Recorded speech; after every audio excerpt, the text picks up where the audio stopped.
Come to think of it, I haven't chatted with Sonny in ages. Let's go see what he's up to.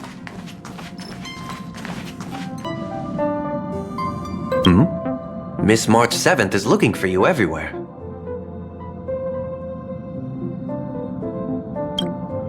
I don't know the details either, but she told me that if I see you, I should remind you to check your messages. She also said that some things you missed are actually extremely important.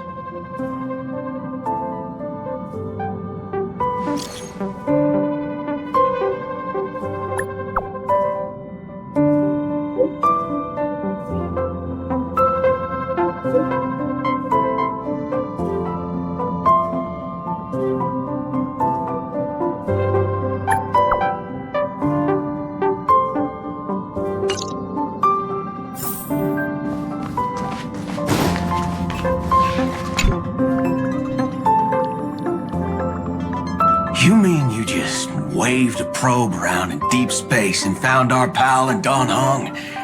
That little thing's really that impressive, ninja girl. This is a ninja tech device, blessed by the Great One.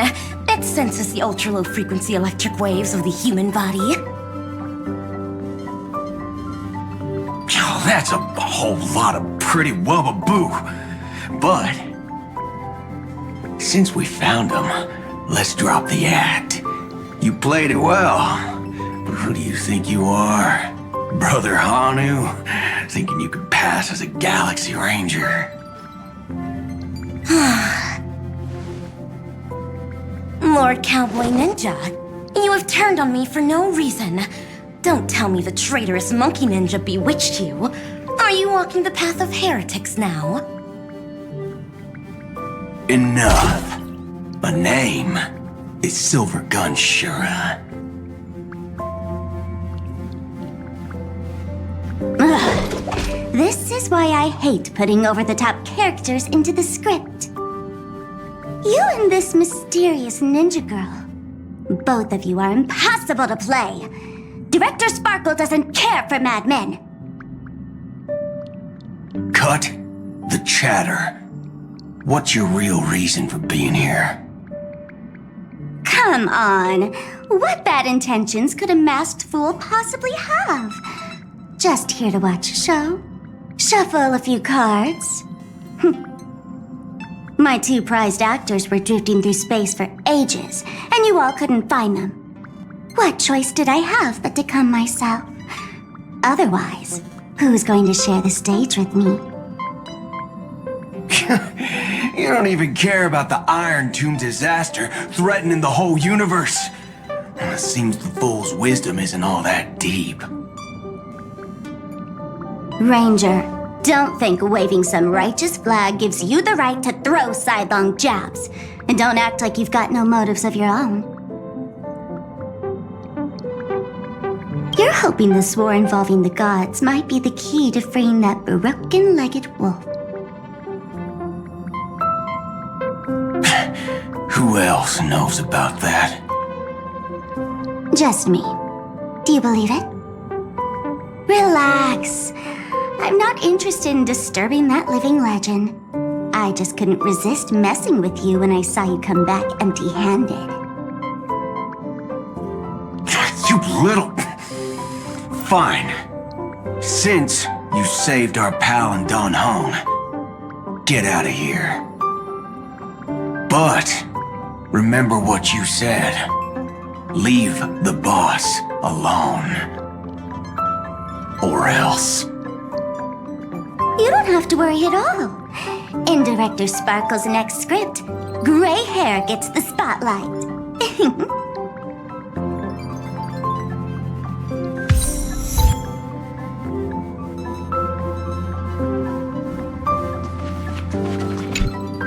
Let's skip the formalities about how the Express crew led the formation of the Cosmic Alliance and saved civilization from the destruction. Thanks to the Express crew's support, our operations stayed on course. even under the relentless pressure from the Marketing Development Department. Miss Himiko, the Strategic Investment Department extends its deepest thanks. Your department's contributions during the crisis did not go unnoticed. But besides disaster relief and holding the line, you've had your hands full with something else too, haven't you? Indeed. The Cosmic Alliance's victory this time has revealed something truly precious. A glimpse of what united civilizations can accomplish in the face of destruction. Our department is summarizing key lessons from this campaign. If another crisis of this scale appears on the horizon, we intend to have a system ready to respond. If the IPC can take the lead in establishing a true frontline against the destruction, it will bring hope to every civilization. Of course. That still hinges on continued support from the Astral Express. Once the Iron Tomb matter is settled, we will be in touch again, Miss Himiko.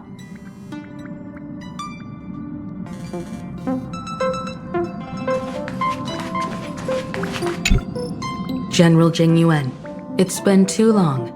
Did Miss Fuxuan return safely? Well, she almost had a near-death experience this time. The Omniscia foresaw Iron Tomb's obliterating strike. It also told me there was no avoiding it, no surviving it. Yet in that exact moment, the Seer strategist sent a message.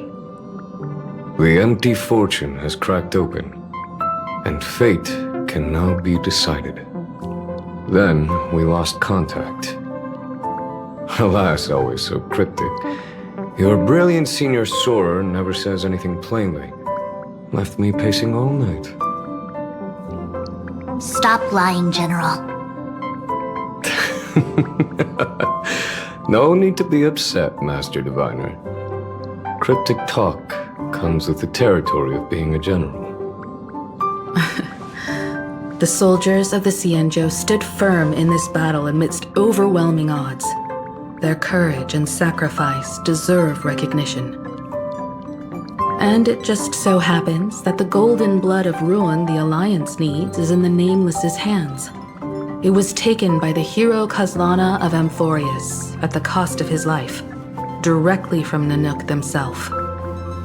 Though Kazlana is no longer part of this world, that kid can still reach a fragment of his memory. Perhaps Kazlana would be willing to entrust the golden blood to an ally who went to great lengths for Amphorius. In that case, very well. On behalf of the Xianzhou Alliance, I offer our deepest respect to the world of Amphorius and her brave, noble heroes. To strike an eon as a mortal, even for but a fleeting instant, this deed alone deserves to be etched into the stars and remembered forever.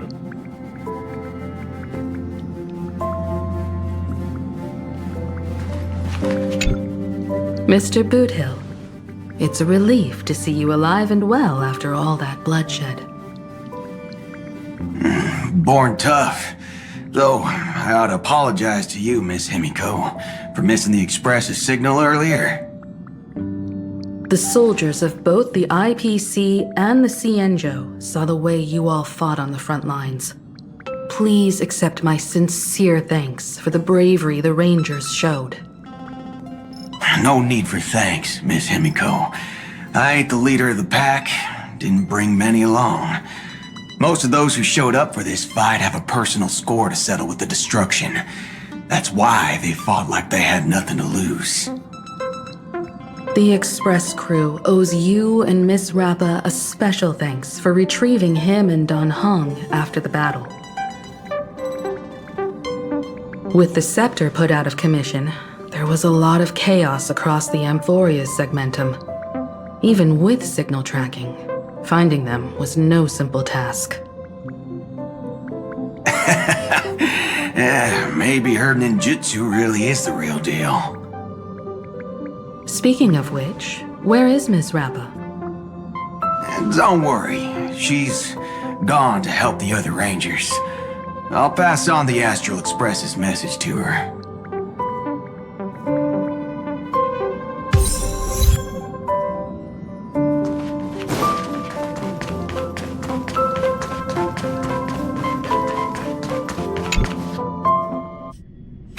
Of course I like it. Big Sis Dahlia always knows what's on my mind.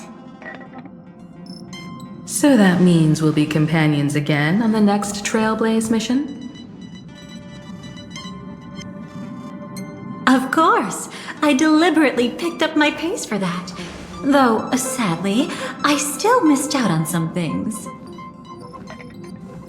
Indeed. Had you joined the Amphorian expedition, it would have made a lot of things easier. Oh, you're finally here!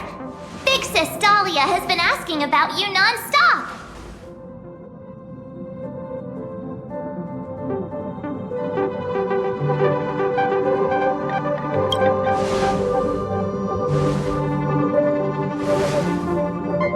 Whoa! Have you gone mad? Did you forget that we should never mention words like old or senior in front of Big Sis Dahlia?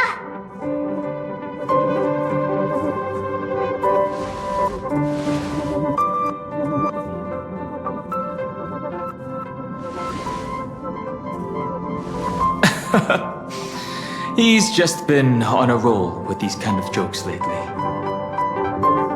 No worries. It's okay if he forgot. He's always preferred the latest new thing. Maybe he picked up that bad habit from me.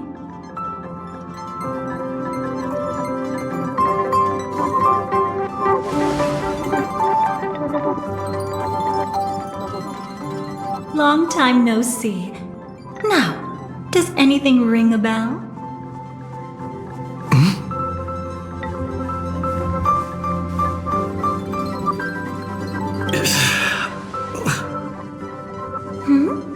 What's wrong?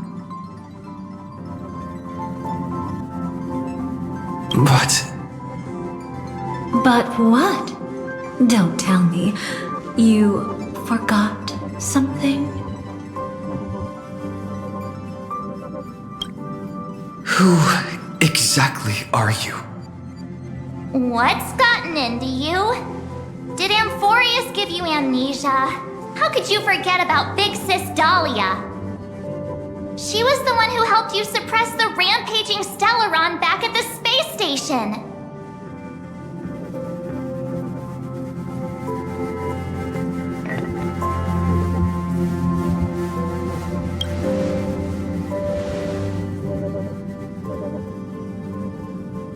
Exactly! What's wrong with you?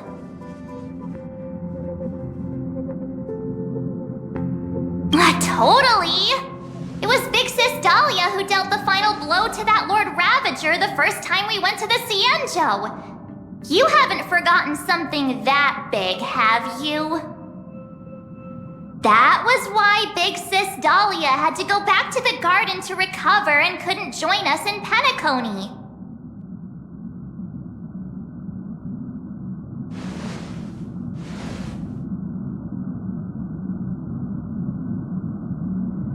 No need for reminders from us. He has spent more time with the Dahlia than anyone else. Why don't you let her diagnose you? She's the Express's resident expert when it comes to matters regarding memories.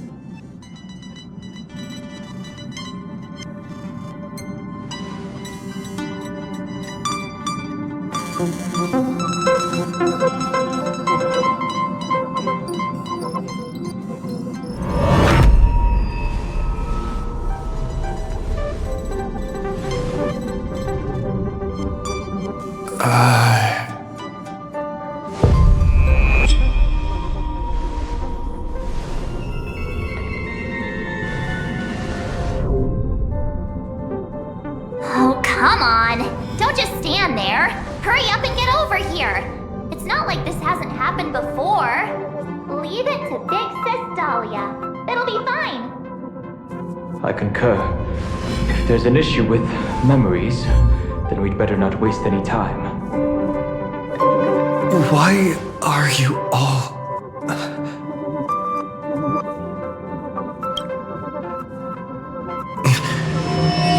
No. This isn't right.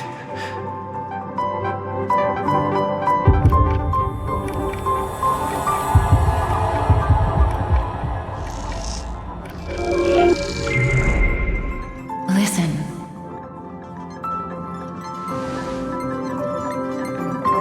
You'll face betrayal, lose your way, and seek answers. It was a wish of the cosmos that set you in motion. And in the tale where you are the protagonist, the stars themselves will defy the destiny of finality. Hang on.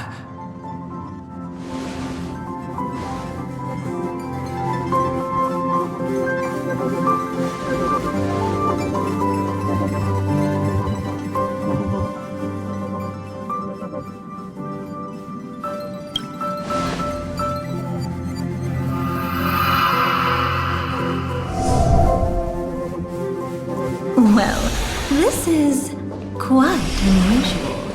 Your memories are quite tricky. Is someone protecting those memories? Let's try again then.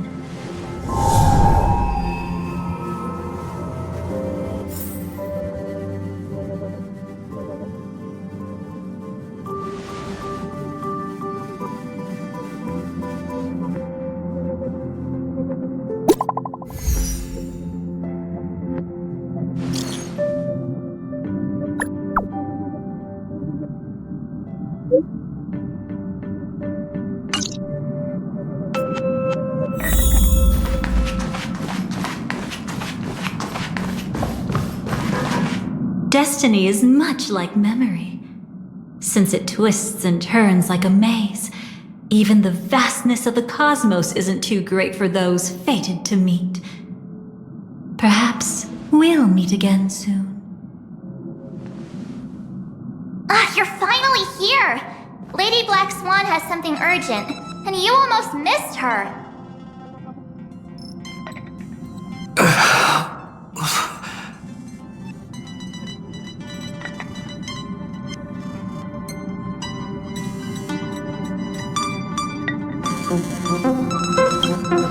Now's not the time for jokes.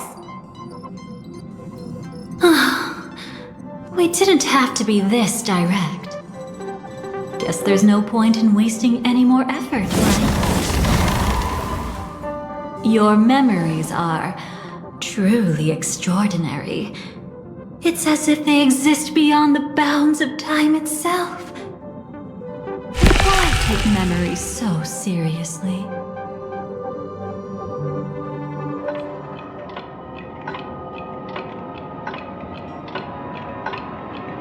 Welcome. Would you like me to dim the lights more?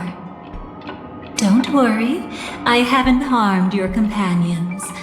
What you've seen stays between us. I'd feel a bit hurt if I didn't leave any impression on you at all. My name is Constance, an ordinary memo keeper.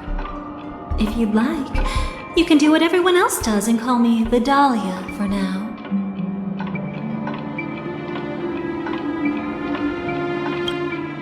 It's a bit complicated to explain, but through certain methods, I've brought you into my own heart. We could be watched if we met anywhere else. This is the only place where I can feel safe sharing secrets that should stay between us. Let me apologize. I thought that becoming someone you are familiar with would make things easier. Or simpler.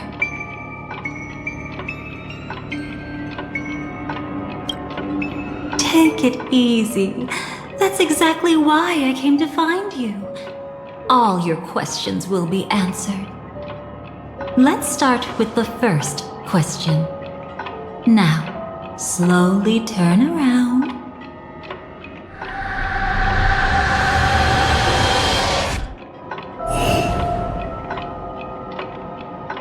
And witness your own death. How does it feel to see your own corpse like this? I know death doesn't faze the nameless. It's practically just another day at the office for you. So don't worry, this scene isn't real. It comes from something you're all too familiar with. This was foreseen by the script. It's another possible ending for you in Penacony, but it was prevented by the Stellaron Hunters long ago. It's a tomorrow that never came. In other words, it's a non-existent memory.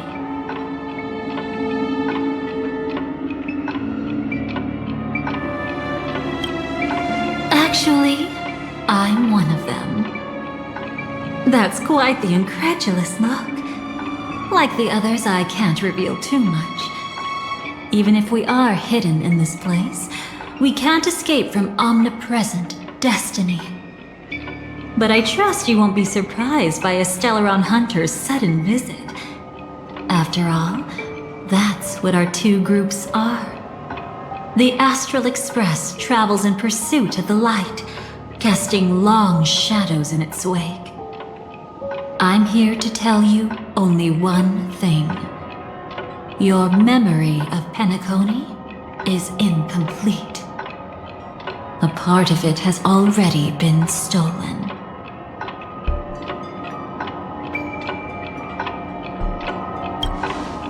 That's hard to say for now, but the gravity of the situation is clear. Someone might have made you forget some critically important information. Either way, I must help you recover everything about the finality.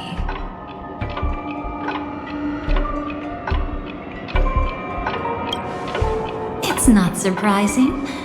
Have you ever kept a gentle pet? They can always guess what's on your mind, always actively trying to please you. Memories work the same way, if you ask me. Once your brain discovers a void in your memories, it'll carefully fill in the gap on its own, whether you need it or not. I will keep my promise. I will awaken your memories and save the cosmos's future. Perhaps I can also take this chance to peek into your past, which, if you ask me, should be quite interesting.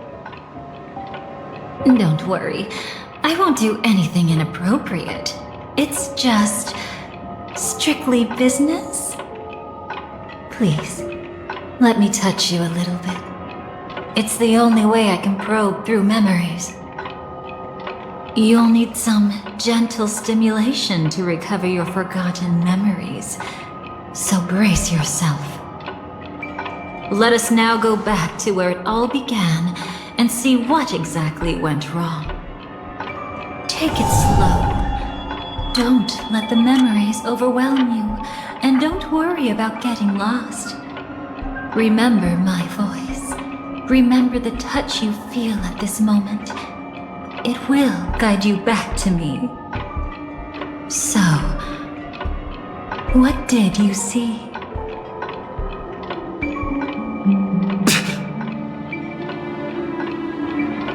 Seems like a rough start.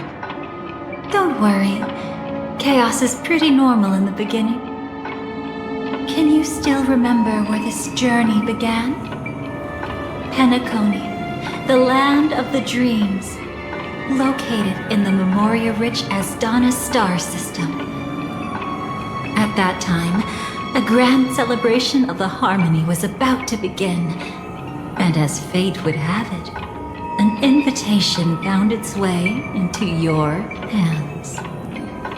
The family's esteemed guests are cordially invited to Penacony to participate in our grand celebration. Witness the impossible in the realm of dreams. Find the legacy of the Watchmaker, father of Penacony, and thus the answer to the question, why does life slumber? There, you encountered Adventurine, an IPC executive who appeared to be answering the invitation alone, but was actually there to reclaim lost territory. He desperately sought allies, attempting to tip the family's scales with himself alone. And then there was Sunday, the former head of the Oak family, a Pathstrider of the Order who would soon usurp the power of the Harmonious Choir and become your enemy. There was also his sister, the renowned Robin.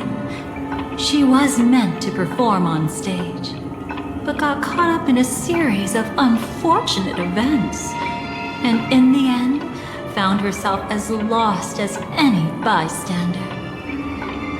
Oh my, have there been gaps in your memories from the very beginning?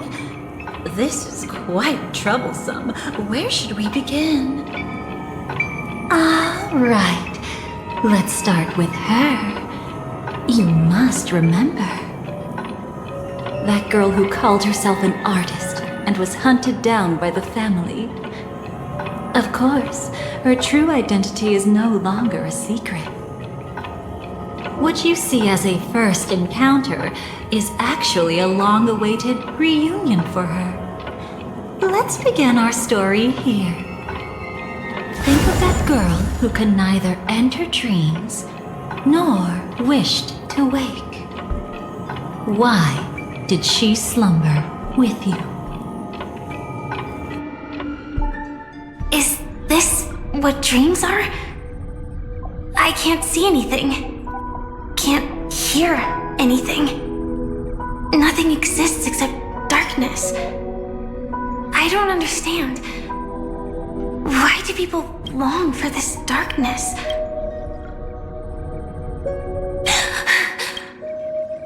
Don't move yet. It's going to hurt real bad. Is the surgery over? Yeah. As expected, you can't recover the ability to dream. Even after paying such a heavy price, we only get one shot at this. It's fine. One chance is all I need. Is there anything else I need to do? Just don't die. Take a breather. Once the calibration is done, I'll let you officially enter the dream. And then I'll be able to enter that land of dreams. Don't get your hopes up. It's just a nickname. Your dream might not come true. I've been waiting for this day. People always describe it this way. Once you wake up, it vanishes without a trace. That's why sweet dreams are so precious. Sounds like you're just trying to make yourself feel better. Maybe. But when the day we cross paths again arrives, I think I'll pretend we've never met and get to know you anew, as if starting all over. I made a promise with him. Our reunion is right before us. I have no reason not to give it my all.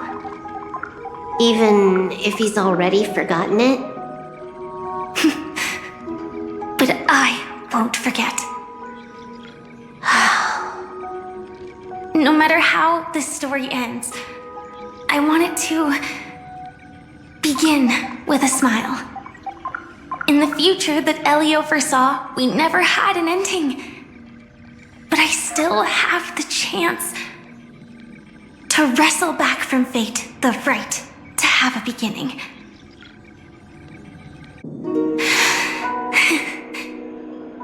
Thinking hard over there? Just for a while.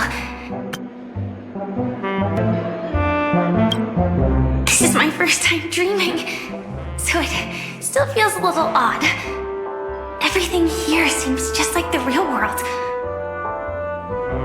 It's mind-blowing to think that I'm actually still lying in a life support pod.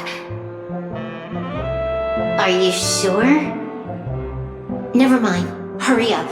The Astral Express has arrived. How is the situation? Can we avoid the family's surveillance? ID's already taken care of, but there's a snag. Let's walk and talk. Head to the room I prepped.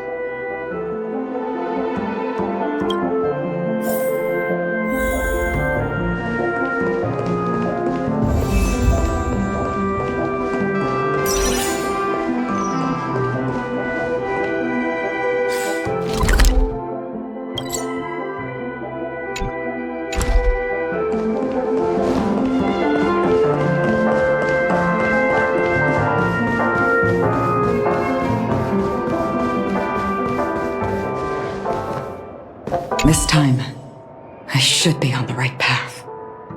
Uh-huh.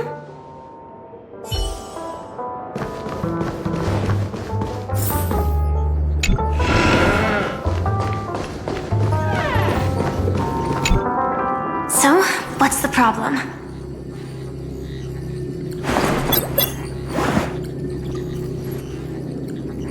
I hired a helper to slip into Penacony ahead of time to snoop around.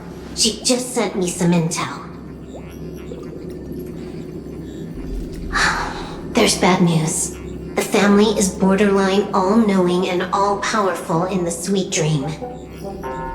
Is there an emanator of the harmony here? It's not necessarily because of a person. It could be a phenomenon. Can't say for certain. Anyway, just like the script says, no matter how you sneak in, you'll be found out. There's not even a single gap? Even just for a couple of seconds? It's not that we can't create one. The problem is that you're too powerful. You're no small fry. Here in Penacony, you're a colossal threat. They'll be onto you even if you just try to enter the dream. That means, even if I manage to sneak in, I won't be able to escape the family's pursuit. Exactly. And a brawl won't change a thing. This is their turf. You'd be throwing your life away. It might be risky, but I have a plan. The family still hasn't figured out who Stellaron Hunter Sam really is, right? At least not this branch family. Then, let's use that to our advantage. I'll activate Firefly Type 4 and attack the Reverie Hotel. I studied their defenses on the way here. Their basic security won't be able to keep me in check. Create a commotion to force Sam in the spotlight. Then, I'll rush back here at top speed, and while the chaos is still fresh, dive into the dream as Firefly.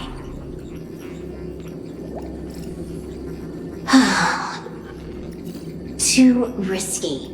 It's not worth it to expose our trump card Sam just for an uncertain gamble. But we're already here. Might as well give it a shot. Let me extrapolate the route and calculate the security response time.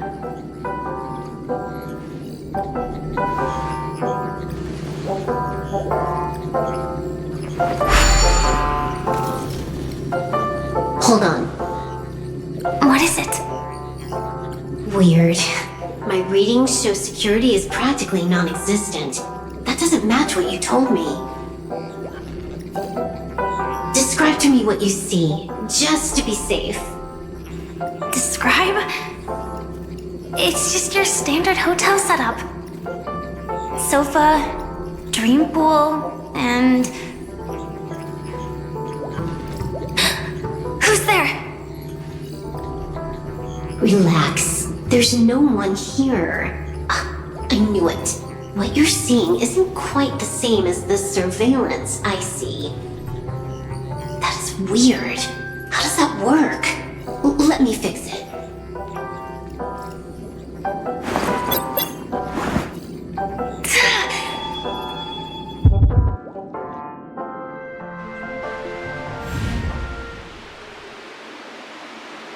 I told you, dreams are never as simple as they seem. How about now? This place is... You haven't gone anywhere. You've been here the whole time, saying weird stuff. This is my first time dreaming, so it still feels a little odd. Everything here seems just like the real world.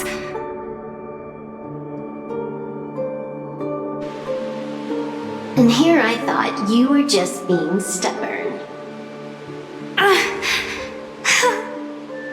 Sorry. Could you jog my memory again? It's a little fuzzy. Following the script, we secured a discarded dream pool.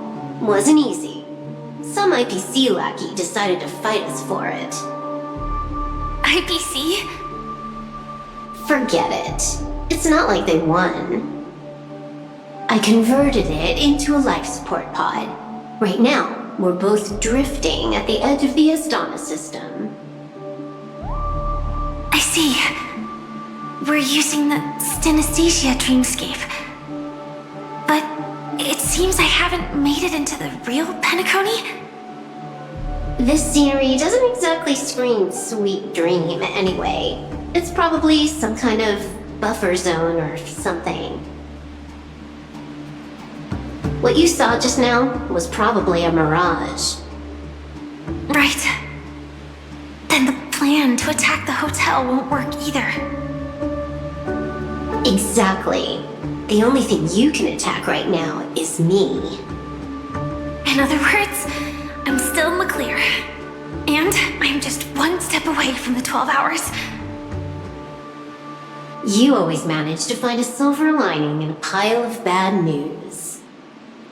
At least things are much clearer now. Let me take a look elsewhere first. Maybe I'll stumble upon a good entrance to become a stowaway. You scout ahead. I'll get in touch with the temp helper.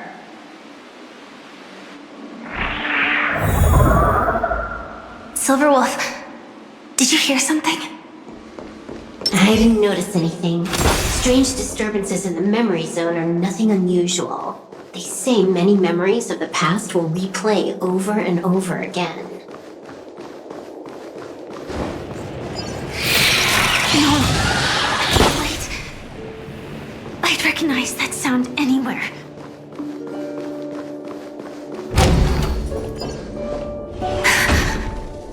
Just as I thought.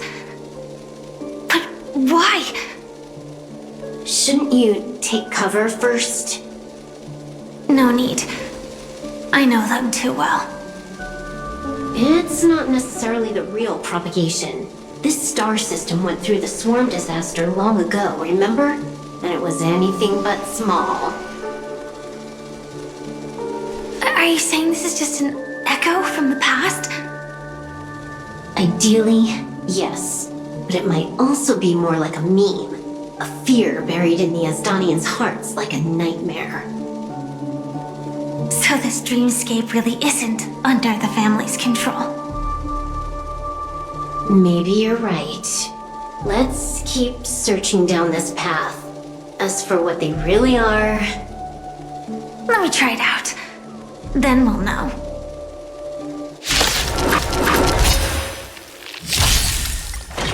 You bully! Resonate. Until everything burns to ashes! Stars, shine for the heroes. Eternal.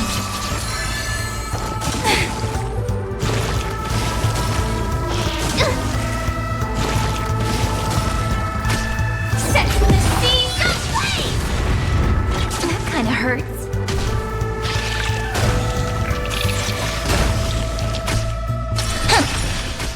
Fight to live!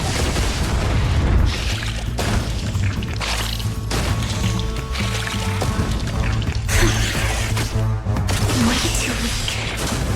Nothing like in real life. That kinda hurts.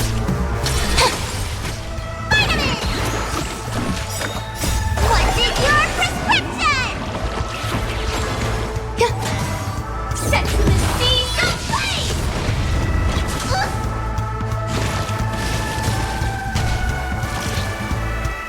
That kinda hurts. You bully! Fight to live!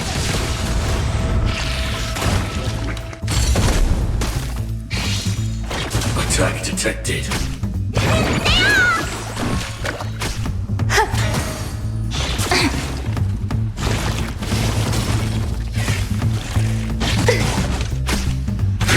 Detonate! Until everything burns to ashes!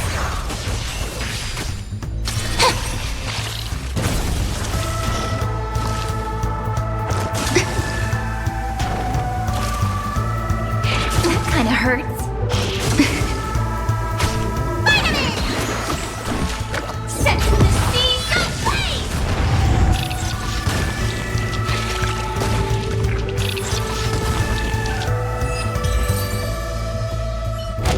The remains are gone. Was it just an illusion formed by Memoria after all? Figures. No wonder a scrapped dream pool isn't worth a dime.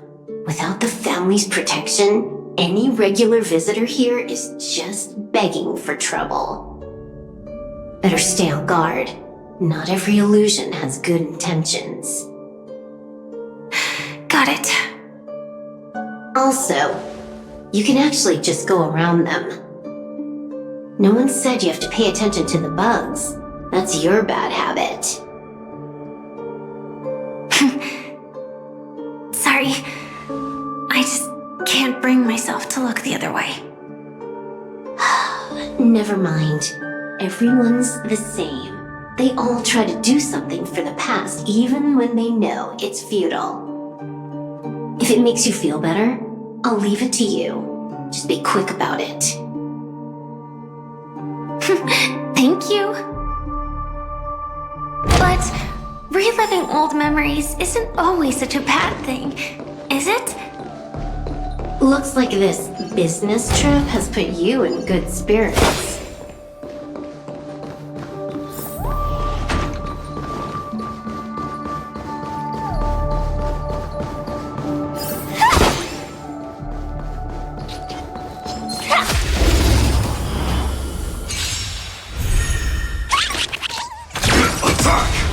Until everything burns to ashes! Flowers bloom for tomorrow. What's in your prescription? All will be swept away by the wind.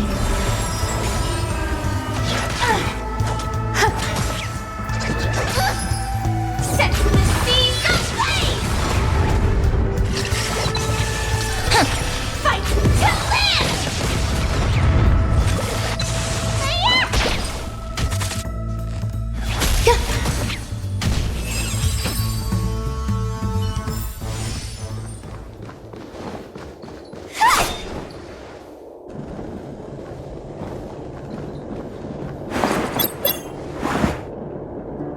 Oh, got a response from our helper. Head to the main lobby. She'll send someone to meet you. But watch your back. That one's a masked fool. Who knows what they might... Hello? The signal's gone. Here we go again. Huh? The mech won't start. Why? Huh? They didn't attack me. Are they running away?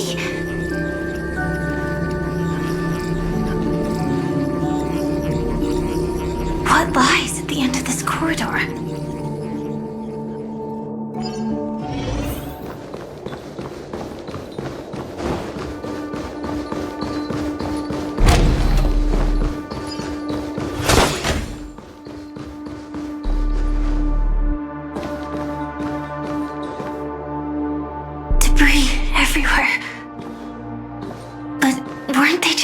illusions?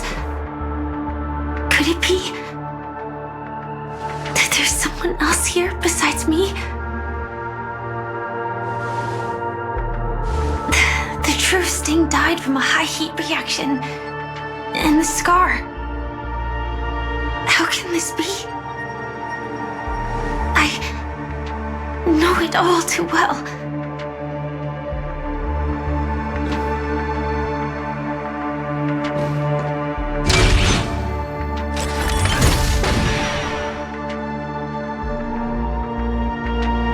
This form is one thing, but even for Memoria,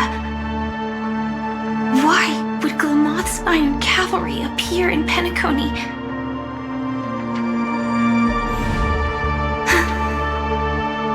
I hope we can see the stars on the next battlefield. Will we see each other again? Then we should be able to find each other.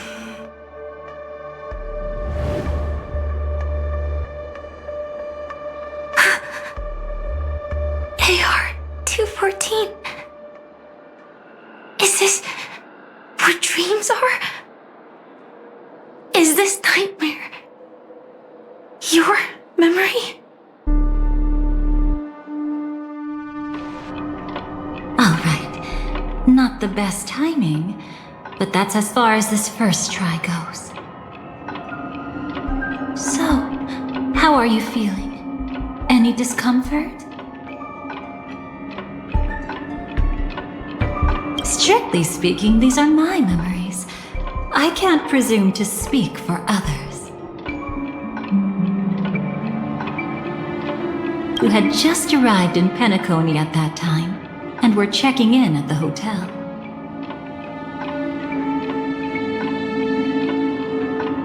By now, you should know that memories are both precious and dangerous. I must be extremely careful in allowing all the details of the past to come to the surface. If too many memories come flooding back at once, it would be too much for you to bear.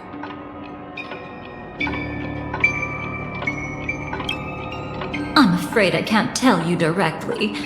Whether intentional or not, putting memories into words would only distort them. Relax. The dust is being swept aside, speck by speck. Look. Though part of it was stolen, the memory of Penacony has become clear again.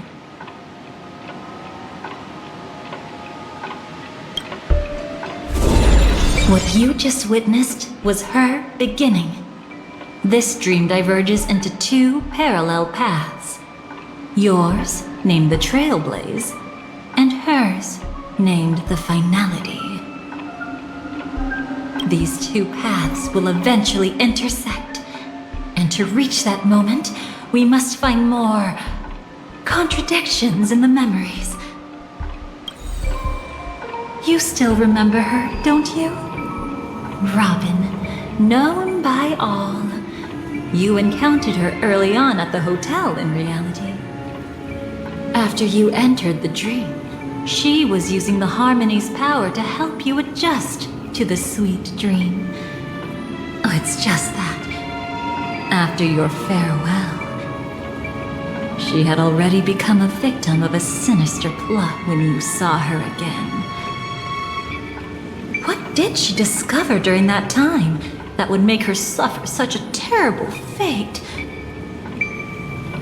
Be careful. This time, we're going to dig deeper into a past utterly at odds with the memories you hold.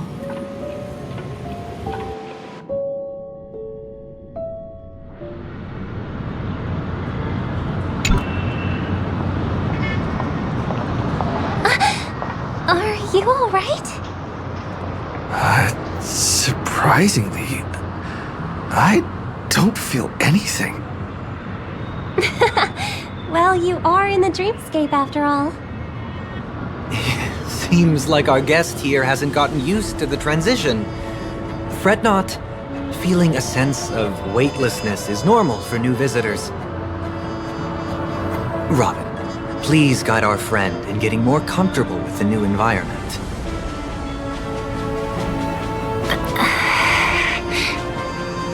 Robin? Leave it to me. Don't worry, just relax. You'll be feeling like your normal self in no time. Even so, tuning is still beyond me. Don't worry. Keep going. I'll help you. But brother, this...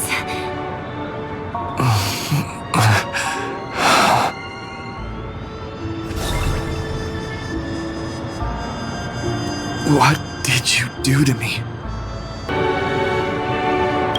Relax. Just did some tuning on you with the resonance of the harmony to allow you to control your limbs freely in the dreamscape. Essentially, the dream of Penacony is a world formed by memoria. Only by fully understanding its nature can you move freely within it. Unless you're one of the memo keepers of the Garden of Recollection, it can be difficult at first to manipulate the memoria as you wish. But once you've been tuned by the harmony, you can use the same laws of physics from the real world to understand how the dream world works. Oh, oops. I've fallen into my professional habits again. I just can't seem to shake off this urge to be a know-it-all.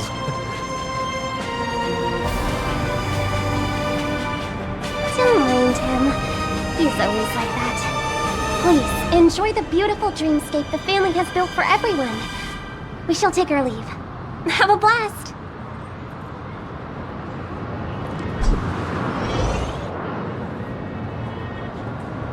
Sorry, brother. I'm the one who should apologize. I knew you weren't feeling well, yet I made such an unreasonable request. I should have known. Losing your voice was just the tip of the iceberg. The real problem lies with the harmony, doesn't it? Just as I thought. You figured it out too. Your letter. I've kept it with me all this time.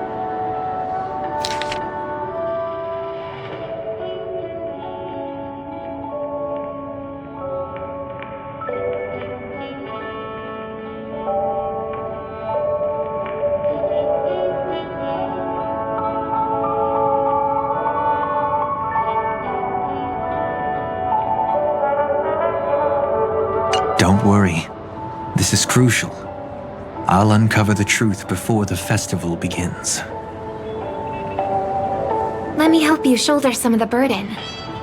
Did something happen in Penacony?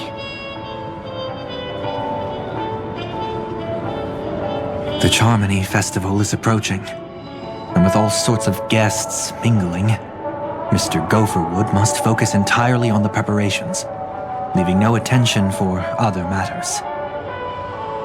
This creates an opening for some people to exploit. If there really is a traitor in the family, now would be the perfect time to make their move.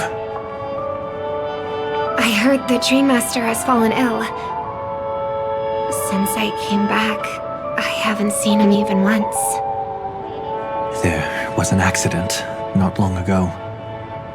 He's gravely ill, and I'm afraid he won't be able to appear in his humanoid form for a while. That's why we need to help him even more. Leave the investigation to me. You don't have to worry about anything else. Just focus on the stage.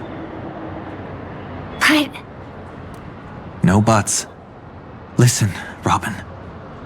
Never get involved with death in dreams. You need to sing your heart out. I promise you, when the curtain rises, no noise will drown out your brilliance. Not even the shadow of harmony itself. That's true. Ever since we were kids, There's nothing my big brother couldn't handle. Then I'll go get ready. I won't take up any more of your time. Be careful, brother. And don't forget to save a good spot for yourself. Of course. Who says I can't play favorites once in a while? See you later.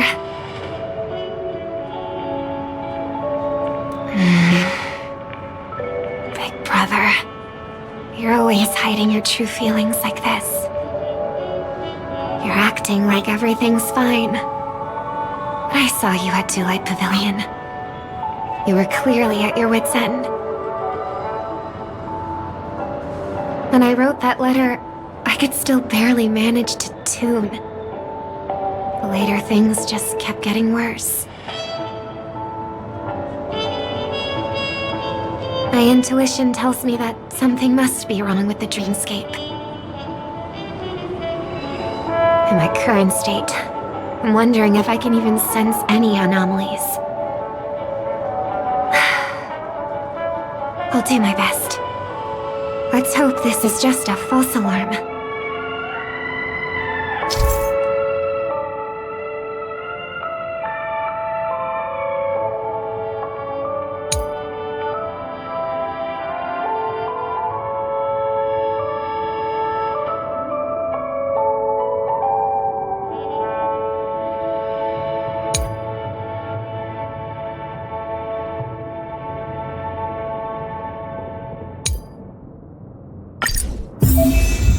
I've been wondering about something from just now.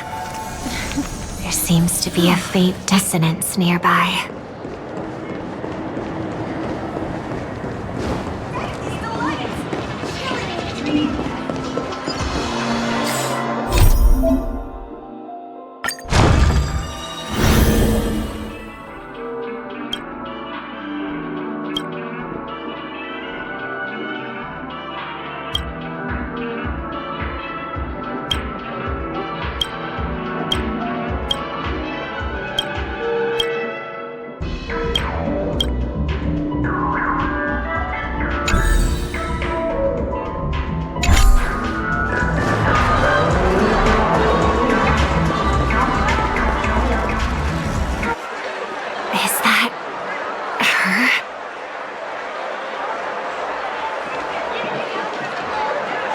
Don't even think about running away. You stowaway. Sorry for bothering you. Please, I need your help. What's wrong? I'll help you. I can't possibly ignore a beautiful lady in trouble. Hey, look! She has an accomplice. Ha! Good work! Now we can nab them both in one go. Stowaway? Seems there wasn't a coincidence. The Bloodhound picked up that strange noise too, just like I did.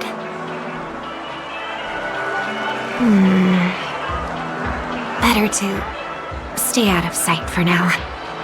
If that girl really is an outsider, this could be my chance. That's enough, boys. Sir. What's gotten into you all? Open your eyes and take a good look. Is this lady the stowaway we're looking for? Huh? Who's this? Don't you know him? Look at his brown hair and grey vest. He's the officer, sent here by the family to maintain order at the Charmony Festival.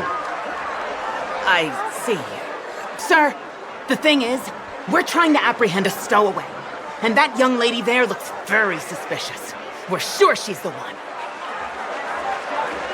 That's nonsense. Take another look, will ya? The witness report says that the suspect is a lad with silver hair, and you guys are going after a girl with silver hair. Does that even make sense? She's our guest. Well, just get out of my way and I'll take care of this. Yes, sir.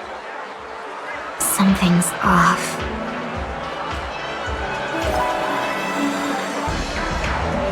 He's not lying. But why? An officer from the Bloodhound family shouldn't fail to sense something is amiss. Don't worry. I believe this is just a misunderstanding. How could such a lovely girl like you be a stowaway? Thanks. Without your kind help, I wouldn't know what to do. Just part of the job. I need to get going. If you need help, you can reach out to me through the young bloodhounds in this area. I wish you an enjoyable experience in this land of dreams. Too many people know me. It wouldn't be wise to follow them so openly. Looks like I'll have to use a few methods of my own. We need to get closer. Find a hidden spot.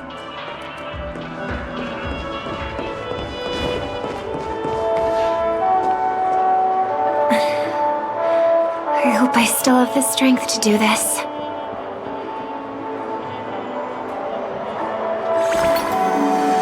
Although the Bloodhounds mistook me for a stowaway, I'm actually a local. My name is Firefly, and I'm from the Iris family. I work as a stage performer, although right now I'm just an extra. A success! Thank goodness I wasn't discovered. That girl claims to be an artist from the Iris family, but I can't hear any resonance in her voice. Well, we can talk about that another time. Right now, I want to give you a tour of the town. Here we go!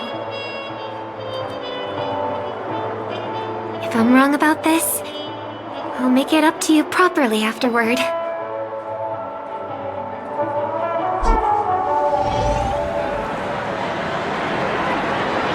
Since this is your first time here, I say we start with the easiest games. The Dreamy Rose and Lucky Wheel are pretty straightforward. Just here to play games?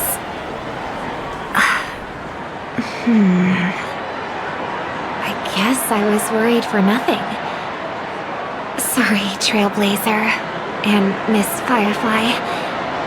Maybe this was just a beautiful encounter. Nothing more. I should leave the dreamscape and see the sights beyond it. Maybe things will be better in the real world. Running out of time? Huh? They split up? Everyone who needs to be here is here. Not to be a buzzkill, but just a reminder. Don't forget about your first death. Who's she talking to? And what's this about death?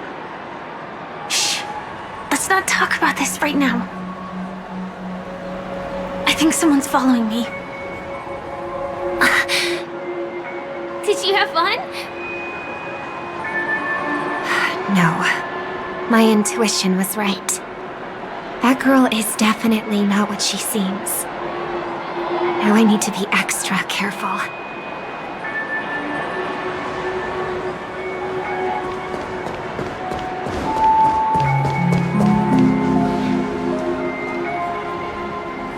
He's coming our way. Hey, well, if it isn't my most loyal customer, the Trailblazer guy. It's been such a long time, old friend. And who's this? A companion? I feel like things are getting more and more chaotic. Long time no see, superstar. There's someone else. Oh! Lady Chevelle? Still radiant as ever. I could spot you from a mile away. I came over to say hi. What brings you here? Drawing too much attention is never a good thing.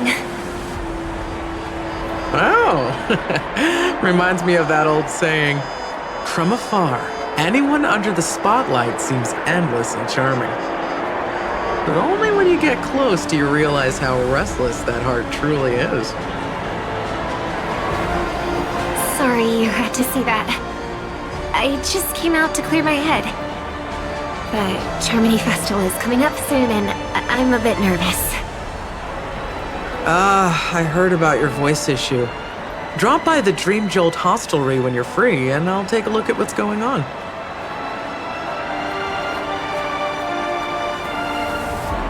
Thanks. I never thought even after all this time, I'd still be troubling you, Lady Siobhan. You must be pretty nervous if you're being this formal with me. Looks like my analysis is spot on. Follow me, you two. Let me give you a taste of the adult world. I'm afraid I'll have to take my leave. I'll come visit you properly. It's just that, right now... You need some alone time, I get it. It's a date then. Catch you later, superstar. It's a deal. Right. It is the Charmony Festival, after all. As people say, you'll be performing for the Harmony. Remember? Before one of your tours, I asked you a question. It's been quite a while since then. I wonder if you found your answer. Robin, what do you sing for?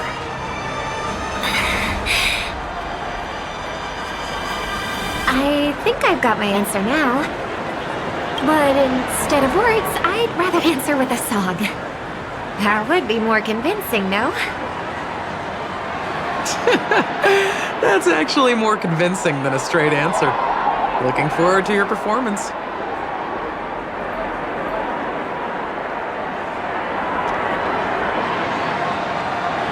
Sorry, Lady Siobhan.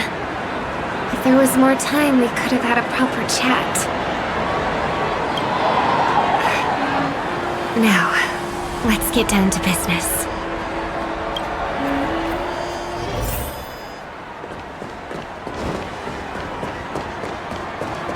The distance. It's so far. Just where did they go?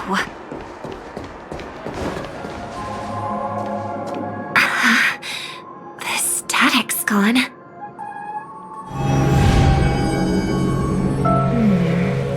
They passed through the commercial district. And past the Papashi Club.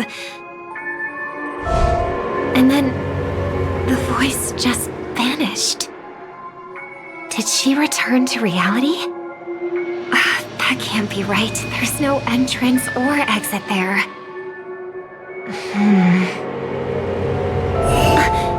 Again? Further away than before. This time in... Dream's Edge. Oh, I get it now. It's the underground tunnel. Right. Makes sense. I should have known. That place is a hotspot for smuggling cases. I should have pressed those two bloodhounds for answers back then. Anyway, I'll check it out.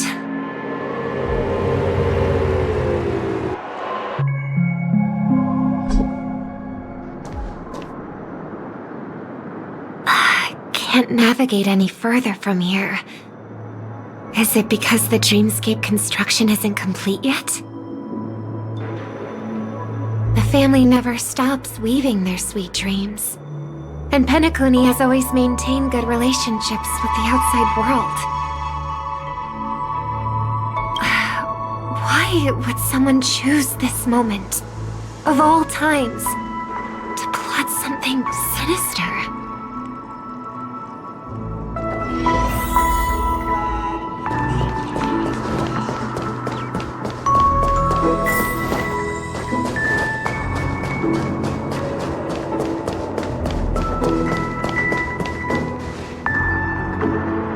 Excuse me, ahead is... Is that... Miss Robin? Hello. I never thought I'd meet you here. When I joined the Bloodhound family, you were the one who delivered the family's greetings. You probably don't remember me. No, that's too rude of me to say. I'm not worthy. Of course I remember you, Mr. Loka.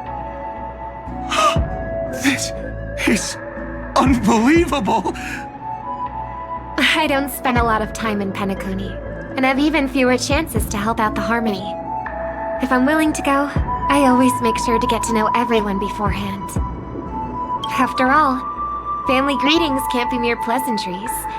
They must be heartfelt blessings for each and every family member. Miss Robin, you're absolutely dazzling. Oh, by the way, what brings you to Dream's Edge? Do you have anything you need from us? Pardon me, but have you seen two tourists? They both have gray hair, and one of them is a young lady wearing a hair clip. You're looking for someone? I don't really recall seeing them, but I can keep an eye out for you if you like. Oh, well... Don't bother. Ah. Mr. Sunday, what are you doing here? I heard someone's up to no good, so I came to check things out myself. Huh? Just kidding. Don't be so tense. Robin hasn't been home for a while, so I brought her here specifically to look around and reminisce about her childhood days. As for those two mentioned earlier, they were guests we met. They left some items behind, which I've already returned. There's no need to ask anyone else about it. Understood. There's a construction site ahead, so we won't go any further. Goodbye.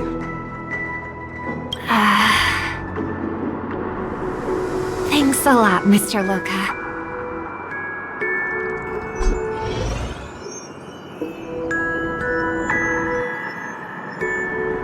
I couldn't speak freely earlier. Robin, why did you come here?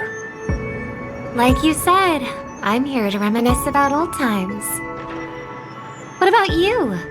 What brings you here? Tracking down criminals is my duty. And you, my dear sister, you've always been this stubborn, and in times like these, I wish you never had this trait. You're still investigating on your own, ignoring what I said? Yeah. I can't stop thinking of death, so I followed some people all the way here. After all, I witnessed that horrific scene at the Dewlight Pavilion with my own eyes. I can't let you bear this burden alone.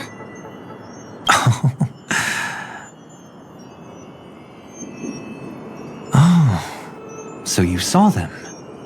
Those family members who were in the sweet dream, yet death took them away. I only saw documents strewn on the tabletop. If my brother had even an ounce of energy left, he would never have tolerated such a disorganized sight. Just like now, if it weren't for getting the truth out of you. I absolutely won't tolerate your arrogant and disrespectful facade.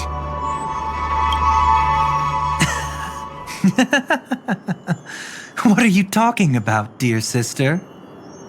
Just kidding. Don't be so tense. But my brother never jokes around with strangers.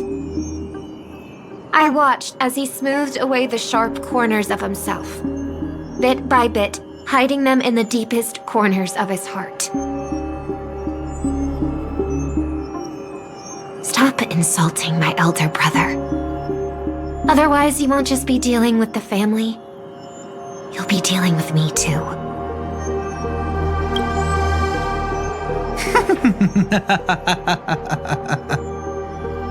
And here I thought you'd enjoy my little creative spin I put on him. Don't you think he's more likable that way? I trust you're mentally prepared to face the consequences of posing as a family head on Penacony. Jeez, I didn't expect to get played by a little bird. But do you really think you've got what it takes? There's no shortage of people trying to catch me, chicken-winged girlie. What makes you so special? This place is still governed by the 5 lineages. And along the way, you've seen how many of their members are stationed here. Besides, here at the edge of the dreamscape, I can also...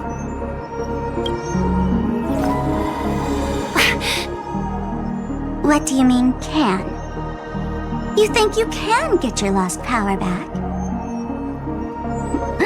I'll give credit where it's due. You must be quite talented to have been chosen as a chord master for the Charmony Festival. You're also quite clever. You almost got everything right, except for one thing. Silent little bird. Have you considered that maybe your sweet dreams never changed at all? They just stopped welcoming you because you grew up. Like a mask. Once you wear it for too long, you can never take it off again.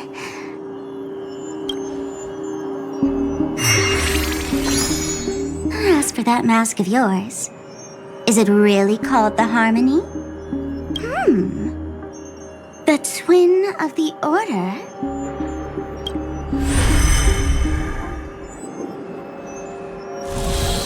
Oh. You know what they say. Robins will fight tooth and nail to protect their territory, even at the cost of their own lives. Looks like that name suits you pretty well. Oh, right on schedule. Gray hair should be wrapping up soon. Miss Sparkle, time to head to the next scene.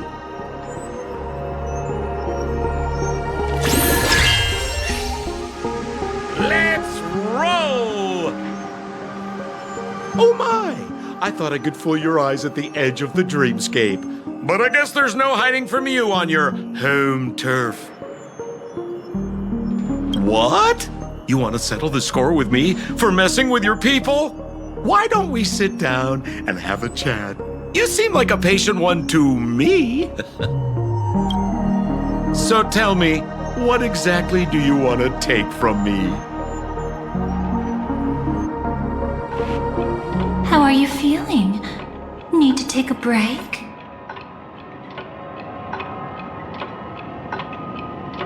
The fool killed her, and the crime scene you witnessed was staged by her. Of course, there's no such thing as true death on Penacony. For Robin, this is just a minor setback. That stage is called the Sweet Dream.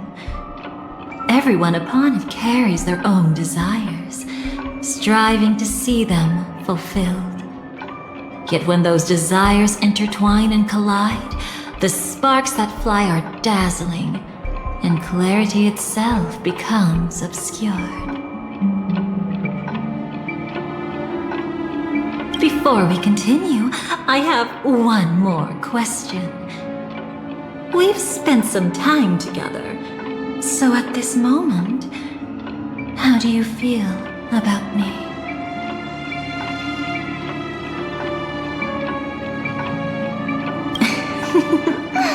How delightful. A pity, though, because that's not the kind of feeling I was thinking about. How much are you willing to trust me?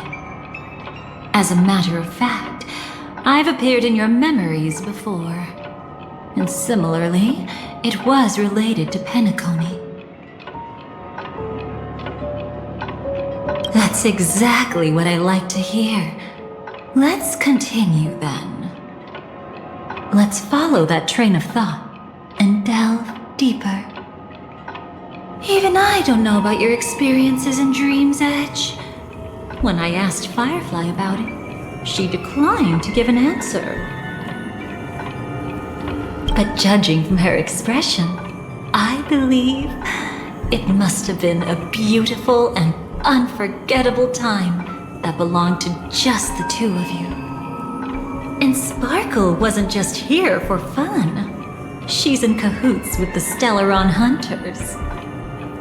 She disguised herself as someone from your past, using every means possible to hint at the truth of the dreamscape. In the end, she simply sent you both deep into the dreamscape. What a kind-hearted fool she was. Thanks to her, you and Firefly managed to uncover a piece of Watchmaker Mikhail's past. And the dangers that lurk within. A memory zone meme, something unto death. At least back then, you mistakenly thought it was dangerous. With the help of a, let's say, graceful memo keeper lady, you managed to escape from there. But in the rush, you and Firefly got separated. And her experiences afterward might differ from what you remember. I was there at that time, too. See you next time. Hurry.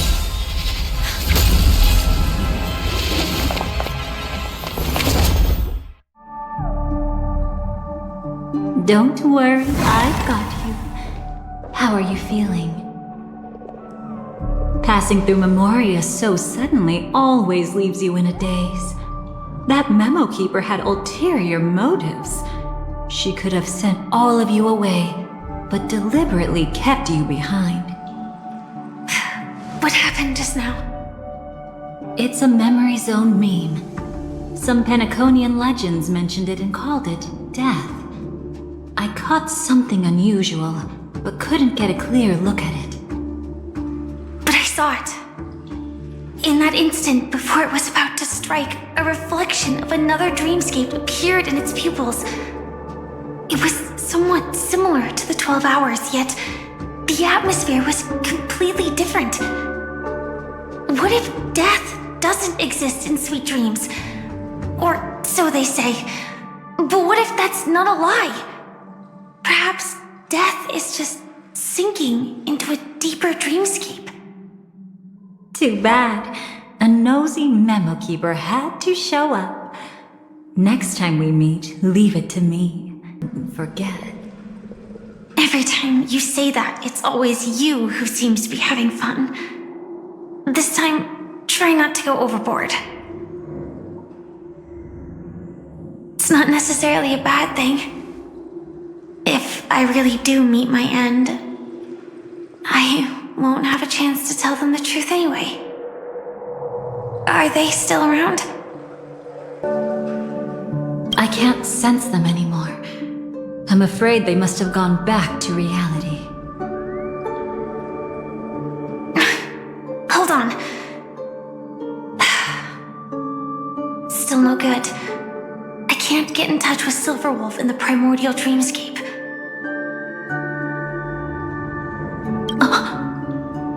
I left her a message. If she gets it, she'll help guide him back here. Or we could head back to reality first and get in touch with Silverwolf. Hold on. Recklessly crossing through the dreamscape now would be far more dangerous than before. What's the matter? Death caused such a huge commotion that the omnipotent being within the sweet dream has turned its gaze upon this place.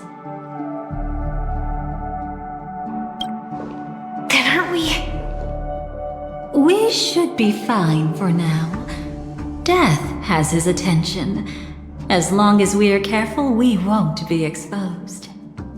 In fact, within this dreamscape, we might find a way to strike back against him. Before you arrived, I did some digging around. From what I've learned, he buried his darkest crimes right here. Whatever it is, I believe it'll be of some use. Let's go look for it before they come back.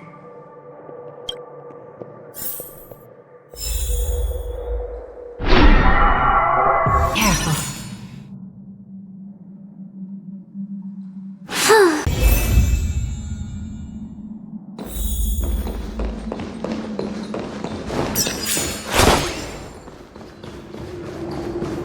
What's that? Firefly, let's go and check it out.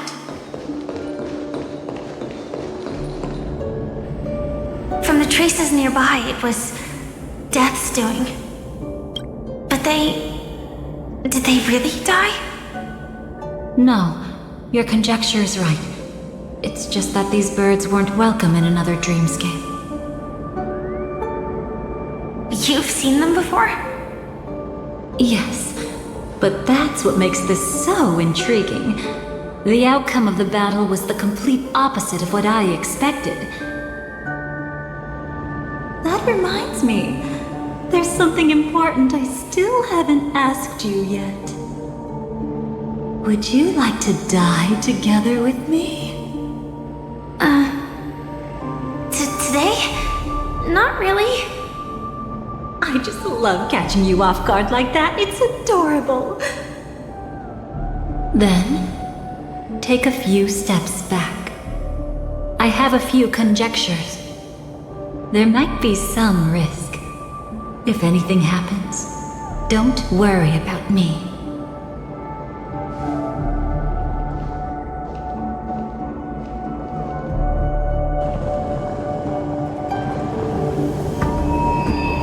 What are you?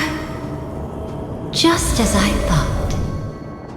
So, what happened? These ravens are the incarnation of the Dream Master Gopher Wood, that omnipotent being in the sweet dream. In front of him, even death has no strength to resist. The power I just released should have been enough for him to notice and deliver a fatal blow. Yet here we are, completely unharmed. You know, you're quite similar to Blade sometimes. I mean, when you're staring death in the face. It's not relief I feel. I'm savoring a once-in-a-lifetime thrill. If only it was just once for me too. But was it really him? If I remember correctly, the Dream Master's body was burned to ashes in a riot long ago. And he can now only sustain his life within the sweet dream. Not only that, over the long passage of time, he has merged himself with every inch of Penacony's land. The title Dream Master doesn't mean he merely controls the dreamscape. Rather, it means he has already turned the dreamscape itself into his second body. In extreme cases, he could probably burn all of Penacony to the ground, though hopefully he wouldn't have the heart to do it. We better act fast. Easy now. We're safe for the time being. Maybe it's not that he doesn't want to act against us, but rather that he can't. At least, not yet. Lately, Gopher Wood has been claiming to be ill, never appearing in the 12 hours. Yet just recently, he buried his darkest crime deep within the dreamscape. So, you're saying that burying this crime took a heavy toll on him, leaving a flaw in his supposed omniscience and omnipotence. That does sound plausible. Could it have something to do with the Watchmaker's legacy? I don't think so. After all, that secret was branded as the darkest. And perhaps the legacy is not one alone. Only by seeing it for ourselves can we know.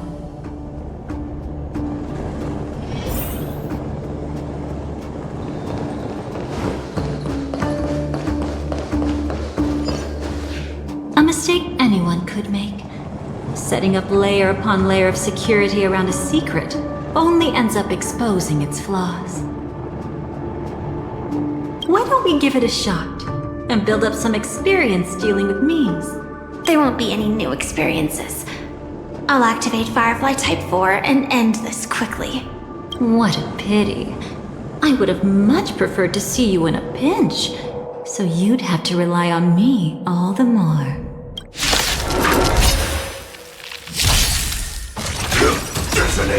Until everything burns to ashes!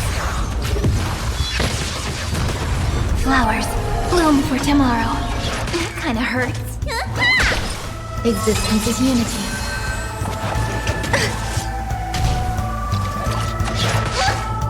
Fight to live!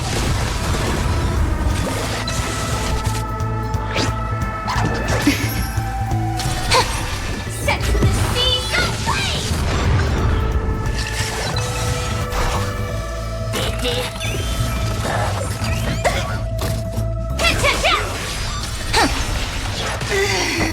Dream is not over! You bully! Stay off! What's in your prescription? All will be swept away by the wind. Fight to live!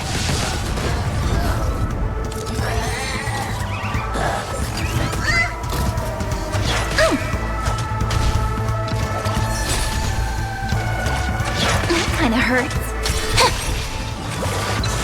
Set to the seas of flame! Vitamin!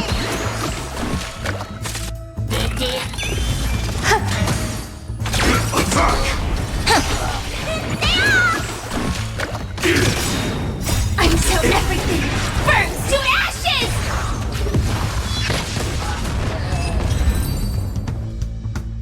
When it comes to this, you're the expert.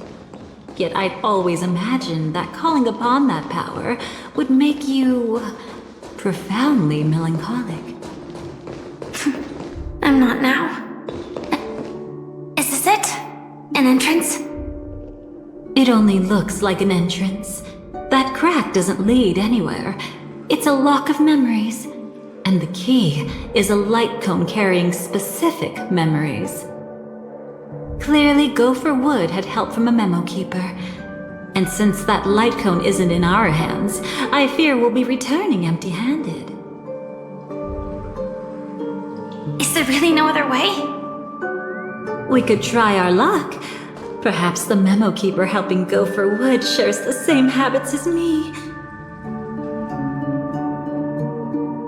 I'll take a look, but don't get your hopes up.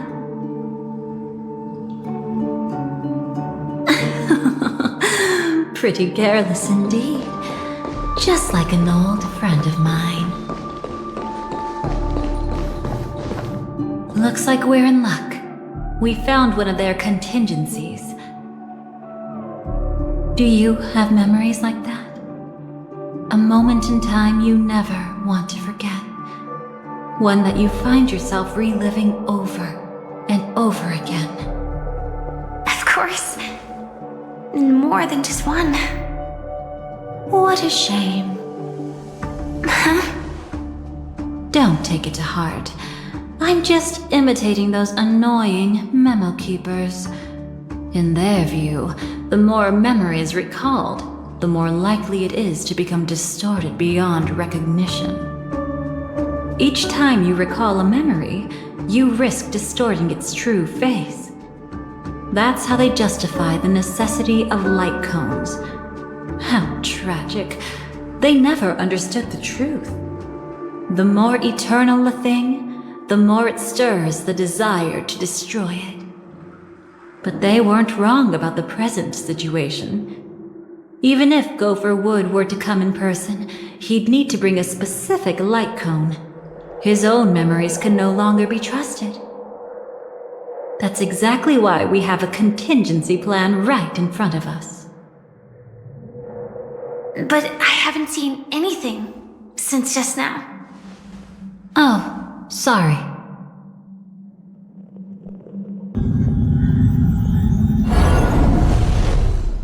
Inside here, there must be some kind of gentle trigger that would help him recover his memories before they are subjected to distortion. But for us, that's probably meaningless. Whatever triggers his memories would just seem bizarre and random to us. Still, let's go take a look inside. We might pick up some clues at least. That's right. Go ahead. Every action brings joy. And a price to pay. Parrot. paradise shall fall into this world of sorrow.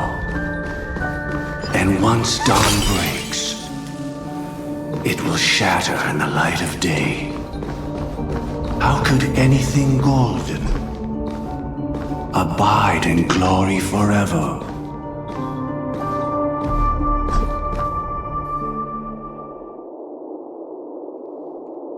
How can this be?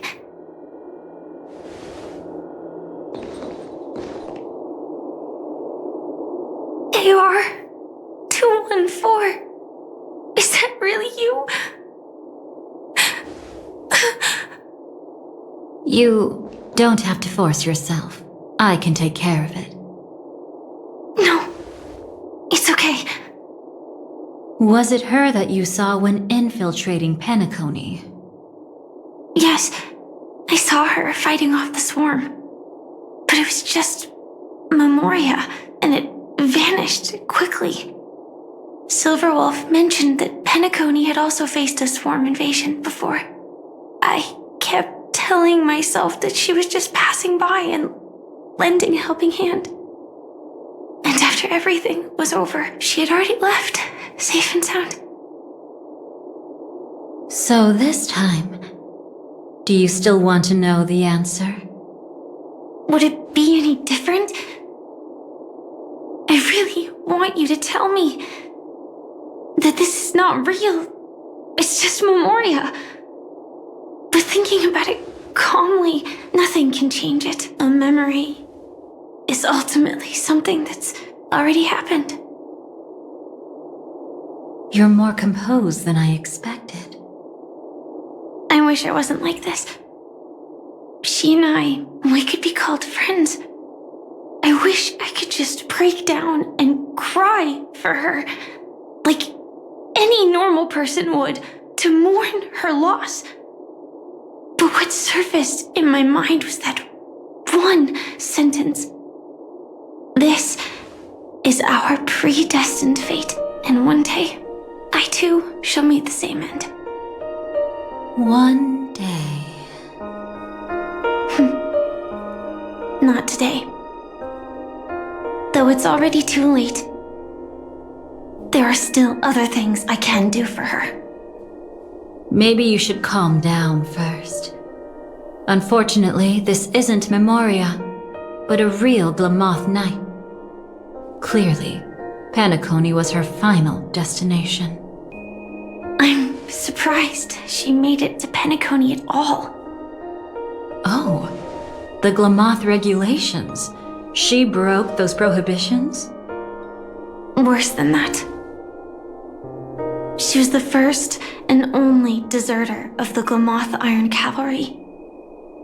The Empire hadn't fallen yet, but she didn't want to accept a fate of dying in battle. So she left on her own. She said she wanted to choose how she would die. We had a brief farewell, but I didn't stop her. I couldn't. Leaving the Glamoth Empire itself would quickly drain her life away.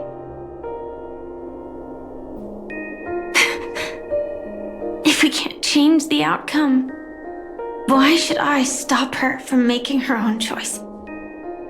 Quickly drain her life away. Oh, entropy loss syndrome. Yes, just like me. Leaving the cockpit without permission is strictly prohibited. Surviving knights must actively return to formation. These aren't just military regulations, they're the terms of our survival. When not piloting the Firefly Type 4, I must stay in the cryo sleep pod. Otherwise, my entropy loss syndrome will only get worse. So, have you figured out the reason yet?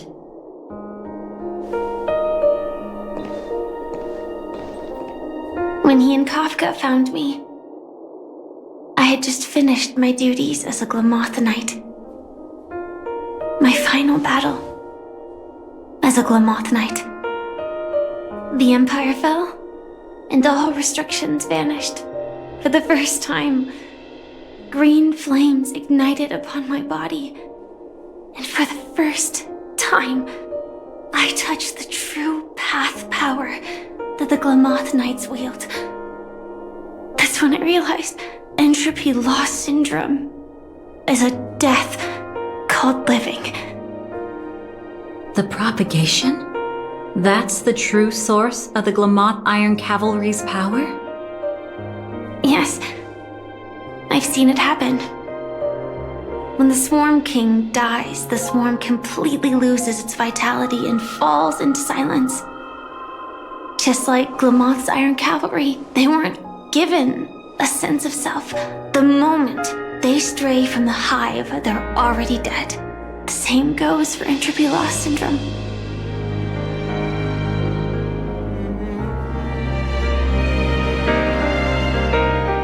Could you help me take her away? I don't want to leave her here alone. After all this is over, I want to give her a proper burial, just like any normal person. I'm happy to help. She wanted to escape her fate, but in the end, she died fighting against the Swarm in Penacony. The detestable thing about destiny is that it brooks no defiance. Do you know her name? When we parted, she had no name, just like me. But I hope, by the time she leaves this world, she will have found both a name and a purpose for her life. Why did Gopher Wood leave her here? No matter how much I think about it, everything he's scheming couldn't possibly be connected to the propagation. How deeply is your past intertwined with this place? It's not clear yet. But obviously she had multiple fatal wounds on her body. She didn't die from entropy loss. Before we left, Kafka told me, in her view, dreams are inherently a convergence of the past. It's the same for everyone, no matter how much you want to avoid it. No matter what you're seeking, you can't avoid it. Perhaps she was right. However, the Dream Master's weakness has also given us an opportunity. Good. Now then... Oh? Good news. It seems like we've got a few intruders in this dreamscape. Looks like Silver Wolf can still pick up signals from here after all. That was fast. Must be that Memo Keeper's guidance. Either she's lost her sense of restraint or got something nasty up her sleeve. Let's go check it out.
hiding anything, are you? Great. He's okay too. Hold on. There's a troublesome stranger here. She looks familiar. She's... Oh? You don't know? Setting allegiances aside, she's much more dangerous than the Dream Master. When facing an emanator who walks in the nihility, we must always tread carefully, no matter when or where. An emanator of the nihility? Was she ever mentioned in the script? No. If it weren't for my father's death, I wouldn't have known about this either. Your arrival is timely. This dreamscape is fraught with danger. Since our destination is the same, how about we join forces? I can protect you from harm, but in the memory zone I'll need assistance from the Memo Keeper as well. And if we run into the family, it wouldn't hurt to have one more person to explain the situation. Absolutely not. We need to keep her away from him. Shh, be careful. What's wrong? Right now, their journeying together is actually saving us a lot of trouble. I can sense it. Death has cast its shadow once again. It's close. And unless things change, they'll cross its path before long. That Mr. Stellaron is clearly unfamiliar with Memoria. And that arrogant swan, always mindful of appearances, is unwilling to show all her cards. Only with Acheron present can they cross beyond death. Then all the more reason I should find them right now and tell them the truth. There's no need for another conflict with death. But Black Swan is still here, with unknown intentions. If she chooses to twist the truth, you won't be able to convince the others. Here, a Memo Keeper's word carries more weight.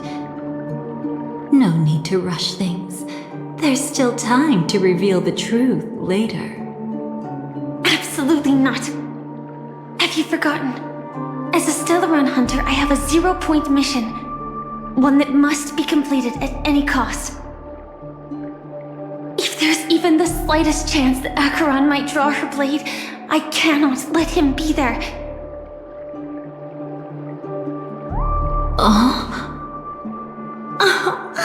I thought you wouldn't care. Haven't you had enough of sacrificing yourself for duty? My dream was destined to shatter from the start. But for them, it's still not time to wake up. Can I ask you for one more thing? There might be a way to have the best of both worlds, but I need to find death before them. That's not hard. It's still lingering in this domain, but... a win-win solution? I don't know for sure, but it's worth a shot. Maybe it's not always hostile. And even if it is, once I activate Firefly Type 4, I can quickly subdue it. But if we're dealing with the worst-case scenario, Elio once said that I would face death 3 times in Penacony, and for this first death, I want to decide how it comes. I just hope that reunion a moment ago didn't rattle you. Go on. I've burned a hole through the Memoria that'll take you straight to the meme. Better hurry, though. It might not stick around in one place for long. Got it. Thank you.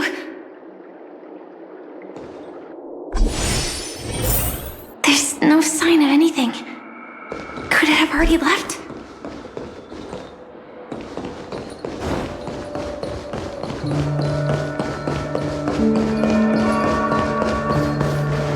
Nothing strange here either. Wait, it's right here. I need to end this quickly. Watch out! A dangerous presence lurks nearby. already? There's no time. Then I'll... It's fine, it's fine. At least I get to choose how to die. That alone is great.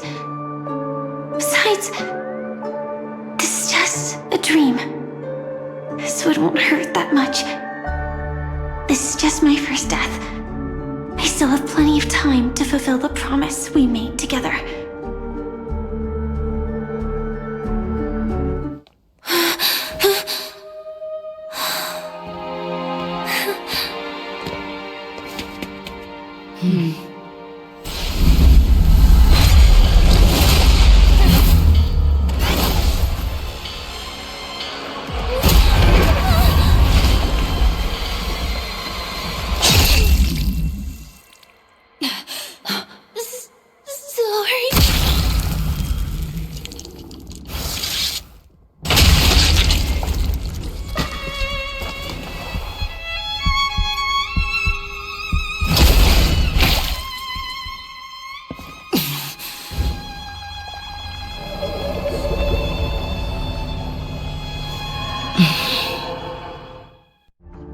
You should be able to recall at least some of what comes next. She hoped to reveal the truth of the dreamscape to you through her own death. At the moment she was impaled, even the emanator of the nihility would falter, blade wavering in hesitation. That was her way of securing the best of both worlds. Unfortunately, fate still played a cruel trick on her. The Memoria transformed so quickly that she didn't even have a chance to explain. After that, she arrived at Dreamflux Reef, land of the exiles, the true Penacony. The family went to great lengths to conceal its existence, using death as their justification. However, at that time she still couldn't venture deeper with peace of mind. Unable to reveal the truth, the situation that had worried her before continued to persist. She was burning with anxiety to return and get you away from the battlefield. Fortunately, a kind and caring lady was still watching over her. I reached out to help once again. Her worst fears didn't materialize. Death retreated on its own, allowing you all to escape unscathed. After that, guided by Black Swan, you tried to uncover the truth behind Firefly's death. However, as you must have noticed, be it losing contact with her companions, or the embarrassment of being unable to activate her mech, those Memoria illusions were clearly left behind when she infiltrated Penacony from the memory zone. But that hardly matters. Because of Black Swan's blunder, Firefly gained the precious time she needed. When she appeared before you again, she was already using a different identity. That encounter stirred the whirlpool of destiny, causing many paths to converge. And after you left... Do you still dream, Hunter? Of those slain by your hand? I still see them in my dreams. Hold it. Your time hasn't come yet. My time? I've seen many clever disguises that can conceal appearances, but they can never cover up who a person really is. And you're no different. You had no desire to kill the Trailblazer. You only did what you did to drive me and the Memo Keeper away, but... why? Did Destiny's slave make you do it? You know, Elio. I thought this is just the kind of thing that'd get written into your script.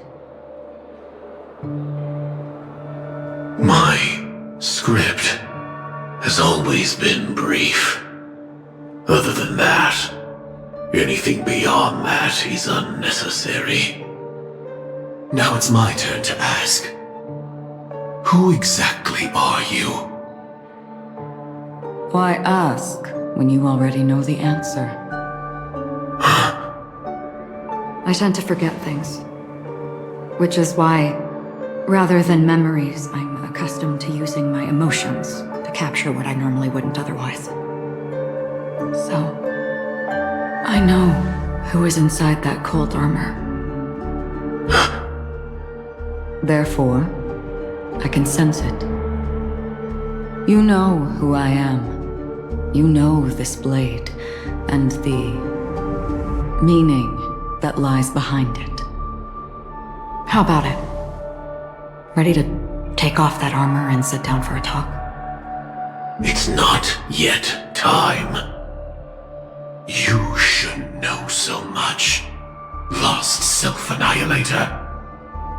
Like I said, my memory isn't great, so you needn't worry. What's next then? The Trailblazer's been taken by Black Swan. Will you go look for him? No need for that. No harm in telling you. On Penacony, Elio only gave me one instruction. Allow the Astral Express to pursue the Grand Legacy. The Astral Express is not your enemy. If your goal is the Watchmaker's legacy, then go look into the family. Not only are they covering up the existence of death, but they're burying the past and the truth about the dreamscape. Already on it. Before we part ways, let me give you a piece of advice. No matter which path you and I walk, death is the inevitable finale. Even if we say farewell in the mortal realm, we shall have one final reunion when Terminus ascends to godhood once more. And the same holds true on Penacony. I've already been to the Dreamflux Reef. It's not a secret that's hard to uncover. Well, I'm afraid you have yet to realize just how awake you truly are. It is precisely because life dares to slumber that they can awaken. Ascends to godhood once more. Even if she's an emanator, she shouldn't.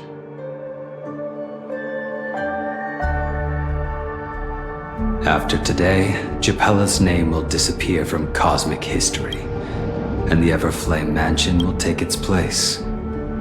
In the not-too-distant future, you'll receive an invitation. That's your next stop. Land of the Dreams, Penacony. I hope you find whatever you seek there. Be it answers or salvation. Thanks. I hope. Huh? A phone call? At a time like this? You can turn him down. You know what I mean. But Elio said I'm the perfect candidate. Candidate? So Elio finally came to a conclusion. Yes, he said he saw the fourth fate clearly, and there won't be any more surprises.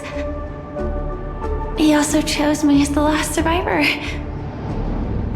Just like him. Which path is it? The Nihility. After it engulfs everything, I must be the last survivor.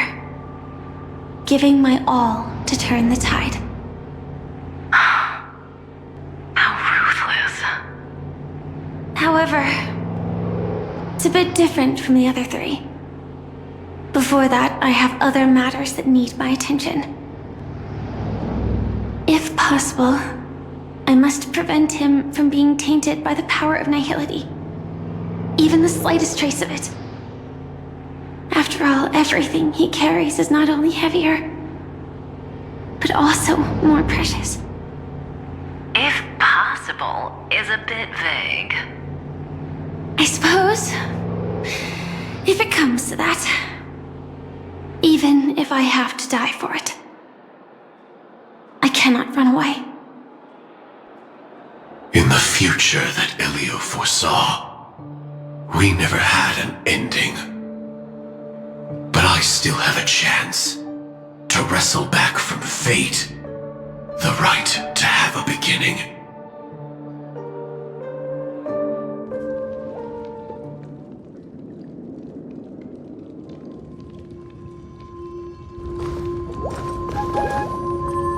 Your guest room in reality is surprisingly modest. An aesthetic you share, Miss Acheron. It's a cinch, this music box. The invitation received by the Annihilation Gang. There are latent memories that linger on it yet. You see, memories of you are not yours alone. They travel in other people, other things. I know much, and I can predict even more. With some help, the dead can be made to speak.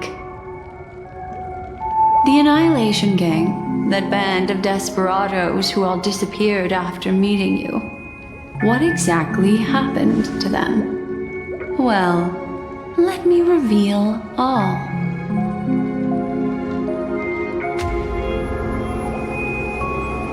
Gradation 12. Dreamscape 12. Father, I dedicate this to you. Well done, Dubra. Wherever they go, shall be met by annihilation. There it is. It's hazy, but it's Ifrit's voice. The other one is probably his progeny. This is the residual memory from when the invitation was first delivered. They were abruptly interrupted. Then, what happened next is...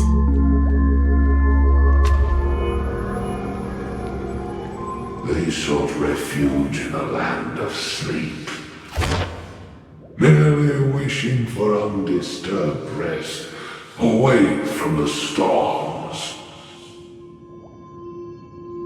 Children of the flame, this marks your rite of passage.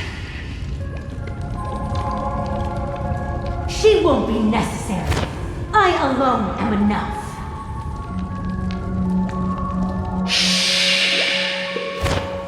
When have thou, on the path of destruction, feared death?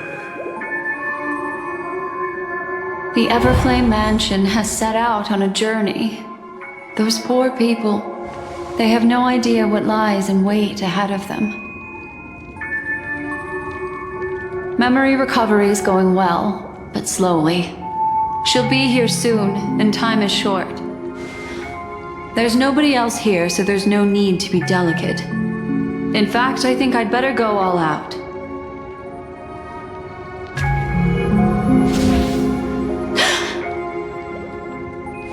What happened?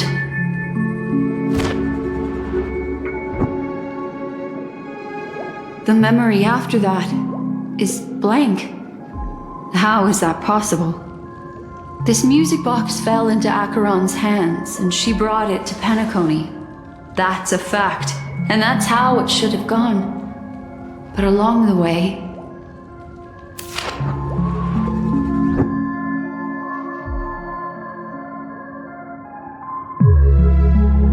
it's like it's been erased.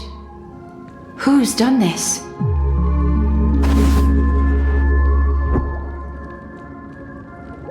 Who are you? Who are you? It's... no. Is this not a memory? Oh, a memo keeper. Do you serve the Garden of Recollection? Or the Cremators? My name is Constance. A pleasure to meet you. We were supposed to meet in Penacony and spend an unforgettable time together. But that seems unrealistic.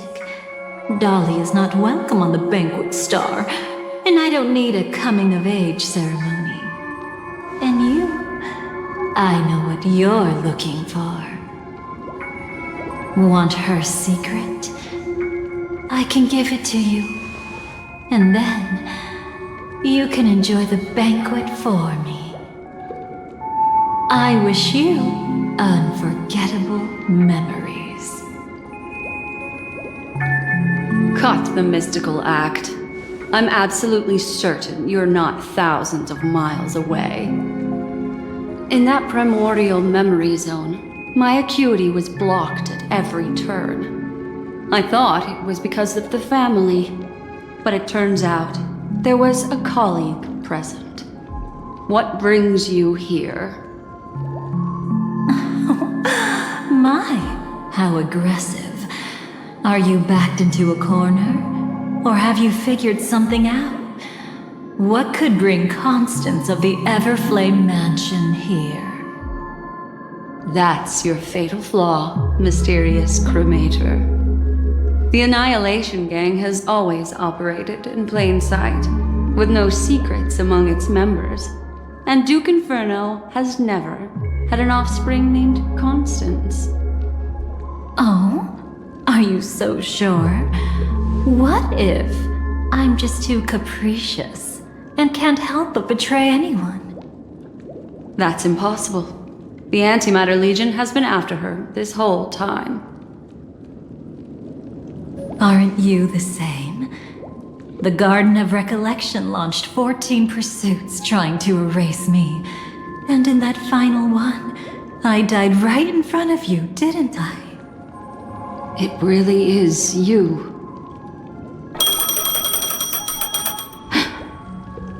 To interrupt another's reunion. Such a graceless act. But by all means. After this, we'll have ourselves a nice long talk about your ingratitude, my dear cellmate.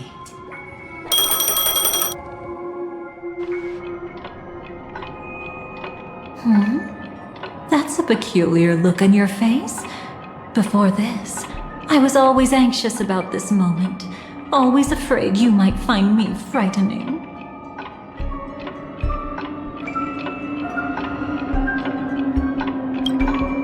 Of course. Everything about Penacony is more important than you think. To prevent other terrible outcomes, the Stellaron hunters were forced to use great power.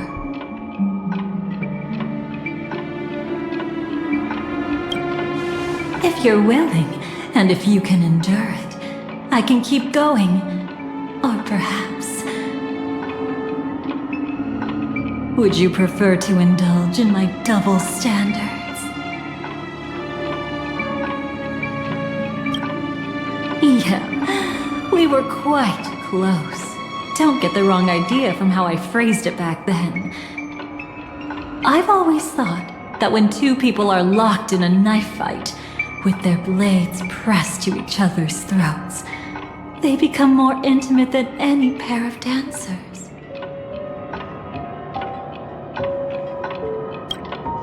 Now, let's turn our gaze to where the threads of destiny intertwine. Soon after, you finally learn Black Swan's intentions. She made a deal with the IPC to bring you before Aventurine. In order to reclaim Penacony, the IPC had been seeking temporary allies. As a show of initial sincerity, he revealed his discovery to you. The crime scene of Robin's death that was staged by the Fool. From that moment on, Aventurine embarked upon his great gamble. Willing to shatter the cornerstone as precious as life itself, he deceived Sunday with his schemes, earning himself a chance to risk it all. With such a high-stakes gamble, he succeeded in provoking the Emanator's strike. The family's carefully guarded secret was exposed, and you, caught in the eye of the storm, were pulled into the chaos. But that's all about the living. In the same moment, what became of those within the world of the dead? Miss Robin arrived at Dreamflux Reef ahead of you. But what awaited her wasn't the uncertainty of a gamble, but rather a destined life and a destined death. Brother, I don't understand. For a bird, does flying also need a why? Since it falls to us to decide whether to release it back to the sky, we must take responsibility for that choice. That really sounds like Mr. Gopher would. But I've made up my mind. Let it soar free and wild. If I had feathers and wings like it does, I definitely want to fly. Even if just to try it once. Besides, Big Brother will help it, right? But It's truly reassuring to hear such words before parting. Come someday. Your little sister will be walking ahead of you now. Mr. Gopherwood, how did you... The gods bestowed upon us heavenly fire, and with it divine tribulations. Let them be, for we are all mortals, born to love and to suffer. Today, more than one little bird will embark on their long journey. How could I miss the moment of your departure? Come here, child. I've prepared a farewell gift for you. What did she give you? Miss Robin?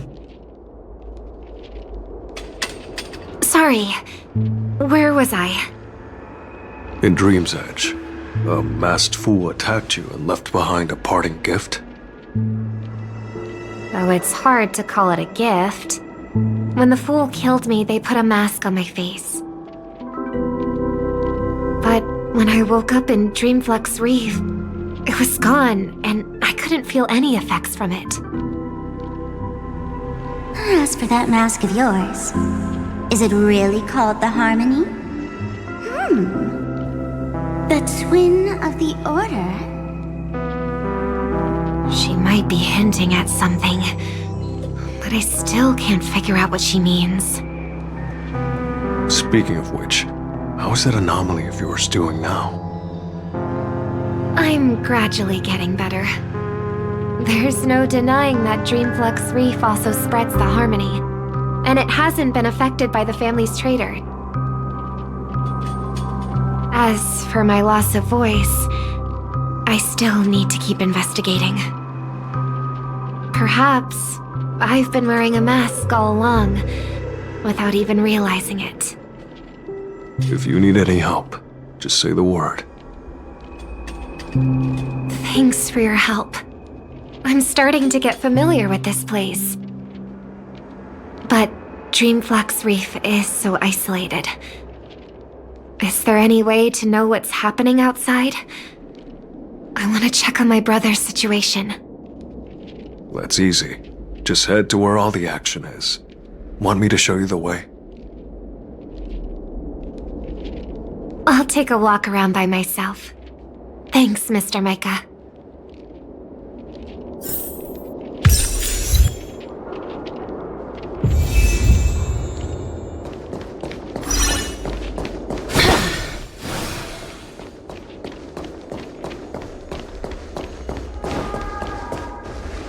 Miss Robin, can you hear me?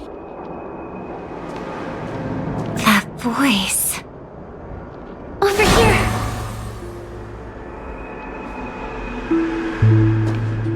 Are you Miss Firefly? So you did notice me after all. Sorry, but I can't show myself right now. Could we talk somewhere more private? To be honest, I have no reason to trust you. I get it, but I can assure you this isn't a trap. If you really need a reason, there are anomalies in the 12 hours. We are suspicious of the Dream Master's true identity. Lead the way. But let me be clear. Agreeing to me doesn't imply anything about my stance. Understood. My companion will show you the way.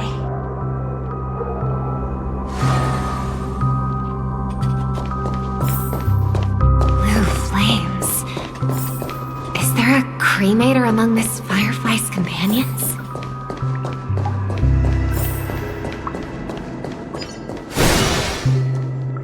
Miss Firefly?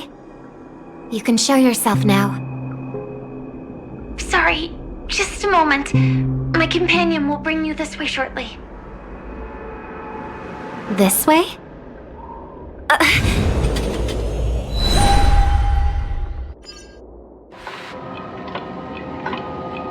Where is this?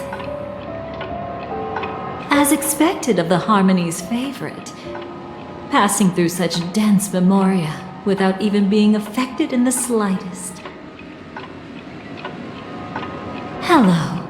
You may call me the Dahlia for now. This is our cozy new home in the sweet dream, where words may flow more freely. A new home burned out of the sweet dream? If you really wish to have a proper conversation, you shouldn't resort to provocation like this. I apologize, but she's different from other cremators. She has no intention of stealing memories. The same goes for me. I've never wished to destroy the sweet dream. Sneaking into the dream was my only option. I really like Penacony as a tourist. This is my first time dreaming, and Penacony is more wonderful than I imagined. Thanks. So, what brings you here? I'm sure you've noticed it too. The Dream Master Gopher would completely merge with the dreamscape, becoming virtually omniscient and omnipotent in Penacony. But now, he's losing his grip on the dreamscape. To find out why, we conducted some investigations. In the primordial dreamscape, we uncovered a crime that he had buried away. We suspect that's why his powers aren't what they used to be. And that's why he's been telling everyone he's under the weather. Crime? I'll show you later. Belonging to his family, you wouldn't believe me unless you saw it with your own eyes. You've indeed uncovered many clues. But before we proceed, I must confirm your true intentions.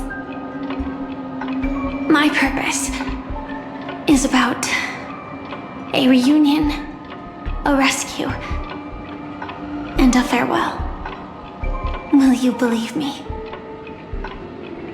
Miss Firefly, that expression and tone of yours just now, I've seen it many times in my audience. Expression? That's the look one has when describing what they hold most dear in their heart. So I'll trust you this time. When I first left Penacony, the Dream Master gave me a parting gift. A divine law, so to speak.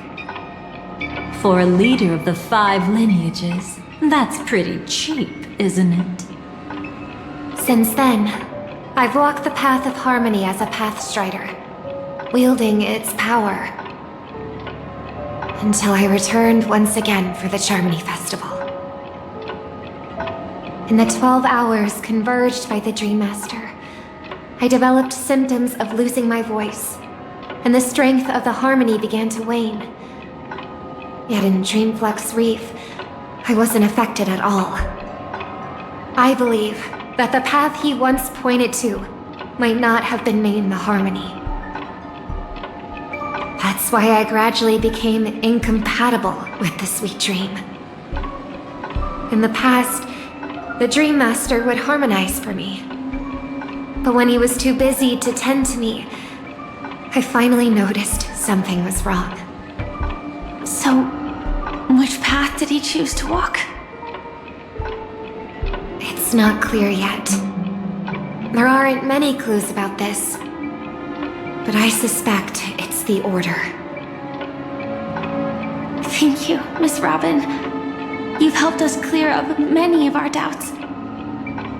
However, regarding the Dream Master's path, we have different conjectures. What is it? Come with me. It's time to see it with your own eyes.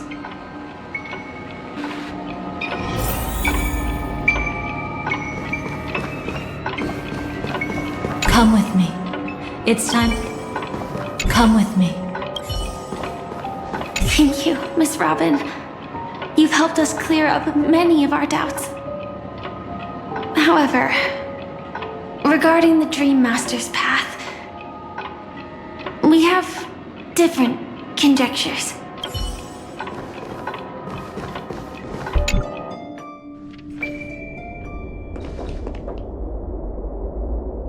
Here lie secrets that the family tried to conceal, and a long, romantic tale.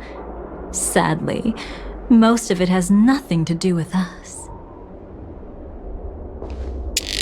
Brooklyn Tiernan. I remember that name. A Galaxy Ranger, worthy of admiration. When Penacony was plagued by the swarm disaster in the past, he was the one who fearlessly protected our sweet dream. That's why we had to come here. We suspect that after turning away from the family, the Dream Master sided with the propagation. How could that be? History as we know it may be long gone, but people's memories remain preserved in the memory zone. If we can master the technique, we'll be able to pierce through time itself and salvage the past from chaos.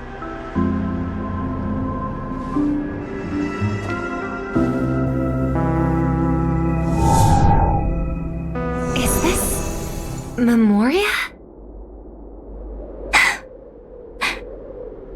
Every disaster brought by the swarm was accompanied by countless sacrifices. Some names were remembered, but others were not only forgotten, but betrayed. What are you doing? I am not your enemy. Indeed. Our true foe is that abominable fate. Then why? Why? Easy, child. Your struggle only adds to the pain. The strike I just delivered, dishonorable though it may be, did not miss. Here and now, your death is certain. But I was clearly helping fight against the swarm here. Indeed. As the swarm ran rampant, a Glamoth knight passing through joined the battle without asking for anything in return. Truly admirable. But have you ever wondered why, right after that, the infestation only grew worse? Could it be? The Glamoth knight, born to purge the swarm, turned out to be a path strider, walking the path of propagation. The sweet dream has never been tainted by the propagation. You brought it here, and only your death can remove it. How can this be? I can leave and never come back here. I can't die. I don't want to die. That's precisely why I said that strike wasn't honorable. I explored your secrets for the sake of the sweet dream. But striking you down, that came from selfish desires after glimpsing eternity. Paradise shall fall into this world of sorrow, and once dawn breaks, it will shatter in the light of day.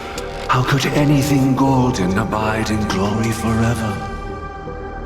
You shall become my darkest crime, in the beginning of a great undertaking. Your remains shall become the foundation for eternal paradise.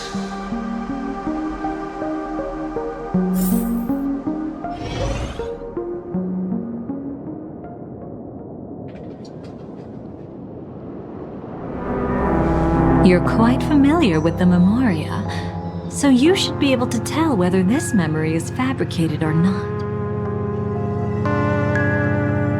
Laying the foundation for eternal paradise?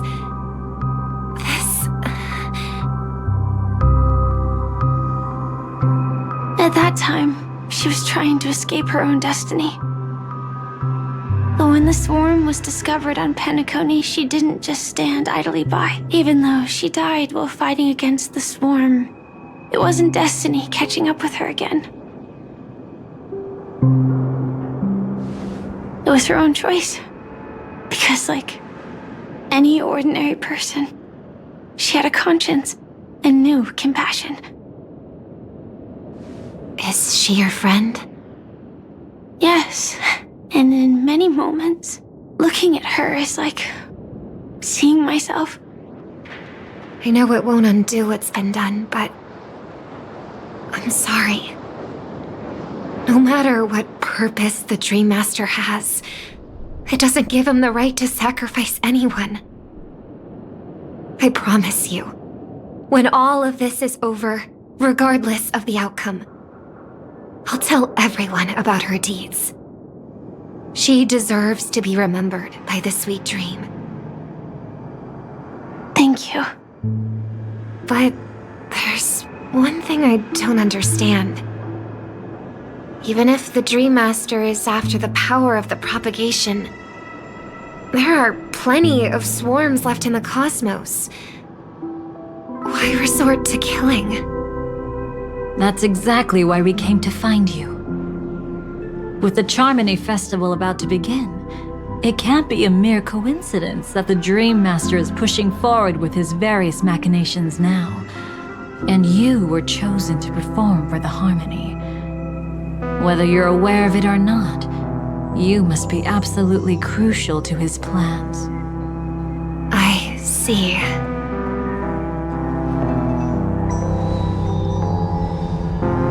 You want me to become the conduit to retrieve the past from the memory zone? What exactly do I need to do? I'll need to temporarily take a piece of your memory. By letting it stir up the memory zone, I can follow the flow of Memoria and burn a path through, retrieving scenes from the past once again. Whether I succeed or not, I'll return your memories to you safe and sound. Let a cremator access my memories? I also think it's too much to ask. If you deem it necessary, you can use tuning to leave a safeguard in our minds, preventing any ulterior motives.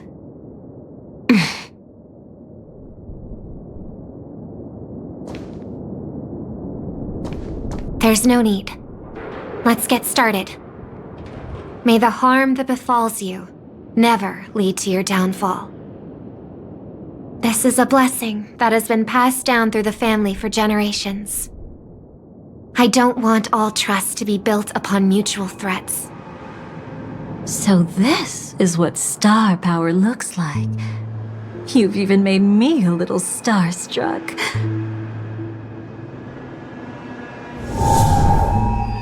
All right. Looks like we got lucky. Oh? What's this? A piece of worm-eaten oak? Found something new? This time, I'm afraid we've uncovered quite a disaster. Let's go see it with our own eyes.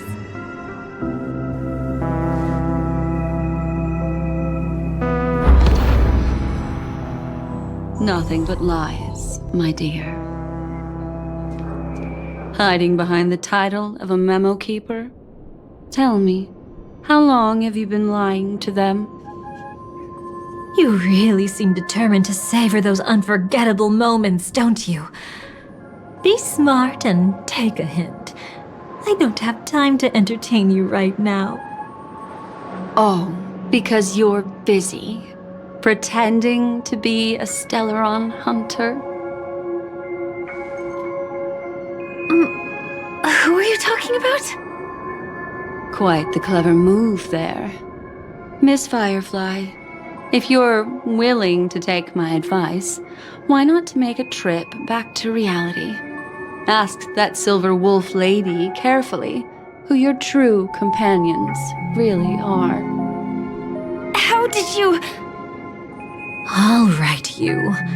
Still can't help sticking your nose into everything, huh?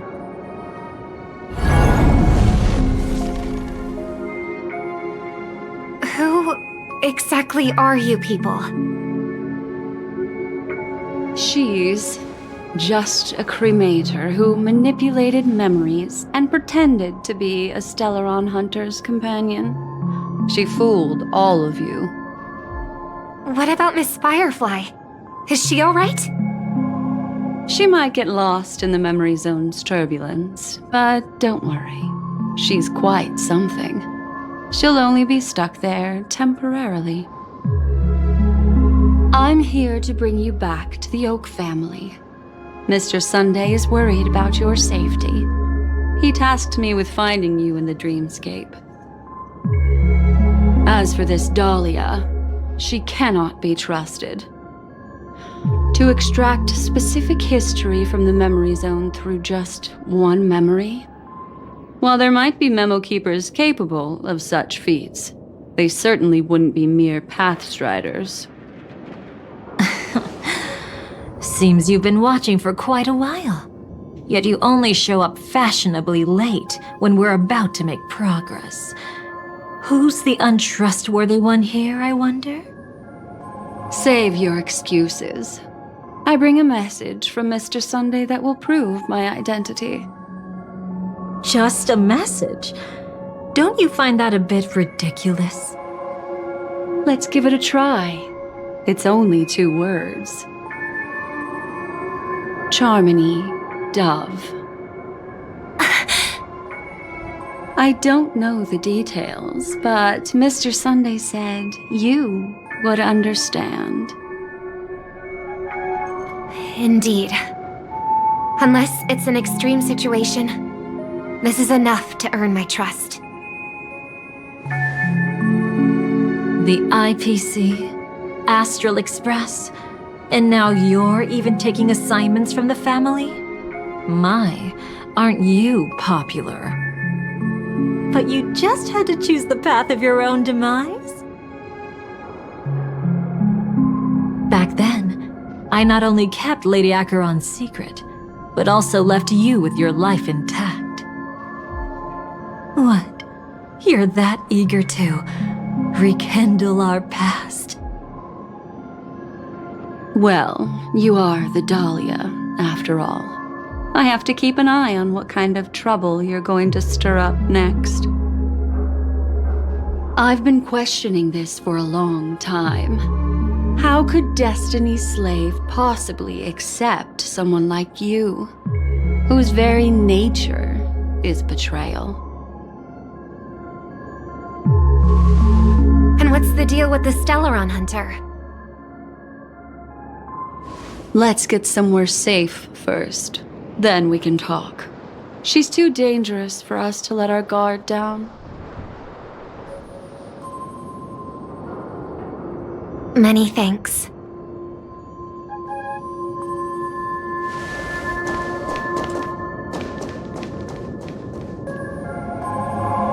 You've gotten more composed.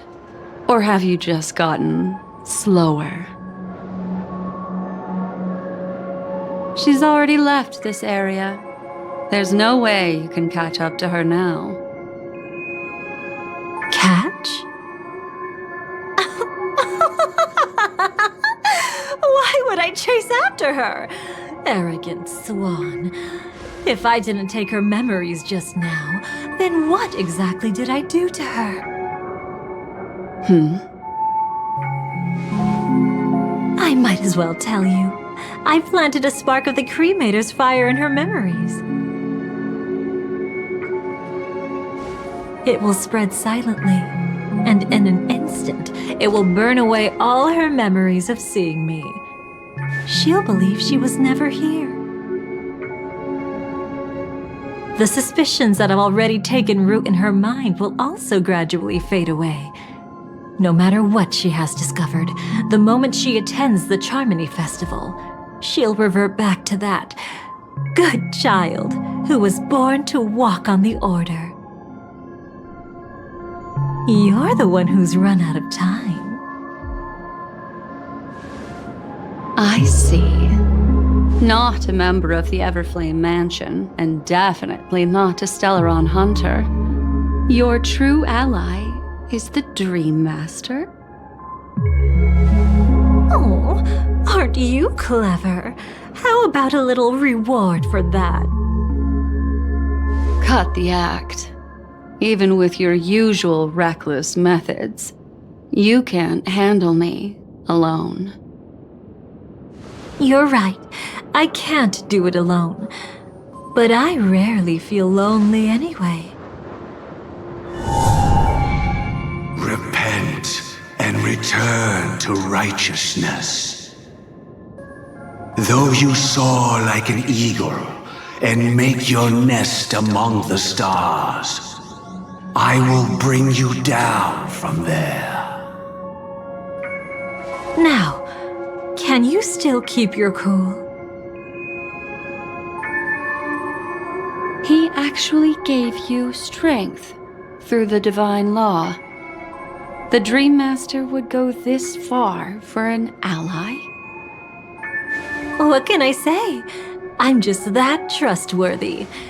If he hadn't done that, how could my control over Memoria far exceed that of ordinary memo keepers?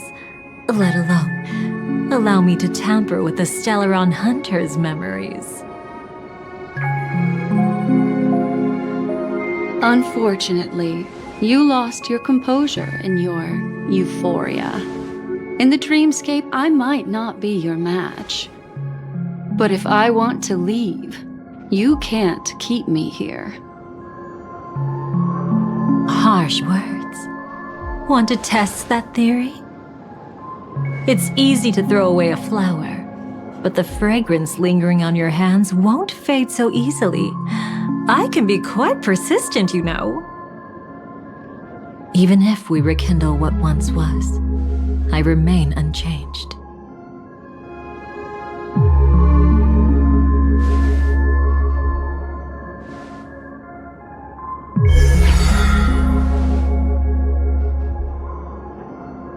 Run faster. I love watching people resist, love watching them flee. Let's savor this moment a bit longer. After all, for us, this will be an incredibly crucial moment. No matter where you run, I will always find you.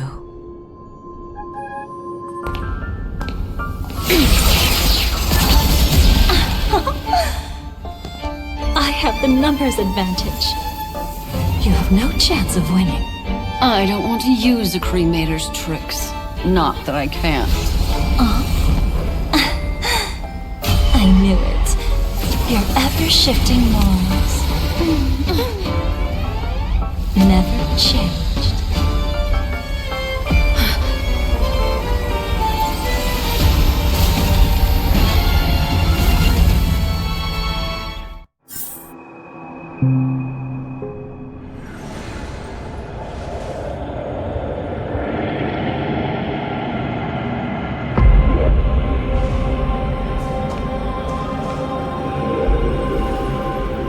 Where do you think you're going? After putting on such an elaborate show, won't you stay for a little chat?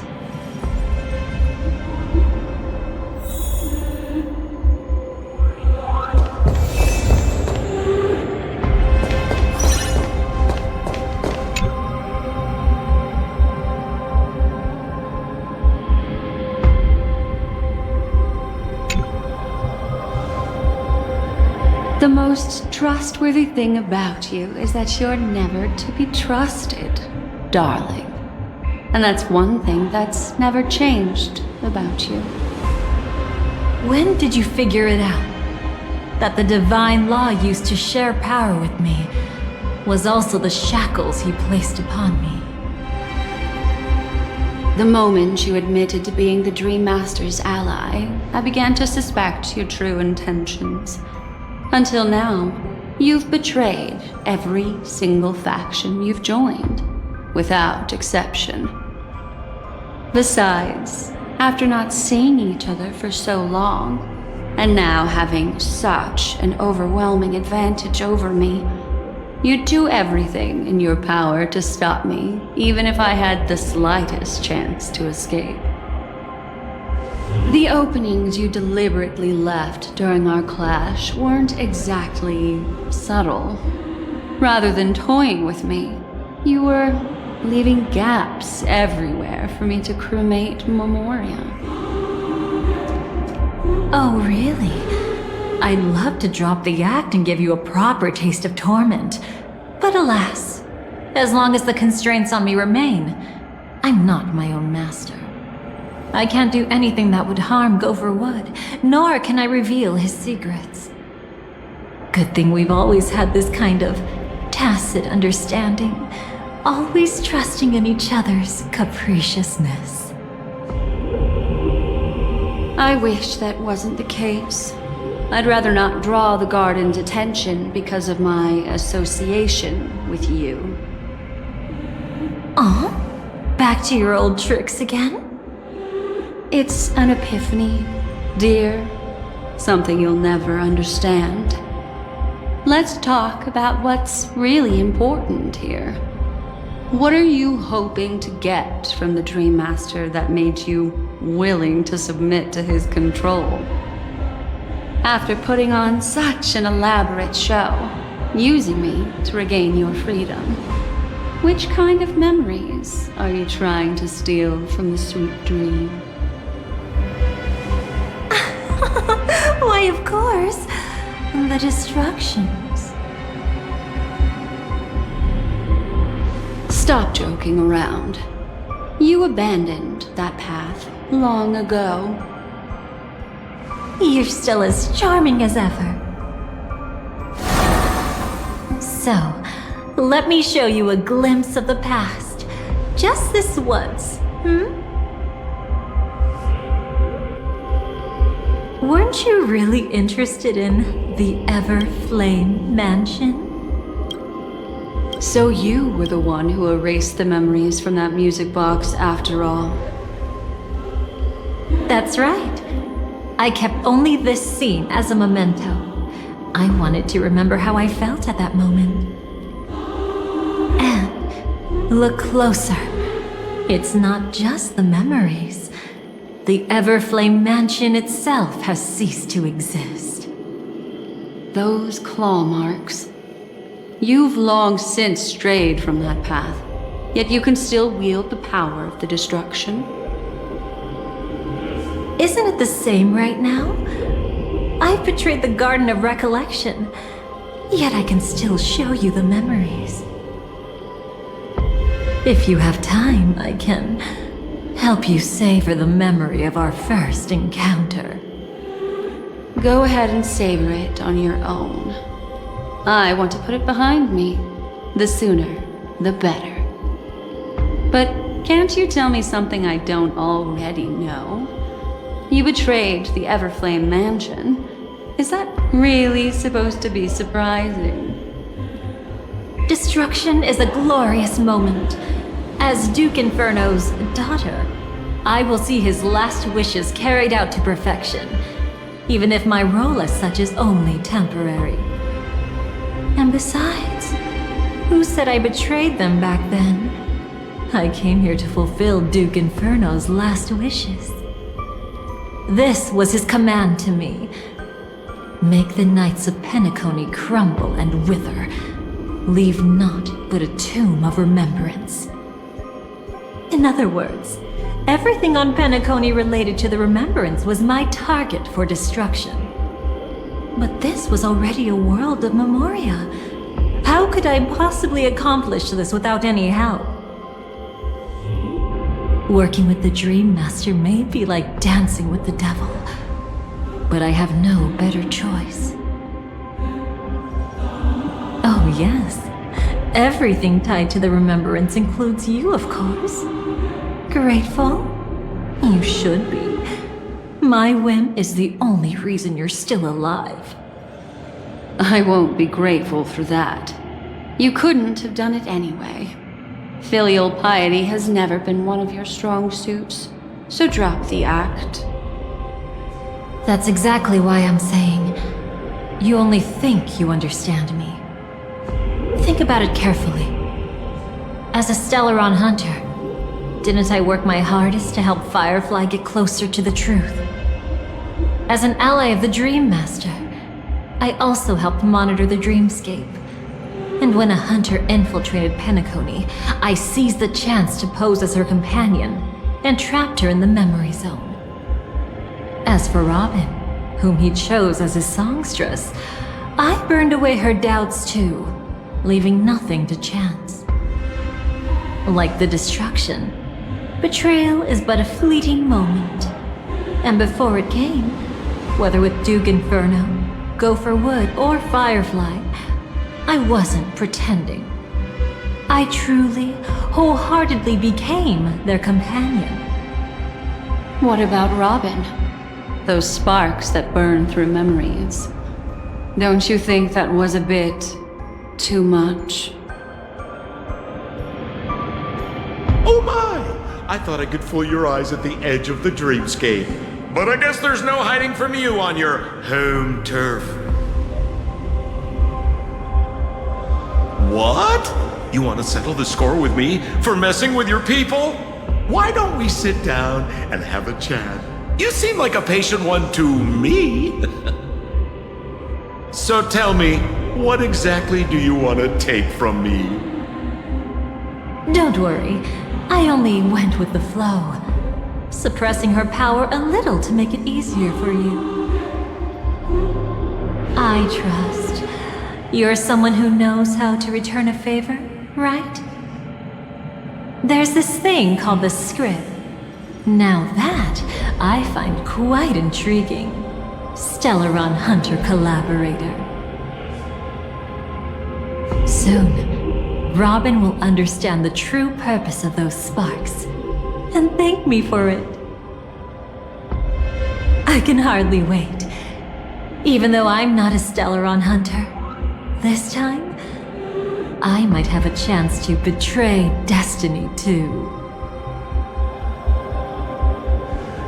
So stop thinking you figured me out. I don't want to miss out on any possibility life has to offer. Betrayal isn't in my nature. Greed is. Darling, are you fatally wounded or terminally ill? Unless you're on your deathbed, I don't believe you're actually being this honest. I can make an exception for you, but most people, I certainly don't want them to remember. Sometimes I resent memories, because some people don't deserve to witness my radiant bloom again in their memories. And besides, You're no better when it comes to greed. On my deathbed, I suppose that's not entirely wrong. I was hoping a little honesty could talk you into dying with me. No, thank you. Too late. You're already caught up in the secret. Come on, just a few steps more. Even if I tried to turn you away, you wouldn't want to.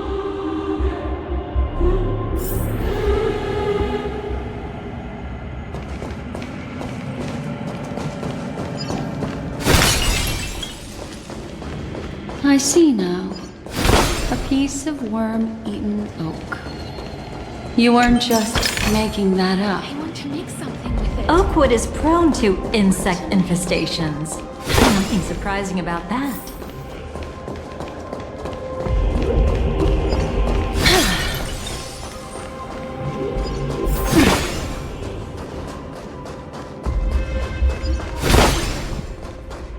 It's him.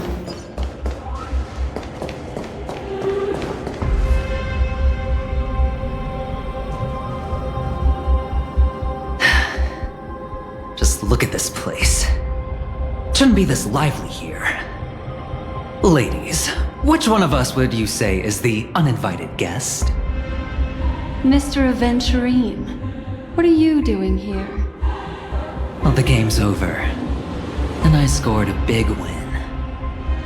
Oh, what did you get out of it?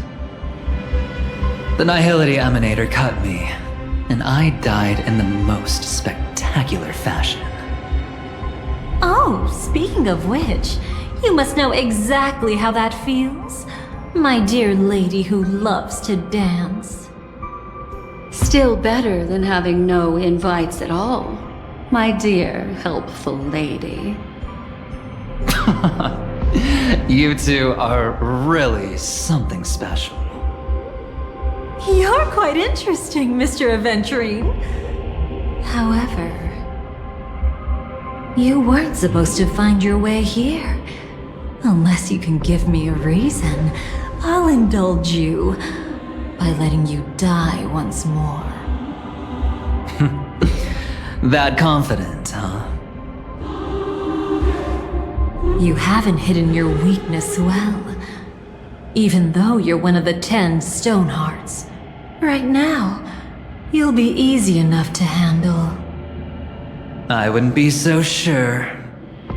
Since you know who I am, you should know better than to gamble. Consider this warning a welcome gift from a friend. So long as my trump card remains unplayed, none will dare see the hand through to the end. Too bad you've used up all your luck for today. I've always found losing more interesting than winning. What's the harm in giving it a try? Hold up. No need to rush into making enemies. Mr. Aventurine, congratulations on uncovering the truth behind death. But from what I know, you should be at Dreamflux Reef instead. Well, after taking a solid hit from the Emanator's blade, I never got the chance to enjoy a good nap. Thus I sank into the chaotic memory zone, and then my desire led me here. As I thought. You two haven't noticed. The answer was right under your noses this whole time. You can traverse through Memoria without relying on roads, which is exactly why you missed it. Ladies, you didn't think the IPC would enter Penacony unprepared, did you? Backed by a most attractive package, I quietly assembled a team to research the memory zone. And I only asked for one thing in return. How to escape alive if I accidentally got lost in Penacony's Memoria. To be honest, they didn't contribute a thing. But they did help me discover a certain legacy. Rosalina Jane Estella, the former undertaking once belonging to this Nameless. She once boarded the Astral Express as an outstanding surveyor. Years ago, in pursuit of the primordial dreamscape secrets, she ventured alone into the memory zone and was never seen again. Everyone believed she had perished, taking the mysteries of the dreamscape to her grave. But that wasn't the truth. Before departing from this world, she single-handedly forged the pathway of Memoria. Mr. Aventurine, do you even realize what you're saying? Look, I didn't believe it at first either. But the Nameless, as it happens, had quite a unique background that led her to devise a brilliant solution. Using the technology from the Zarina Earth system, she gave her life to the memory zone, giving Penacony's dreamscape a unique signature. When dream chasers wander into the memory zone, they'll drift towards places that can fulfill their desires. Those who yearn for freedom will witness the form of the primordial dreamscape. Those consumed by obsession might encounter certain special dream bubbles. And those who are lost and directionless will return to the 12 hours, seeking their path within their own past. The family discovered this trait and cleverly utilized it, allowing guests to be sent to different hours upon their first dream entry.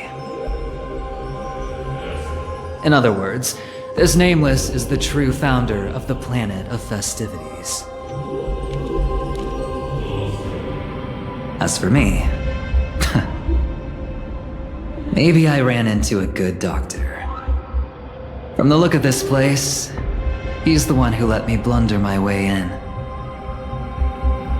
The impossible in dreams is not death, but dormancy.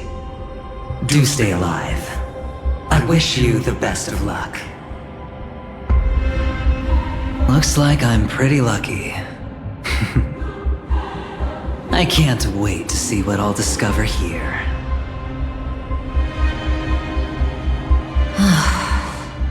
It would seem luck favors you still, Mr. Aventurine. Fate is truly fascinating, yet cruel. Remember Miss Robin's question? If the Dream Master was after the propagation, why did he have to harm the Glamoth Knight? Years ago, he had already completed this plan, waiting for a Glamoth Knight to enter the dream. Unfortunately, with the sudden fall of his empire, his hopes seemed to have been dashed.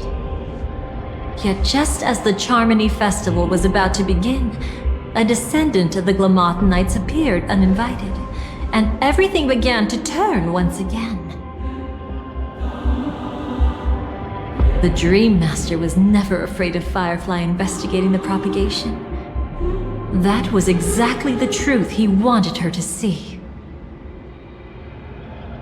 Wait, is that why you trapped her in the memory zone? Correct. This place is where the Dream Master wanted her to be. And he wanted her to think she'd figured something out, only to make the wrong decision at the most critical moment. So, what exactly is the Dream Master plotting?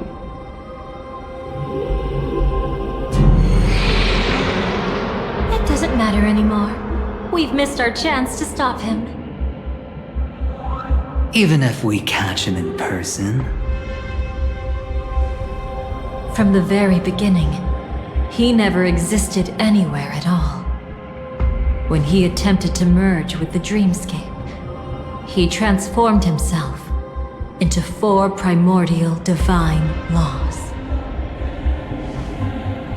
The gods bestowed upon us heavenly fire, and with it, divine tribulations. Let them be, for we are all mortals, born to love and to suffer. The first law. As his parting gift, he bestowed it upon Robin, guiding her onto the harmony. Repent and return to righteousness. Though you soar like an eagle and make your nest among the stars, I will bring you down from there. The second law is the power he bestowed upon me as his collaborator. At the same time, it serves as a constraint to ensure I won't act recklessly. And the third law... Paradise shall fall into this world of sorrow, and once dawn breaks, it will shatter in the light of day. How could anything golden abide in glory forever? I haven't seen it myself either. According to him, it was an all-out attack, like a torrent of fire pouring down from above. And the last one? Nobody knows. After claiming to be ill and withdrawing from public view, even though the constraint remained in place, he never contacted anyone again. Not even me, his collaborator. It's just my theory, but I'm pretty sure I'm right. By then, he had finally completed the last law and used it to eliminate the one weakness that exists in any plan. The mastermind himself. The moment the plan was set in motion, Gopher Wood died a martyr's death for the just cause he believed in. And the swarm disaster shall reappear again in the sweet dream. The moment has finally come. Resentful from being deceived. Confused by conflicting memories. Your expression right now is so similar to what I had imagined.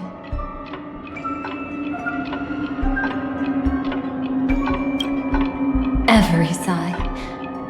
I'll try to fulfill Duke Inferno's last wishes. Advance Gopher Wood's plans, and yes, indeed, I've helped the Stellaron Hunters uncover the truth. Don't be too mad. I wasn't a Stellaron Hunter back then, but wasn't everything that happened in Penacony the perfect opportunity to join?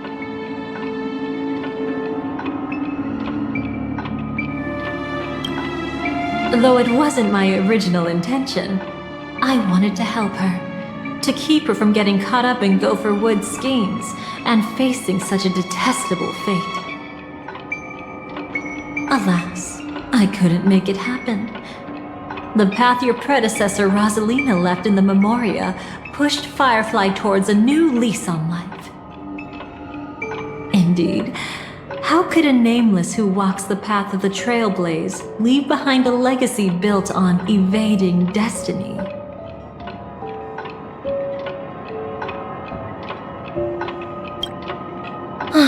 As you can see, he became a martyr, leaving all his power in the 12 hours, like a self-turning hand of time, driving his plans forward. The Order truly is a harsh path. Enna, Gopher Wood, and Sunday, the one you know even better, they all chose to sacrifice themselves for it. But then, something interesting happened. You turned out to be that variable. As Aventurine said, Rosalina's legacy would send dreamers to where they truly yearn to be. For Firefly, that place turned out to be by your side. She revealed her true self to you, reuniting with you as a Stellaron Hunter. Then, guided by a history fictionologist, you witnessed the life of the watchmaker Mikhail. It was truly a life worth remembering, worth giving everything for. I would have loved to raise a glass of hello and goodbye to him, just like the one who saw things through to the end, Mr. Gallagher. What a shame I can't do it properly here. Sunday also came here, feigning cooperation, to reveal to you the truth about Penacony, the foundation of the sweet dream, hidden behind the Grand Theater's curtain, was actually a Stellaron, and the true mastermind behind everything was none other than the Dream Master Gopher Wood. But you know now that his words weren't entirely true. What followed was one of the few beautiful memories that Firefly has held onto to this day. In order to win tickets to the Grand Theater, you and Firefly participated in the moment of scorched sand auditions. Your coordination was so perfect, like you were companions who'd long shared the same rhythm. See? Even though you've forgotten everything from before, some traces remain etched in this moment, becoming part of your instincts. Until, following the script, Firefly sent you all to the final stage before departing on her own. In those beautiful moments before that, she experienced the joy of living, yet she still had to face the terror of death. However, you may have noticed that during this period there was a small gap. She and you weren't together the whole time. You returned to a child's dream through a dream bubble left by Mikhail and witnessed his legacy. However, Firefly was not a trailblazer, so she couldn't enter it. While waiting alone, she met her true collaborator, and thus learned that there was more than one legacy in Penacony, and more than one watchmaker.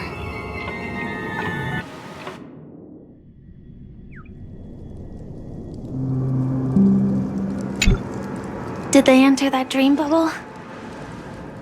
That's right. Unfortunately, you won't be able to follow them in so easily, even if you've traveled together as companions. That old man can be so stubborn sometimes. He'd rather have the Nameless be the ones to witness his legacy. No, I think it's quite romantic. A legacy left in the past will give them the courage to continue walking towards the future. Even if I can't walk alongside them, I'm content in knowing this. Huh. You're quite like the Nameless. Awkward, but admirably so. Maybe we can't walk the same path, but... Passphrase, respond at once. Why does life slumber? Huh? Ignore that. Must be some meme. How did it end up here? Sorry, I want to go check that out real quick. Be right back. Oh, so you're into fluffies too. You've got taste. Better not wander too far though.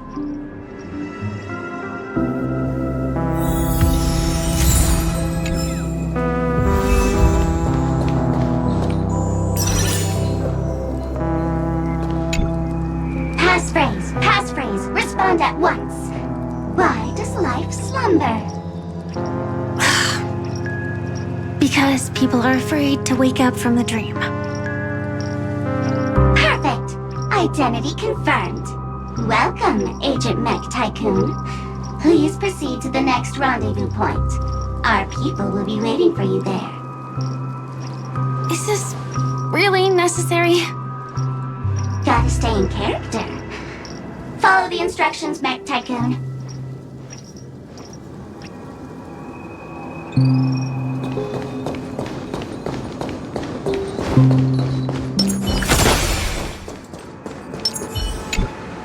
Hello. Please submit identity verification for Agent Ultra Firepower Instant Star Traveler. Who?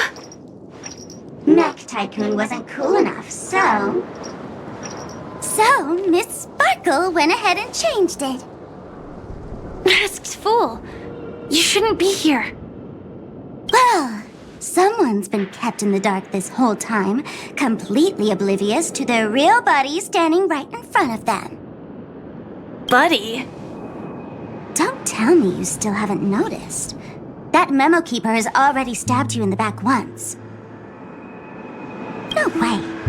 Silverwolf never mentioned me. But she's the one who invited me to team up. The family's omnipotence in this sweet dream, that was my intel. Now you all are going back on your word. Your intel? With Kafka's spirit whisper, my cognition shouldn't be susceptible to distortion. Could things be different now that I'm in a dream? Before heading to Penacony, Silverwolf did tell me to keep an eye out for anyone asking, why does life slumber? But as evidence, that's not enough. Oh, really? Then what if you were to die 3 times in the sweet dream? Then why is this the first time we're comparing notes? What else could I do? As a fool, how could I ever catch up to a memo keeper in a dream? Every single time, just when I was about to reach you, poof, she'd vanish with you. Who exactly is Constance? She works for the Dream Master, but she definitely has her own agendas. She secretly made a deal with me.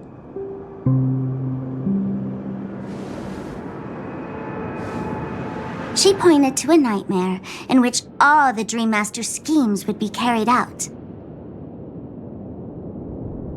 I've been looking everywhere for you just to give you this spoiler. A nightmare? What exactly is in it? Tell you straight up? No way. I went through hell and back for this. Here's the short version. After you've lived through the best of times, soar toward the sky with all your might. You'll hear insects chirping at the oak's crown. That's way too cryptic. I can't trust you. Please, we're working together. I'm not some lackey.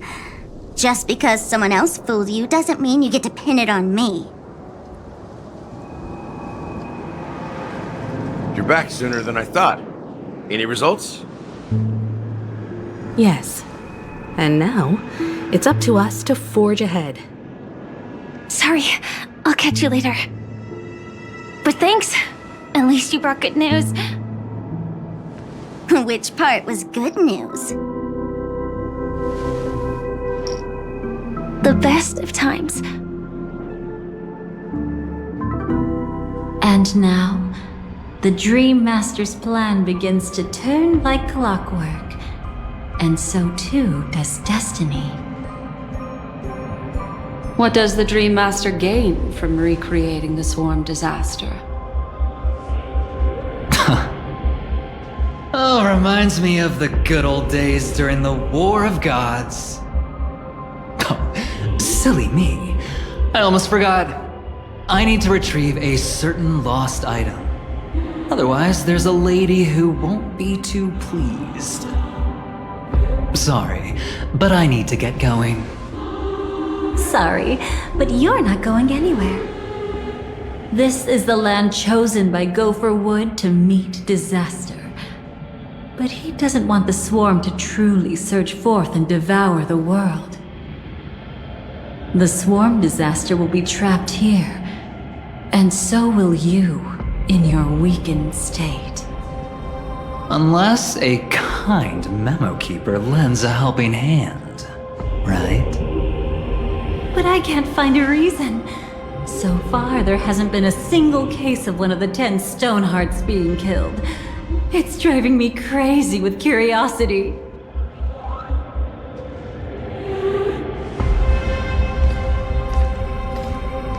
Glory above all! My friends, in the face of the omen of evil, we must stand united more than ever. Allow me to prove our resolve with my spear and pierce through this darkness. Huh? Whose backup is this? Pardon my late introduction. I am Argenti, of the Knights of Beauty, traversing this cosmos to eradicate all that is unsightly in this world. In the name of beauty, the one and only has brought me to this place. Perhaps it is destiny's guidance that led me here. In this dreamscape tainted by the propagation, I shall uphold the name of beauty and clear the path for all of you. Ah, passing knight. You found just the right person. I am an IPC envoy trapped here. Lend me your aid. For Adrilla the Beauty is the most peerless beauty of them all. Someone's a quick learner. Nothing else to say. This is far too much of a coincidence. What else is there to say? Would this Sir Knight even listen to us try to reason with him? That's the fascinating thing about destiny. Some people are just born lucky. Let them be. We should get moving now.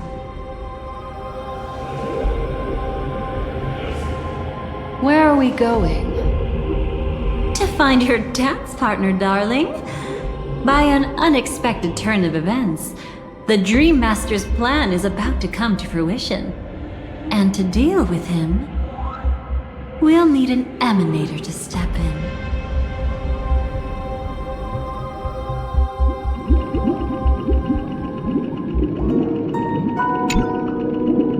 Since the future of the Stellaron, Penacony, and even the entire cosmos is at stake, let's draw a conclusion there, in all fairness.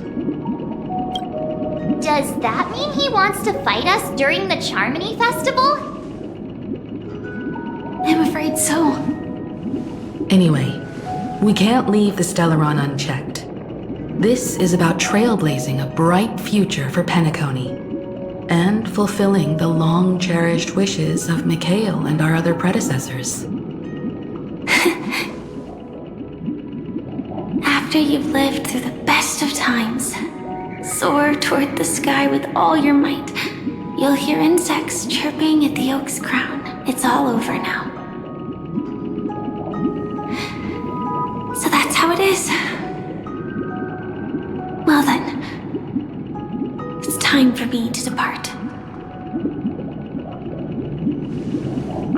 They've harnessed the will of an entire planet to create an eon. This confrontation is far more complicated than a simple power struggle. To secure Penacony's future, fighting on the stage alone is not enough. What do you mean? Are you not coming with us? I believe Firefly is trying to say that she's heading off to another battle.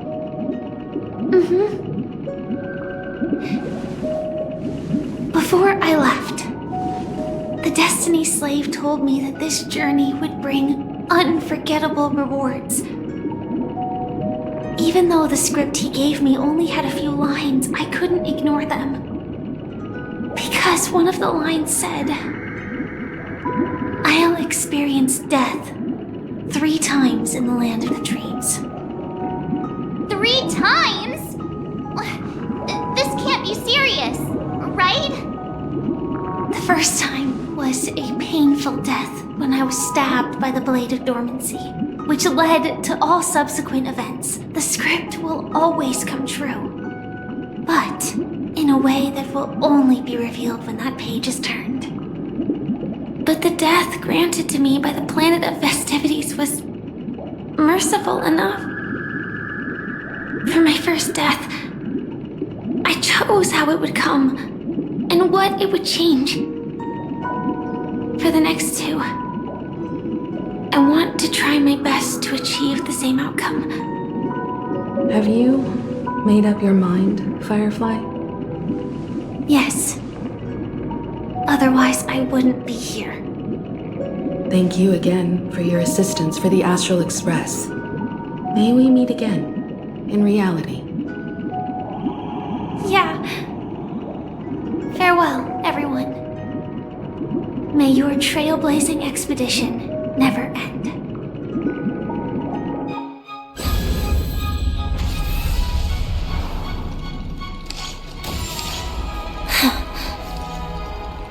I dreamed of a scorched earth. Everyone, are you ready?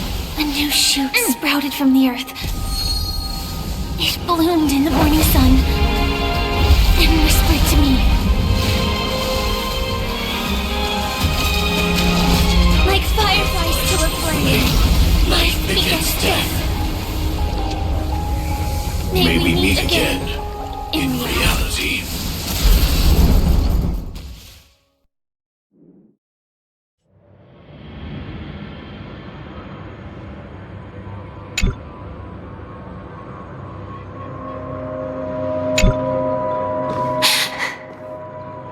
Is this the place where the Dream Master executes all his schemes? Or perhaps it's the place where he'll find redemption. Dream Master! No. Just one of his divine laws. Don't think I'll let my guard down. I know your true nature. Whatever your goal is, I will stop you. No need to be so tense, Miss Firefly. I am but a thought, formed from memory. Feel free to strike me if you wish to verify this. But his actions aren't baseless. There's a reason for my presence here. Please continue. Thank you for your openness. I'm equally unaware of the Dream Master's malicious plans. But he's been waiting for your arrival.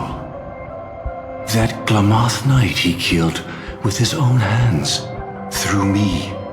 He hopes to restore justice for her. And you, her friend, are meant to witness it. Justice? Indeed. I'm quite familiar with this place and can guide you. This has its own significance for you, too. Witnessing his confession is tantamount to unveiling his crimes. I don't need your guidance to get this done. But you need someone to decipher the truth. Force alone won't solve anything. It's not like you'll stop here if I refuse. Lead the way. But I'll be keeping my eye on you. What is this place? Oak Manor. Once part of the Dewlight Pavilion. Before becoming the Dream Master, he used to hold family councils here. But it's been abandoned for years now, sinking into the primordial memory zone.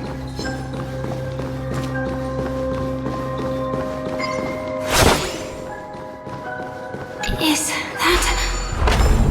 I'm afraid it's pain.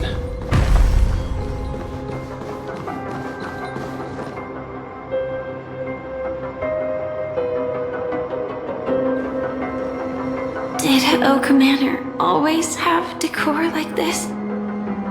After taking over the sweet dream, he never turned away any sincere dream seekers, even if they were shady characters. Walking along the harmony, he firmly believed that even villains could be transformed by Shippei's benevolence to show mercy, act with justice, and walk with humility. It seems his wishes didn't come true. Indeed. Those villains never learned their lesson. They even conspired with one another, foolishly attempting to establish their own family lineage.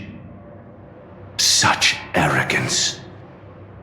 They went as far as sending a messenger across the vast cosmos to to seek permission from the main family.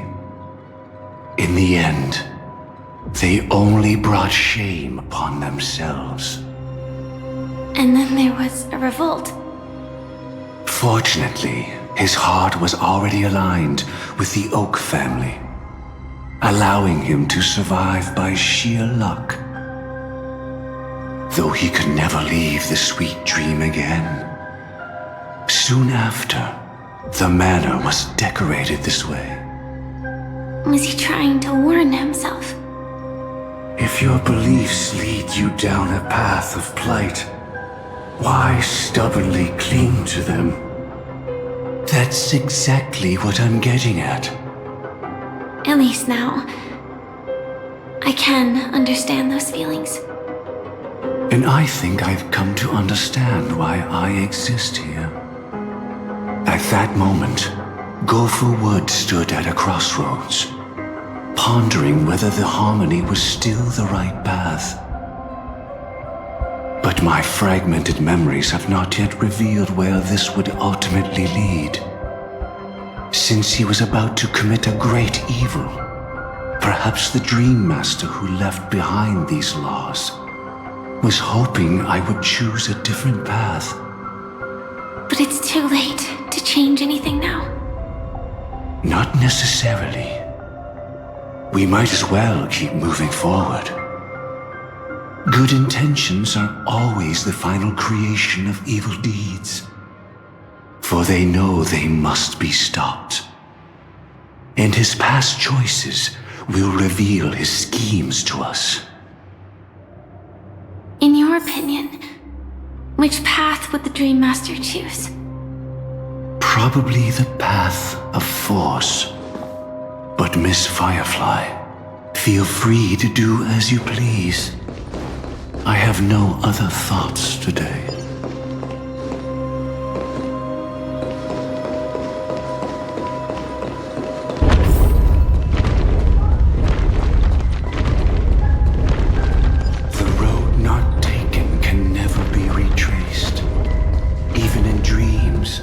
This truth remains.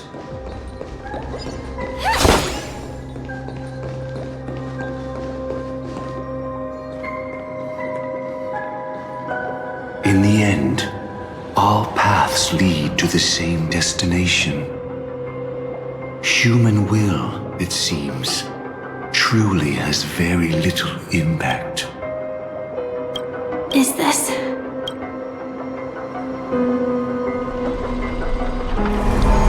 manifestation of Nanook and the fall of the Eternal Centurion. Such news has shaken the universe, and I've long since known about it. So why would a messenger of the main family take the trouble to visit this frontier? Just so you know, I'm here to deliver punishment, and you're the guilty one. Barely escaped death, and I still can't reveal my true form. Tell me, why have I been branded a criminal upon returning to this place? You've already confessed to your crimes. The family doesn't tolerate incompetence, even from a branch leader on the frontier. Not only did this one fail to quell the situation, he was even murdered. If it weren't for Nanook's manifestation, the Eternal Centurion would have descended upon Penacony to eliminate these villains. But you survived by sheer luck, and I set out for this very reason. You must settle this matter yourself and reclaim your lost respect, not for yourself, but for the family. To survive, but without the power to do anything. Therefore, your crime shall be punished with a blessing. I shall bestow upon you another crime. Its evil reaches even the heavens, and once known, the name Gopher Wood will lose all meaning. You will be alive in body, but dead in spirit. I know my sins. Please bestow your punishment. Here and now? That's not possible. Before I lead you to that honeyed fountain, I shall tune you so that you can no longer speak out. People believe it to be a creation of the destruction, for it always arrives coupled with calamity. I shall clear the shadows before your eyes, so that you may once again behold that almighty force that giveth and taketh, and worship the mercy bestowed by the triple face. The harmonic cancer, the Stellaron.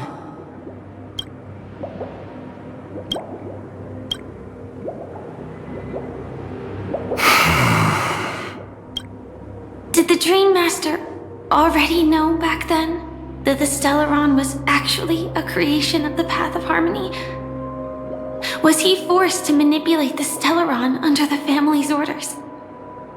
I'd like to defend him, but calling it forced would be self-deception.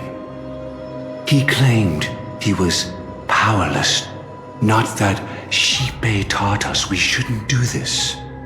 Whatever the family's true face may be, right now, Go for Wood is no longer a follower of the Harmony.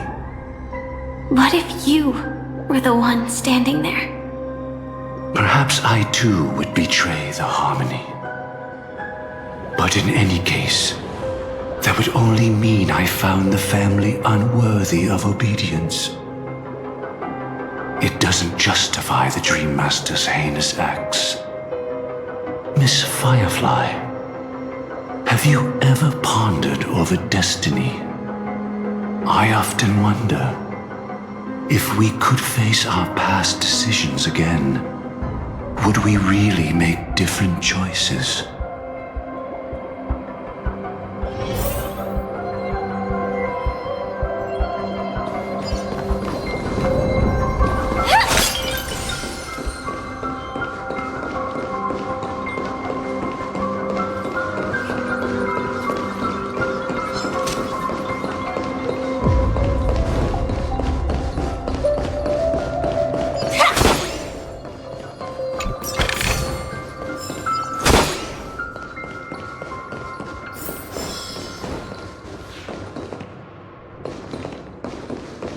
It's in that puppet's hand, Lady Firefly. Got it.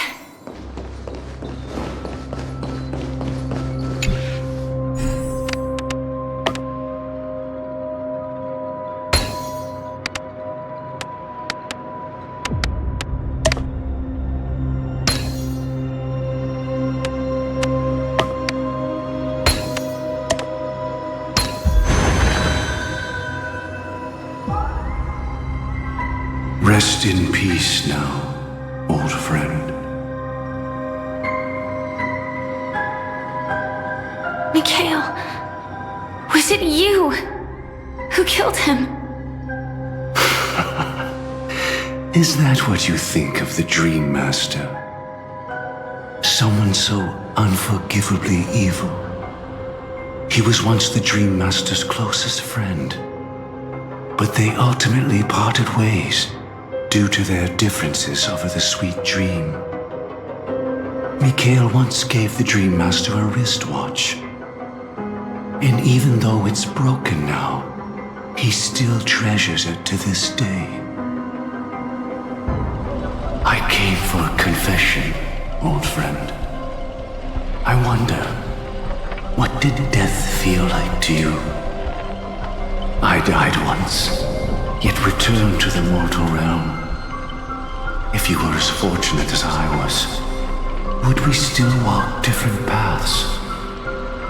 In my eyes, you can still hold on to hope precisely because you've never faced inevitable death. Would you blame me?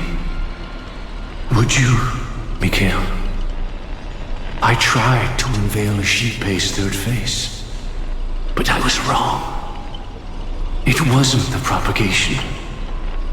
Yet destiny was so merciful.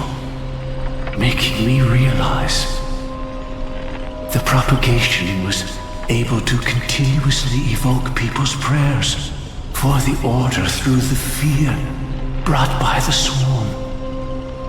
When the Swarm disaster ravaged the universe, that was also when the Order reached its unprecedented peak.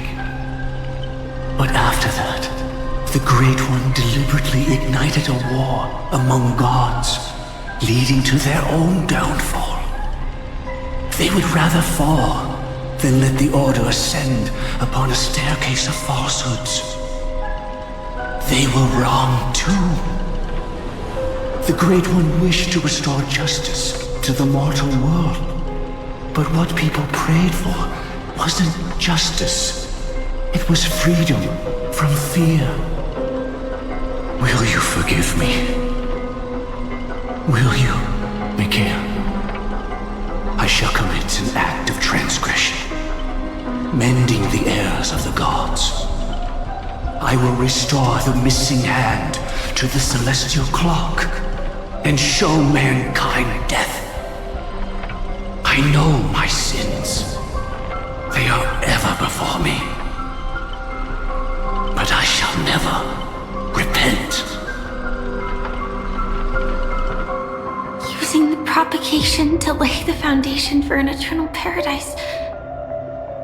So what he meant was recreate the Swarm disaster using fear to force people to pray for the Order's return?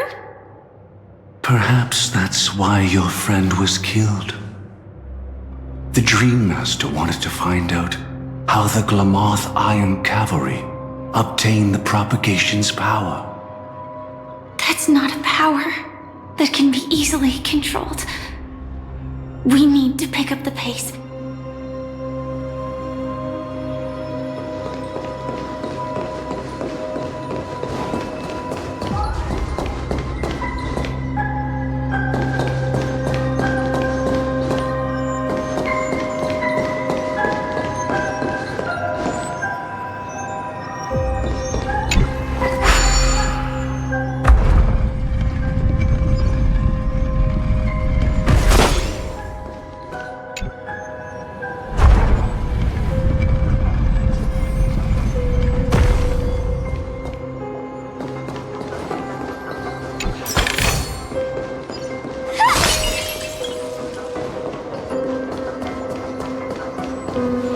Past this point lies the Grand Hall at the end of Oak Manor. And before us lies his final decision. Where to go after turning away from the Harmony. Since he wants you to choose again, which side will you take? Go ahead with whichever path you think is right. I'll take the other one. Don't worry. I can't change anything. Even if I have a sudden awakening, it would only give the Dream Master peace of mind. He deserves absolute punishment and must be brought to heel. So you made a different choice after all. I will stop him.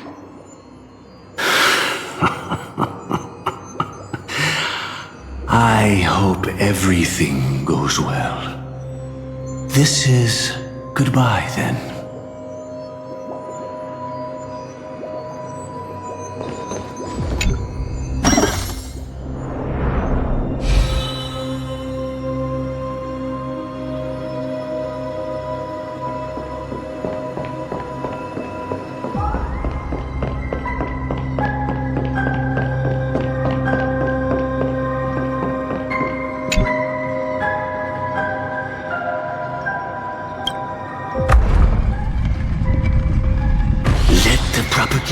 Rain down heavenly fire once more, heralding the mournful cry of death.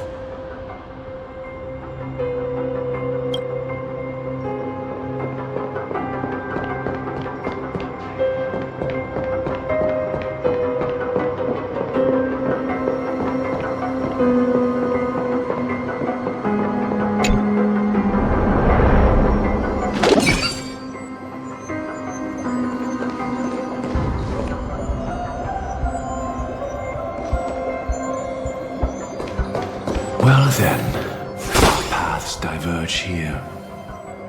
You go towards life, and I towards death. So many. Could Gokuwood's plan already be in motion? No. Impossible. No danger detected. But never let your guard down.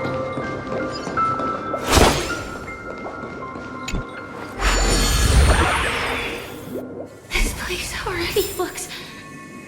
We need to hurry!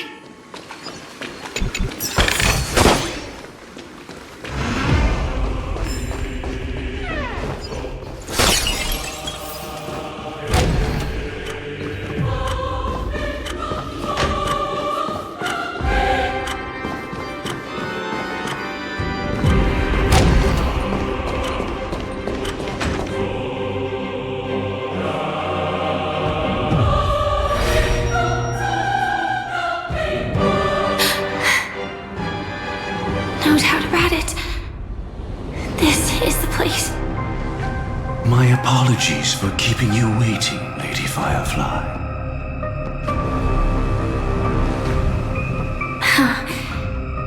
It's you. It seems the other path leads here too.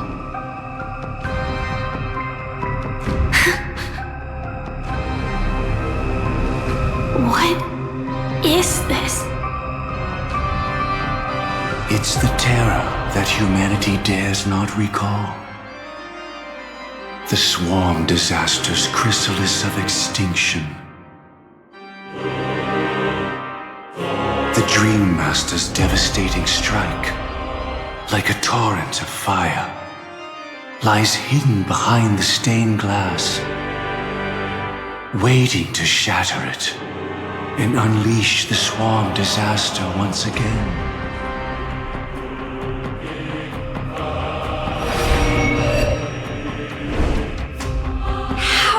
Did the Dream Master become this powerful? We need to stop him. Or maybe stop me. As expected. I shall end this matter on his behalf. This thought, together with the power beyond the window, completes a single, true, divine law. Divine law? Everything you saw along the way, none of that was meant for you. It was meant for me. So that I could bring you justice. I don't see any justice in any of this. Lady Firefly, I assume you've pondered over destiny, too. I don't think it can be used as an excuse for anything. Even if the ending is predetermined, we can still decide how we get there. That's just self-deception. You've never been able to change the course of events. When we stand at the crossroads of choice, no matter how many times we start over, we'll always make the same decisions. By that moment in time, we've already been shaped by our past, believing that choice to be the only correct path. All the past you've left behind has already determined your future. Your friend tried to escape destiny, only to meet the same end. And now, here you are, no different.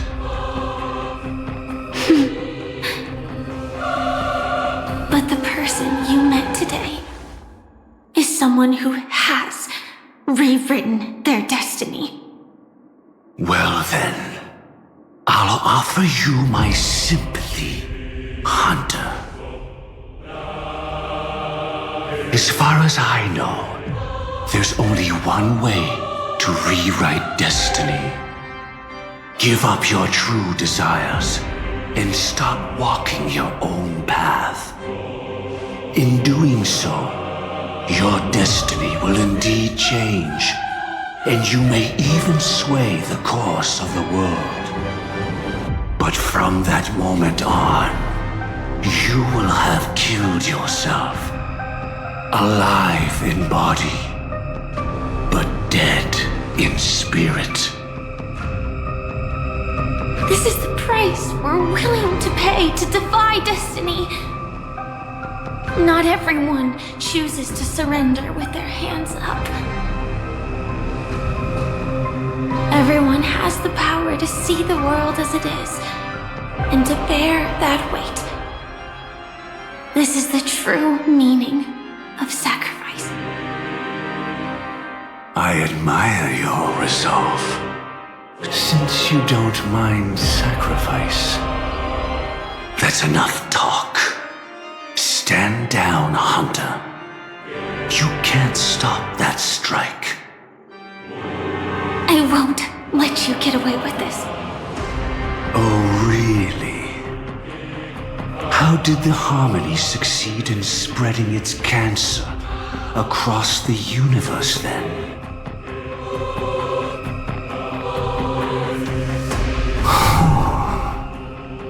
Though she wasn't my true companion, the cremator left me with a spark of her flame. I never trusted you. During our journey together, I planted it on you. And now, I'll let it reignite. It can burn away a thread of thought with ease. Impressive. But do you really think you can get ahead of me?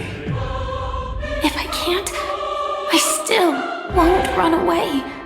If that strike is inevitable, I'll be the only one who dies in this nightmare. Your courage shines like pure gold. Even so,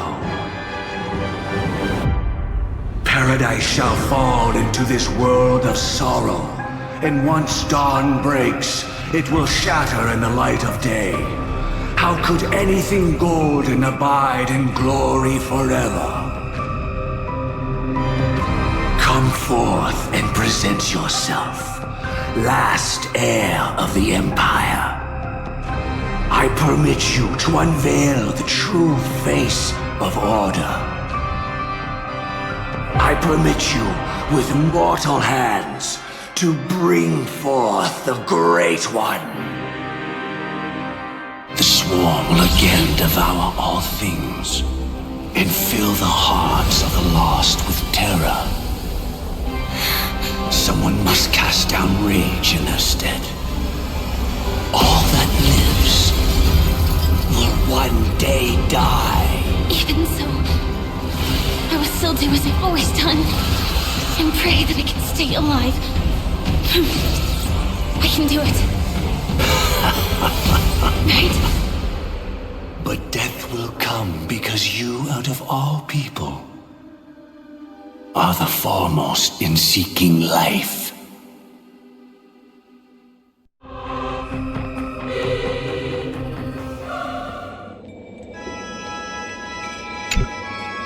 Your last confession took me by surprise. Mr. Gopherwood. No. The final divine law. I suspect there was never any chrysalis of extinction from a swarm disaster to begin with, was there? What exists in Oak Manor is nothing but a disguise. The only thing hidden within is a Stellaron. True. I never unraveled the secrets of the propagation. Now, split into 4 parts. A single strike of mine cannot harm that hunter. But if a Pathstrider of the same origin as the Swarm were to be deceived by tuning, mistaking what lies before them as certain death, If they were to make a wish to live before the Stellaron, the outcome would twist into a catastrophe that brings death. The swarm disaster. Her life shall beget death, and that death shall beget life unto this world. But why are you so certain that nothing will go wrong? I've already glimpsed the secrets of the Stellaron, and I have no need for certainty here. Even if she never entered the game, that strike would still fall at the appointed time, causing the Stellaron to shatter. The dreamers will learn that the power to destroy their own lives comes from the harmony, but that it is ultimately the worst option. You should know that I won't agree with this. Too late, child. The hands of time have struck midnight. Look up at the stars. Do you know why they are so cruel? That reason shall be the final divine law.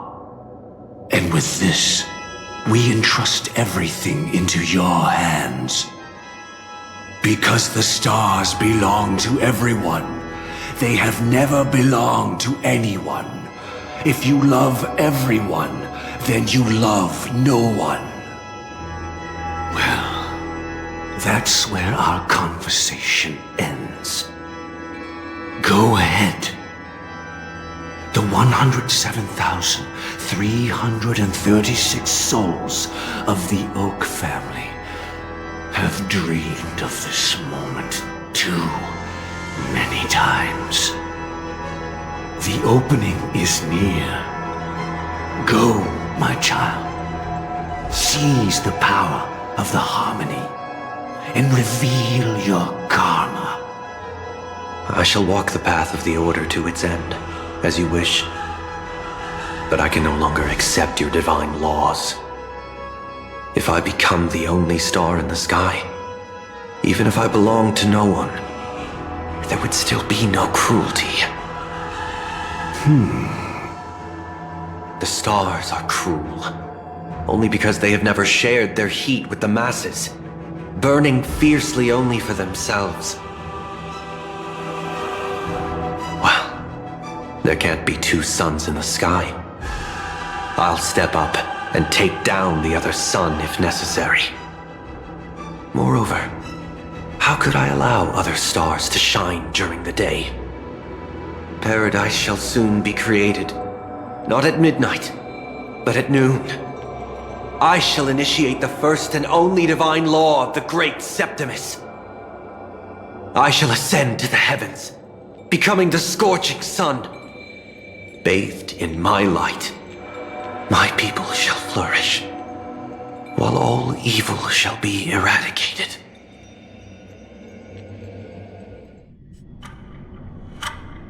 Very well, child. Do what you must. Perhaps I was never without choice, merely too entangled with the fear of losing, never knowing what was possible if I chose to act. I should become a watchmaker too.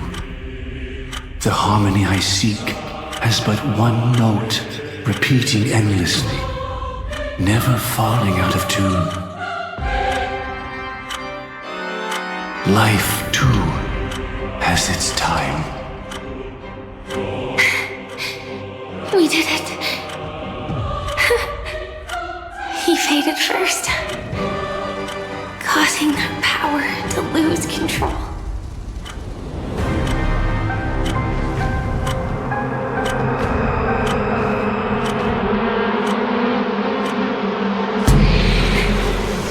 Is that Dahlia?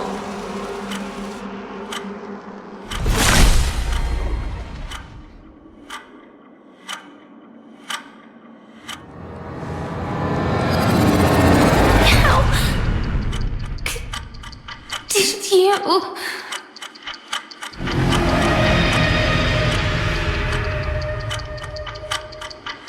Death comes for us all, Eventually.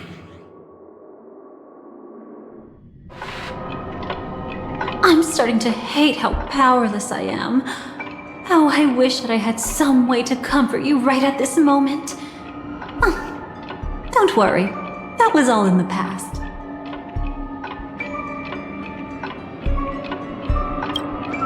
She had almost reached her demise, yet she survived. Her second death hadn't come yet. It would be upon her soon.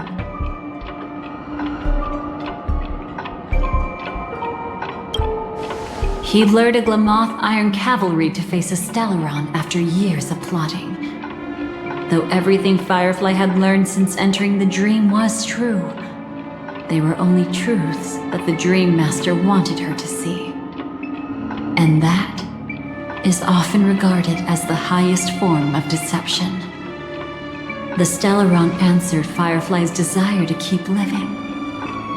In response, it recreated within the sweet dream the Swarm disaster and the Eon Enna. It was confined within the dream. Even a Stellaron could not truly revive the Swarm disaster. The Dream Master's actions could only evoke fear in those already dreaming.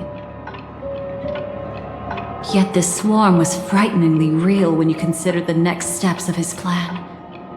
Enna's dream had enveloped the entire star system, which meant the swarm disaster would gradually become indistinguishable from reality. The propagation would awaken the most primal fears in all dreamers. Through their cries, the path of order would be sustained, until the entire cosmos drowned in a singular dream. You engaged in a decisive battle with Sunday at the Penacony Grand Theater afterward. He had, without question, become an emanator at that time after usurping the Harmonious Choir. But you showed no fear, and gave it your all in your fight against him.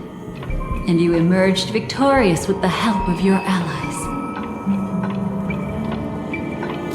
Yet that battle, the setbacks, the victory, was just an illusion woven by Sunday.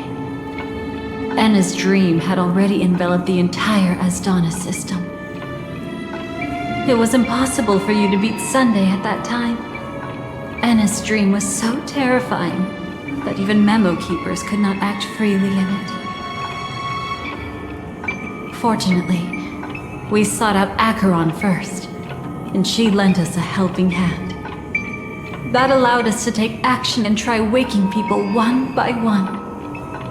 Indeed, don't forget that, even within the sweet dream, there were still many people yearning, striving, and pushing forward with all their might. At that moment, you too would face a similar deathmatch. Being woken up by Black Swan was a watershed moment. Due to the existence of Enna's dream, your memories from that point onward can no longer be viewed from the same perspective as before.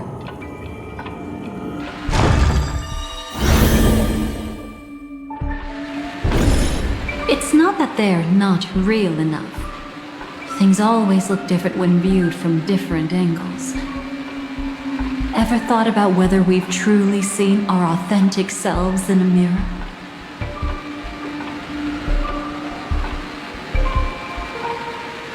And from that moment forth, I would also no longer be able to help you. Your memories belong to you alone at the end of the day.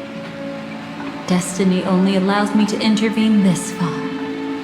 However, you must remember this. How your memories manifest is ultimately up to you. People can't dream of things they've never seen before. They're afraid to wake up because the sweet dream is woven from their own past. A past they still can't let go of. It's just like your actions at this very moment. Only by embracing the past can you find the strength to walk towards the future. Firefly, me, the Stellaron Hunters, this entire world. We're all waiting for you to reach that moment. I can hardly tell if this is nervousness or excitement. You are different, unique, and worth waiting for. Go and write a prelude to memories once more.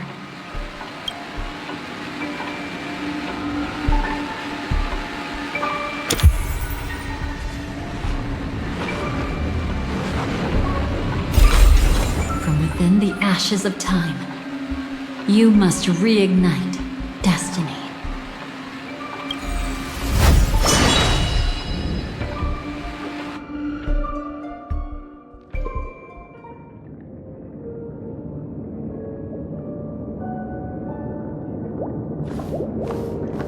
This way, darling.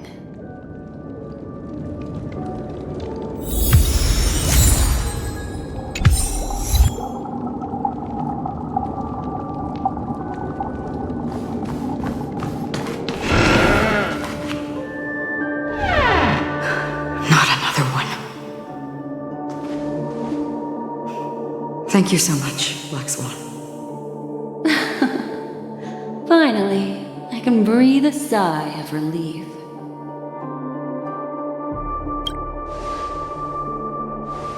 I understand you must be confused, and will do our best to shed light on the situation. However, before that, it's essential to know that this place is the rift between dream and reality. A place reserved only for those who have awakened from Enna's dream.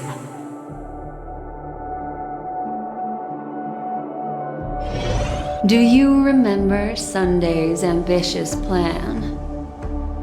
He intended to harness the power of the Stellaron, the collective will of over 100,000 Oak family members, and the desires of everyone in Penacony to usurp the harmony and restore the order.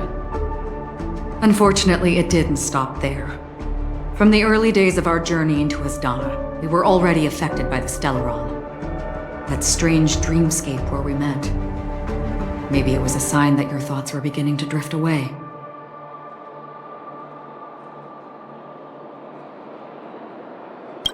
I don't think the goal of the Order was to put everyone into a deep sleep. Quite the contrary. They used the Stellaron to catalyze the leakage of Asdana's Memoria into the material world, allowing the dreamscape to blend with reality. People think they are awake, but their spirits have long since stepped into the Temple of Order. This is what makes Enna's dream so powerful. In this paradise governed by the Order, everyone indulges in their delightful dreams and lives happily ever after. I believe what you experienced in the sweet dream, except for that flaw, was real.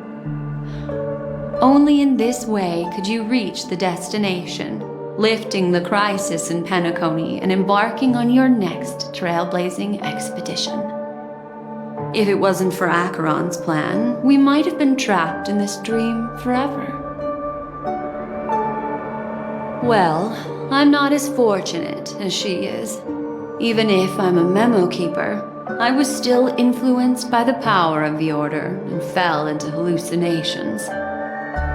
However, thanks to your memories, now we still have a chance to turn the tide. We still have a chance, though.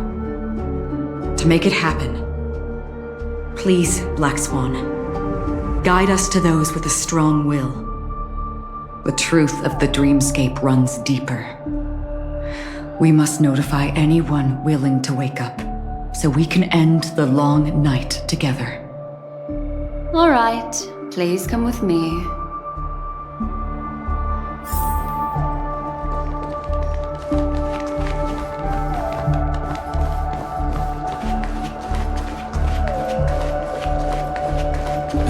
Stay calm.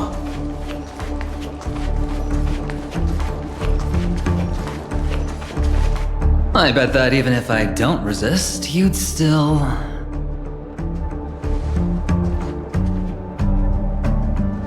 Time to get down to business, cowboy. Huh. You okay?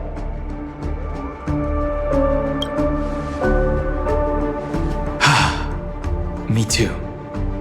Quite the fateful encounter we have here, friend. Seems you're also a light sleeper. I'll send you some of the IPC's sleep aids one of these days. Unfortunately, we need to stay awake right now rather than sleep. We're still nowhere near capable of breaking free from Enna's dream. Let me break the bad news first. The enemy we're up against isn't just Sunday anymore, nor is it the harmonious choir that he's usurped.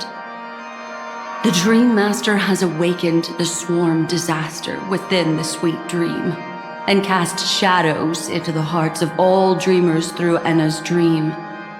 The primal fear taking root in people's hearts had led them to call out to the Order for protection. The path of order is gradually being restored, and this has transformed Sunday into Enna. Specifically, he's just one step away from becoming an Eon. The IPC starships converged here at an opportune moment, and the power of the preservation seeped into the sweet dream to prevent him from completely ascending. However, that is only temporary. With the IPC around, the cosmos doesn't need a second order. But it doesn't make much of a difference for us. Sunday's true form has broken free from the dreamscape, becoming as vast as an eon. The Astana system is no more than a plaything in the palm of his hand. Indeed. Forget about stopping him. We can't even manage to face him again.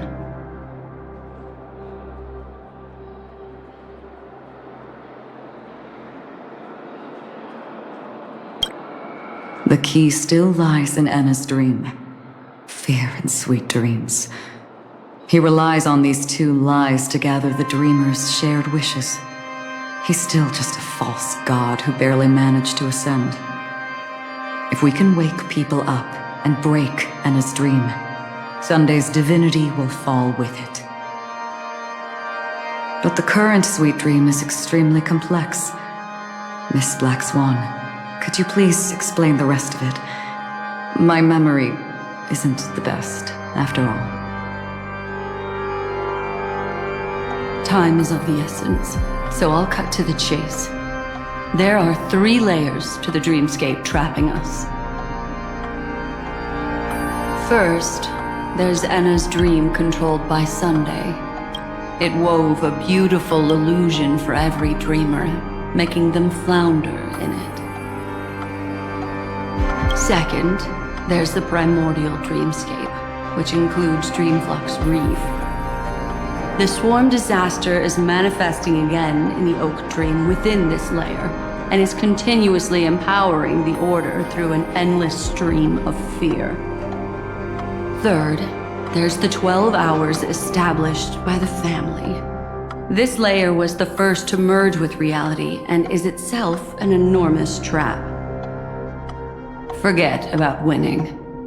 We need to cross all 3 layers of the dreamscape before we can even face Sunday again.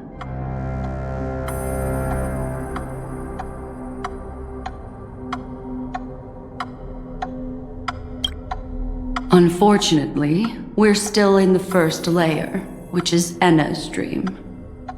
Although we've regained our sense of self, we're still dreaming. We've only managed to connect our individual dreamscapes, but have not escaped. To destroy it, we must make everyone in Penacony want to wake up from their dreams.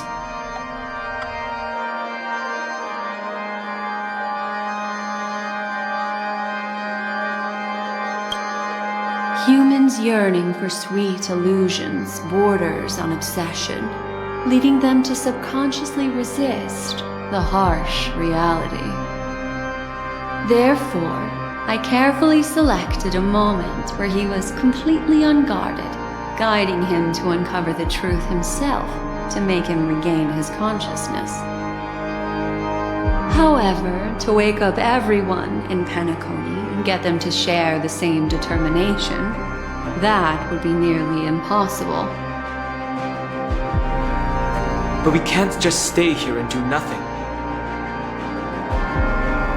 This is the first step of our plan. With the assistance from the Garden of Recollection, those who possess a strong will, like you, will gradually awaken from the dream. These free wills are the discord that will sway Anna's dream. However, awakening a mere handful of individuals is insignificant compared to the vast number of people immersed in the dream. We must find other ways to awaken the free will of millions of people within a short period of time. Looks like the Jade Abacus of Allying Oath will be the only solution. No need for that. Keep your once-in-a-lifetime treasure. We don't need to bother the Cienjo Alliance for such a tiny request. You want thousands of people with unwavering free will? That's easy. Just leave it to us Galaxy Rangers. Do you know what it is, Acheron? It's the relic I returned to you. Exactly. Its owner must have told you that it's meaningless to anyone other than a Galaxy Ranger, and that it can only fulfill its purpose when returned to its rightful owner. Because it's a burial artifact, worthy only of a hero who has served the Galaxy Rangers with honor. When its light illuminates the universe, it means the fall of a hero. And in the direction it falls, countless meteors will streak across the sky. Those meteors are Galaxy Rangers, coming from all corners of the cosmos, driven by a shared purpose, without questioning the cause or counting the cost, because we abide by a bottom line. The shooting stars of the hunt only descend on the longest night, and with them comes the dawn. We've stayed silent for far too long. Now, it's time to remind all the cowards, oppressors, and villains of the universe of our presence. I'll be the one to ignite the first spark. This should be enough to delay his ascension to godhood. As for the foundation of Anna's dream, it would take an immense power to shake it in an instant. I think that shouldn't be too hard. So, you're the key in the end, I assume? Even if it is just a counterfeit god, we'll need an emanator to step in. Perhaps it's not about being an emanator. This is a different collective wish. I will do everything in my power to strike down that evil god for you all. What about the other two dreamscape layers? There's nothing we can do about them. They're even more dangerous. Unlike our current gathering, the dissipation of Anna's dream will take time, which will draw Sunday's attention. Exactly. Once we enter the next layer of the dreamscape, we'll be facing an eon's strength head on. But by then, we'll have played all our cards.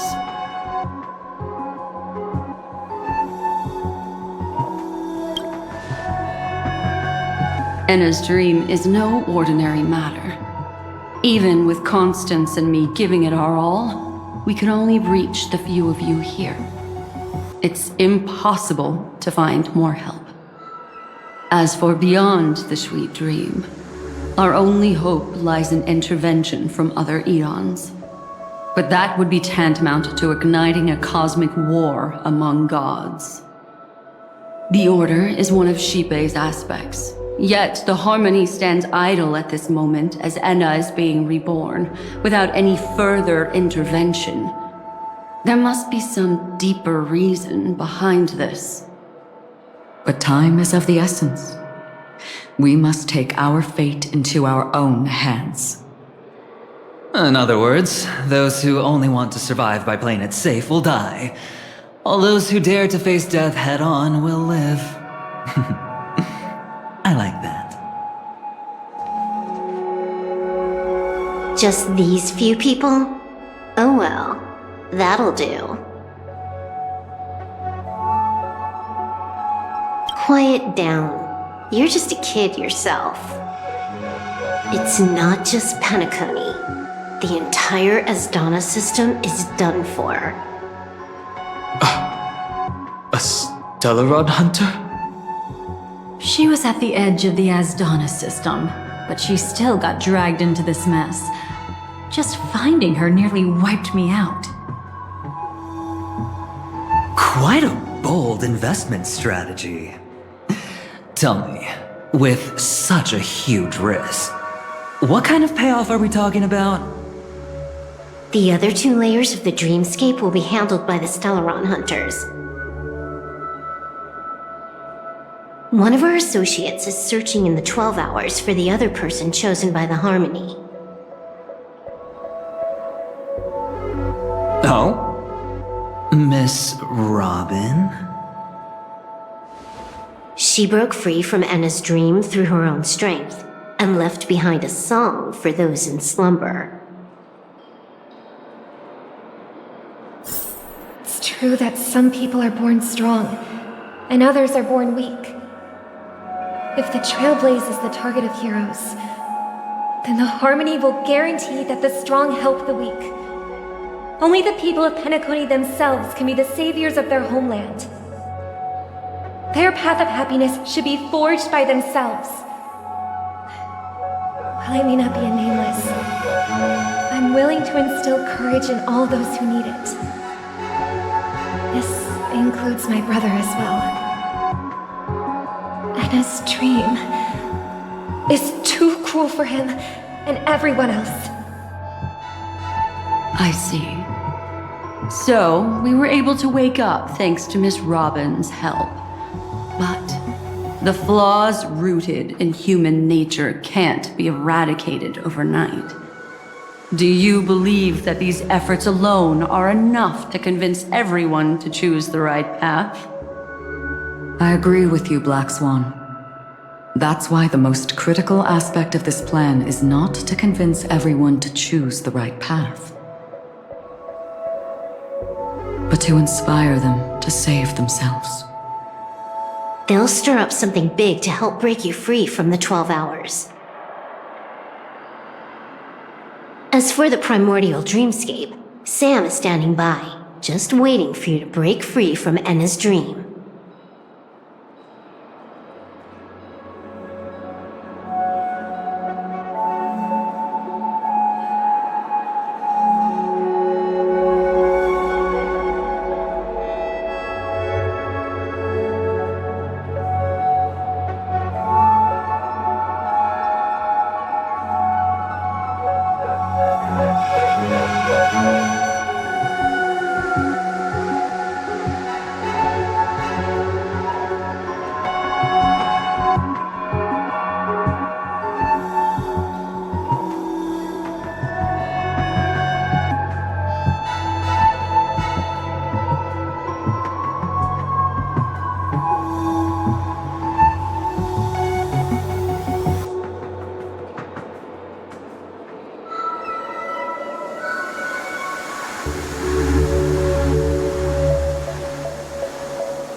Now, I'll tell you, but don't panic. She will die. She will die a second time, facing everything she wants to run away from. But her fate will be determined by you. She will help you break through the second layer of the dreamscape. Then, she'll fall into Anna's dream, which hasn't fully dissipated yet. If you defeat Sunday and wake her from that dream, then her second death, too, will become nothing but an illusion. But if you fail, the dreamscape will ultimately merge completely with reality, and her death will become a fact. But that still doesn't solve the fundamental problem. What about Sunday? He could wipe out all our efforts with no more than a glance the moment we cross the 3 dreamscape layers. Oh, Miss Memo Keeper. It's time for a game of recall. I once said something to you lot back in the Oak Dream. So long as my trump card remains unplayed, none will dare see the hand through to the end. And now, it's time to reveal that ace. Let me point out 2 mistakes. One of them is yours. Having personally been to the heartland of the Dream Master's plans, wouldn't I have already found a way to inform the IPC? The fleet's deployment was never meant for a direct confrontation. It was to seed the preservation's heart into the dream. The other mistake was Sunday's, and it was a fatal one. He should never have confiscated my cornerstone. He should have kicked me out right from the start.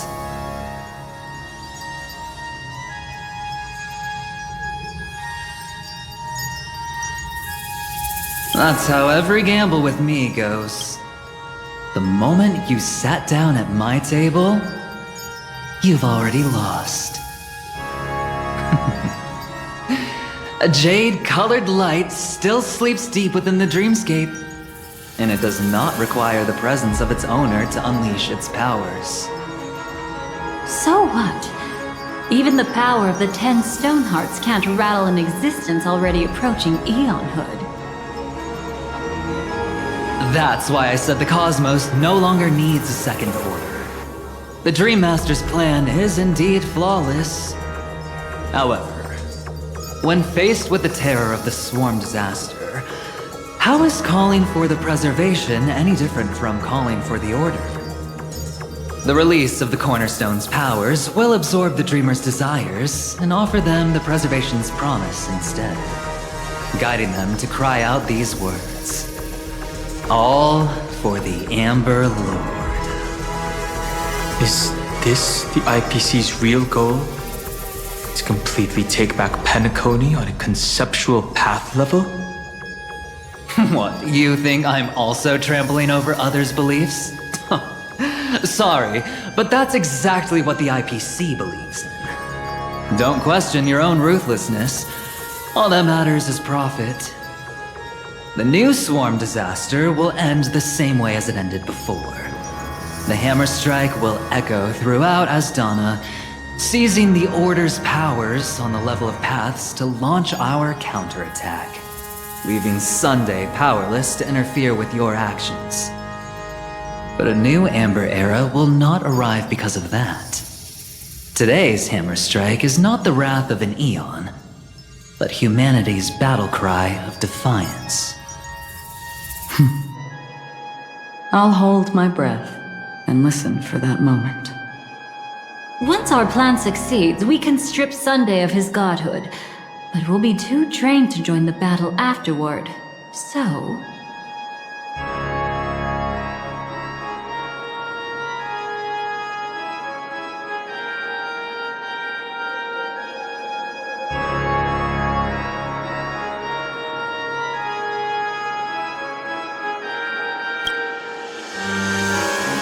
Take your time to prepare.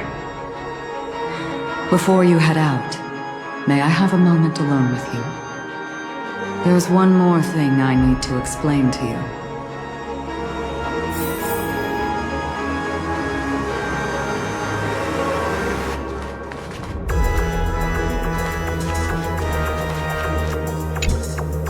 We've always been interested in the Stellaron hunters. How about we have a chat after all this is over? A chat? You're just after my bounty, aren't you? Stay in your lane. No way, I'm just after that. If you're worried about the bounty, how about I add another billion to that number?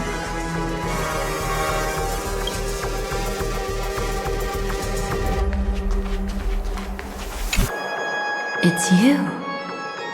I've been wanting to meet you. I'm curious, why does she value your existence so much? Not now. This is not the time.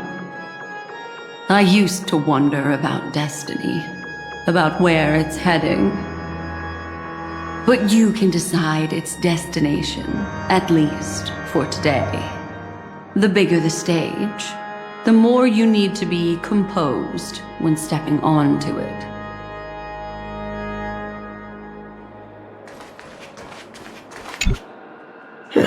Now that our roles are assigned, let's get to our battlefields and pose a grand finale. Go. You already know what I want to say.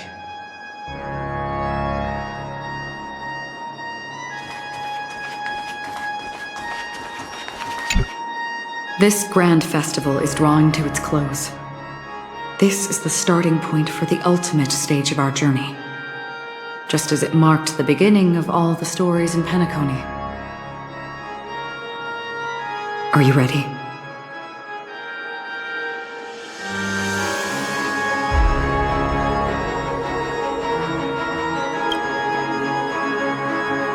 Very well. Now, please close your eyes. A glimmer of fireflies. A sigh of regret. It is because life dares to slumber that they can awaken.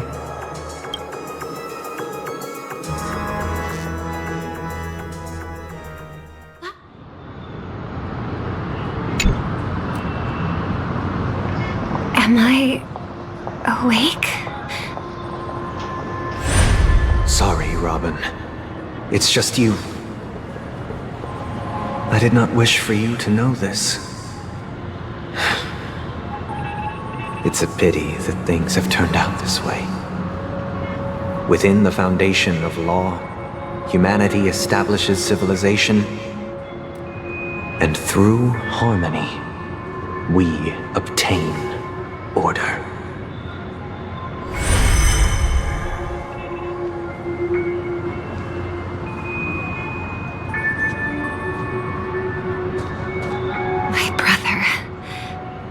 Did you still bring the Order's sweet dream into our paradise? Ow! You're still trying to play the family card at this hour? Your brother doesn't exist anymore. As of now, you'd better call them Anna. Impressive. You really woke up on your own. Let me reiterate.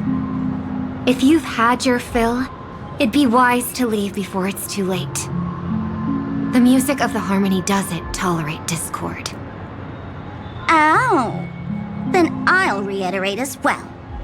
I've done my part, and now I'm simply waiting for the fireworks to begin. Why don't you just cut to the chase? Time's short, so I'll condense the report. Oh, that even rhymed. I'm so talented. A nosy cremator left something on you. She wanted to use it to burn down the illusions you received from the sweet dream, allowing you to wake up from Enna's dream. But it looks like you don't need it anymore. Then, how were you able to reach this place? Well, a fool has thousands of faces. It's gonna take a lot to create a sweet dream that can satisfy me. Both you and I can still stay awake for just a little bit longer. Just a little bit? Honestly, I don't even need to find you. But I am just so kind. I I've already killed you once to give you a chance to regain your home field advantage. You're the last festival host awake in Penacony. So, do you want to play a round of roulette? The wager will be the entire planet of festivities. Stay where you are. What are you trying to do by showing up in front of me? I want you to watch me blow up all of Penacony. Only then can everyone else launch a counterattack and wake up together. Think about it. Your brother is already a god beyond the heavens. You're not even gonna see him unless you rip open the sky. Ever heard of the trolley problem? Make your choice. Do you want everyone to go down together? Or to have Penacony make a small sacrifice? Why should I trust the words of a masked fool? Don't think that I'm just trolling you. My bombs are hidden all over Penacony. They took a really long time to set up, you know. Maybe I should blow up a few to demonstrate how they look. Let me see. Which ones should I choose?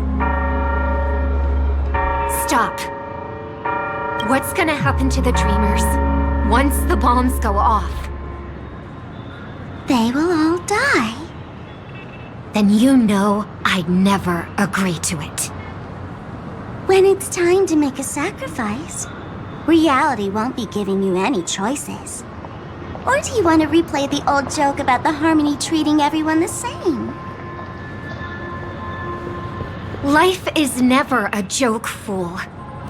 There is no such thing as a lesser evil in this world. Evil, just like morality, cannot be measured, nor can it be compared. Isn't that still the Harmony's same old song and dance? But that suits me just fine. Didn't I already say this is a round of roulette and not an ammunition showcase? Get ready to sing. Be like a bird. If you can make Sheepei hear you, then they definitely won't allow me to blow everyone to pieces, right? What will you choose now? You can either watch as I blow the entire place up, or you can try to save their lives. Maybe this will be your last ever performance. Last ever performance. You feeling nervous? I know the feeling. You should feel nervous when going up on such a big stage for the first time. I'm okay. I just remembered something, that's all. Miss Siobhan, why do you think birds fly? Why are you asking that all of a sudden? That was my response as well the first time I heard that question. It's what my brother asked me before I left Penacony. I keep finding myself thinking about it. I don't know. I fly when it's time to fly, and I stop when I don't want to fly anymore. There's no reason. It seems that your answer is really similar to mine. You've also asked me, why do I sing? I think I can answer both of these questions in one go. The answer wasn't what I initially had in mind. Originally, I wanted to sing because of something specific that I experienced. A Stellaron fell onto my homeworld when I was young. Everything I knew was instantly destroyed.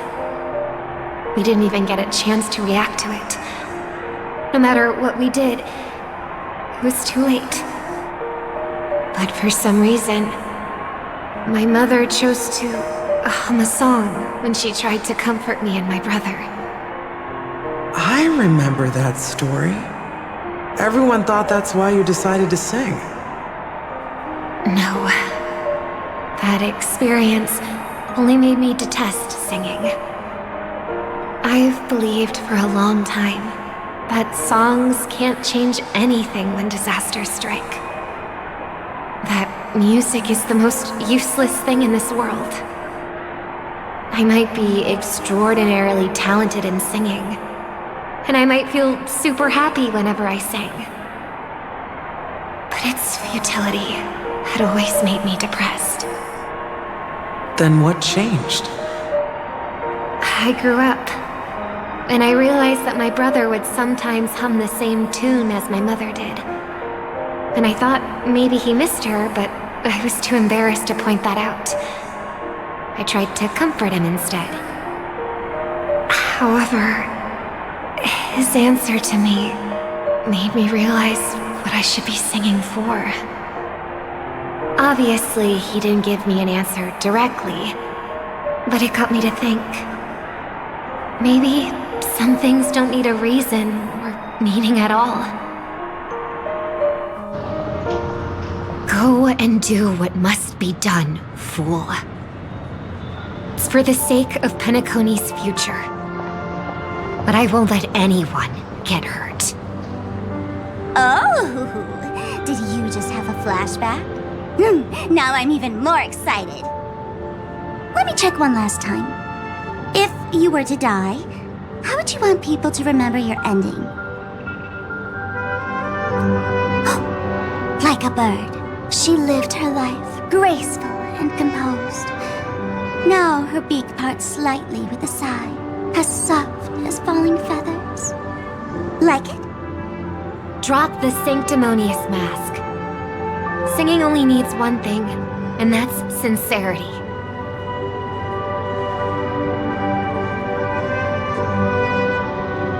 My brother.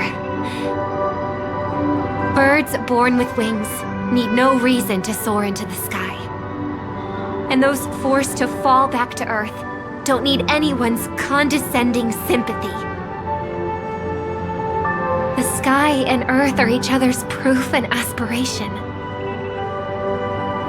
When a soaring bird looks down below, it discovers that even after falling, life still holds hope to continue. And when a fallen bird looks up to the sky, it discovers that the possibility of soaring once again still exists in this world. Perhaps they'll never truly understand each other. But what people need is an understanding. It's showing a little more compassion for the way others choose to live. And, when necessary, extending a helping hand.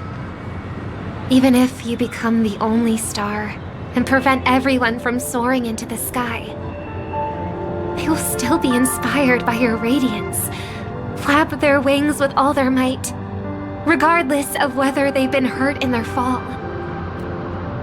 Thus, the Order's sweet dream will eventually fall.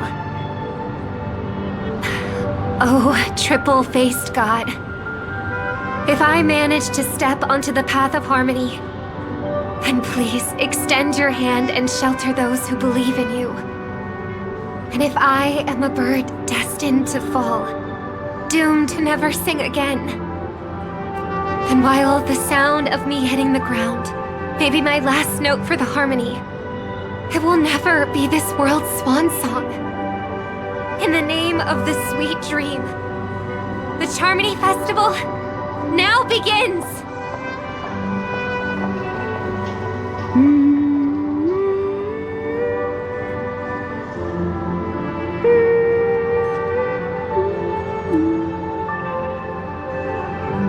Brother, do you miss home?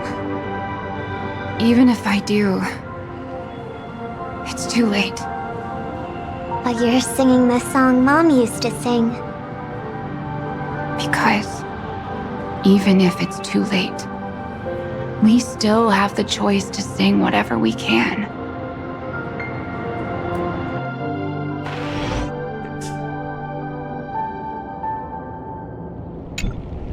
Welcome to the horizon of existence.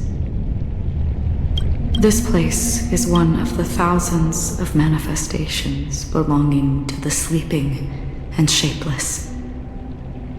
And it's also an exit out of the nihility for the awake ones. Let's bid our final farewells here. Remember your name. I'll be waiting for you at the end.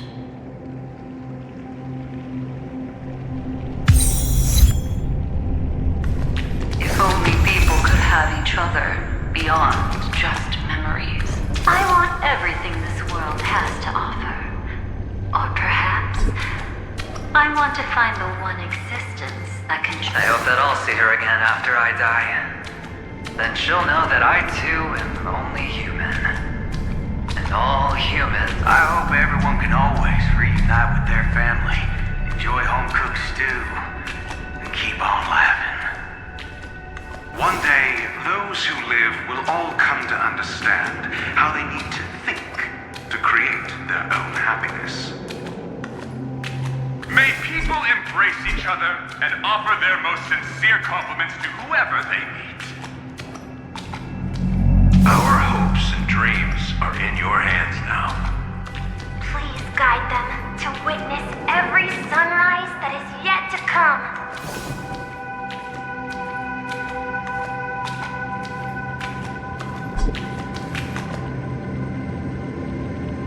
Hey, I've read the script. Why are you asking me?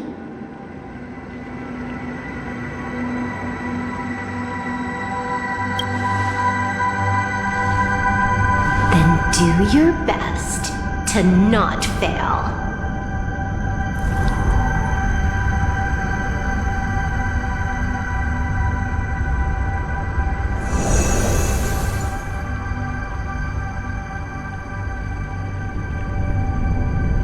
It's not the time to leave your final words yet. We all believe in you. You need to believe in us too.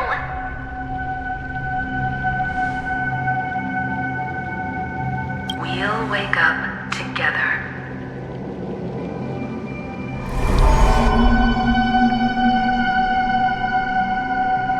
Why does life slumber?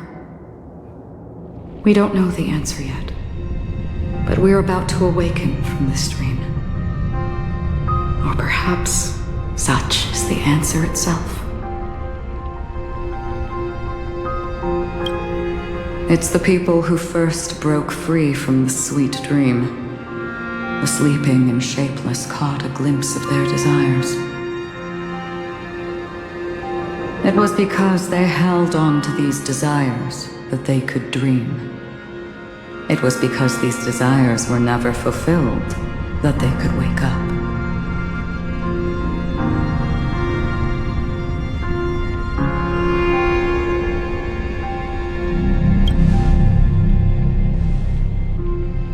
I think that's not entirely true.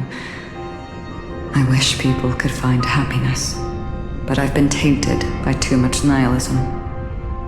Sometimes I can't help but think that the nihility is a proud and terrifying dream. It's brought forth not by gain or loss, but by the severing of roads, or even the loss of desire itself. Fulfilling a wish can certainly make people feel the joy of being alive.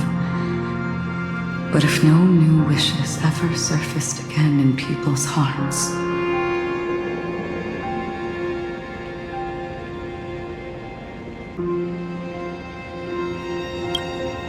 indeed, behind the shadow of the nihility, there must exist the most blazing source of light in the world. Just as every life that edges closer to death fervently approaches the end of the nihility, we must pursue that primordial light. Before you go, would you tell me your wish?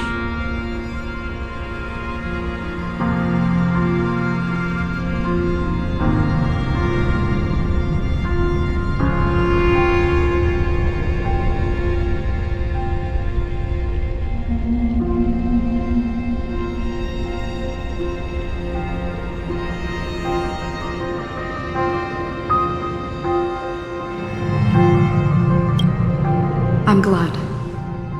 The answer itself doesn't matter. What matters is that you've made a decision.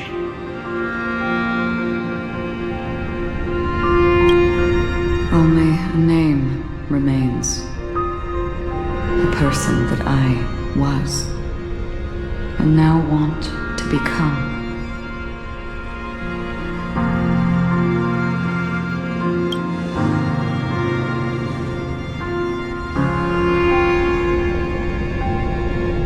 You're looking right at it. She is a hunter who treads upon the finality, destined to sacrifice her own wishes to defy destiny.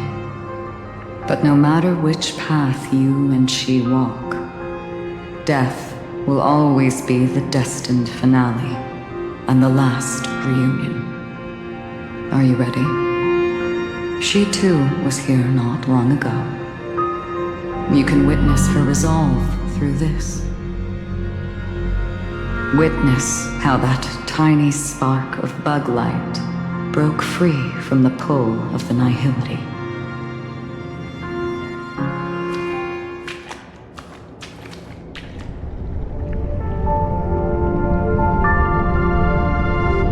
Who were you in the past? The scenery. Am I dead? Really dead? Death is one step away from here. Step over this place and you will truly embrace death. Or you can turn back. Tell me, who were you in the past? The Moth's Iron Cavalry. And who are you now? A Stellaron hunter. Then who will you become in the future? Just an ordinary girl. Well then, keep walking forward. Death would suit you better. Never. I fought tooth and nail to get where I am today, and this isn't over yet. Even if everything burns to ashes, I won't give up. You should know that's a wish that can never come true. You couldn't become an ordinary girl, even in the last sweet dream. Why do you think that? Entangled in the family's conspiracy, facing the mimetic entity's blades head-on, while challenging the resurrected swarm disaster alone, armed only with the script that can peer into the future. That's more than enough cards stacked against you. Do you really think that the time you spent with him proved anything? For an ordinary girl, simple happiness shouldn't just be a matter of chance. But who's to say all of this isn't what an ordinary girl would do? What? Perhaps the Dream Master was right. All the past we've left behind has already determined our future. All my experiences so far will still make me choose to step into danger when I face it in the future.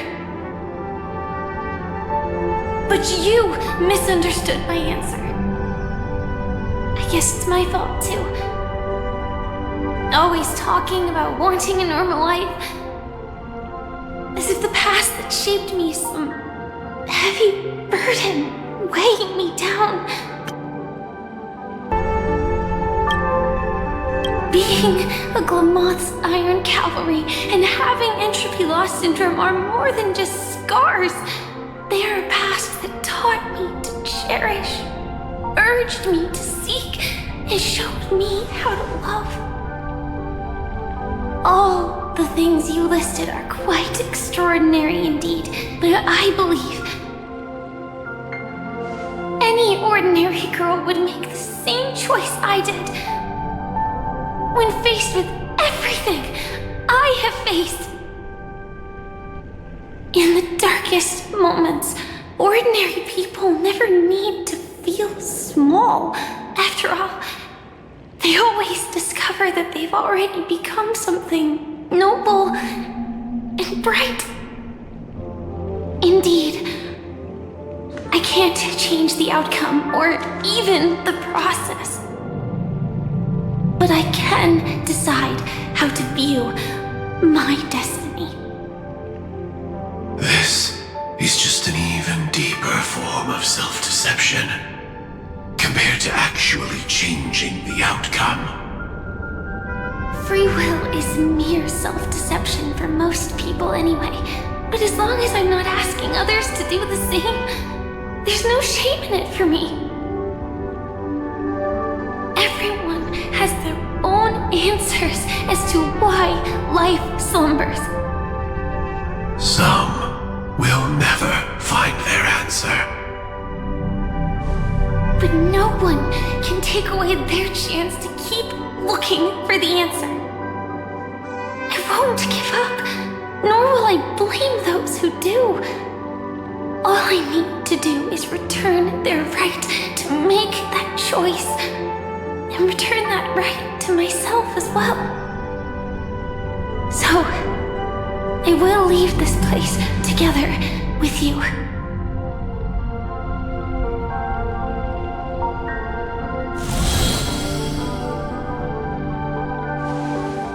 Even if embracing my former strength means speeding towards my death.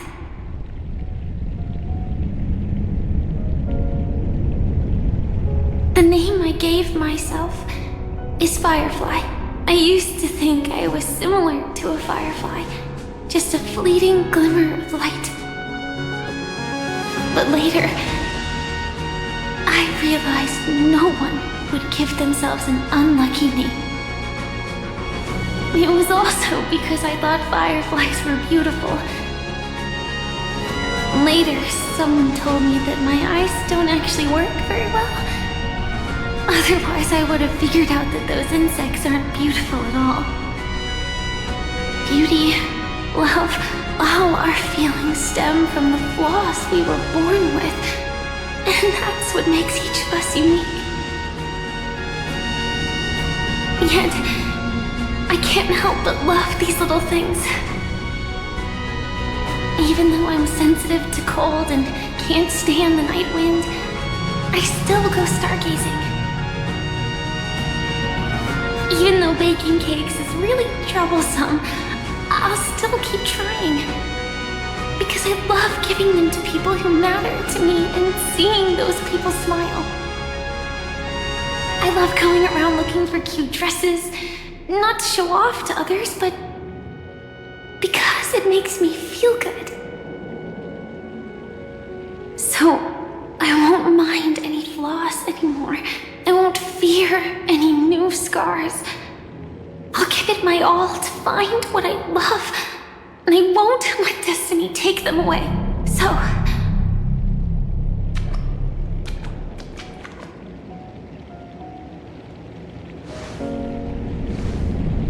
moths don't fly to flames because they yearn for light. It's about going through the flames, igniting yourself and burning with the most intense light. My destiny won't fall into darkness. I will light up everything around me.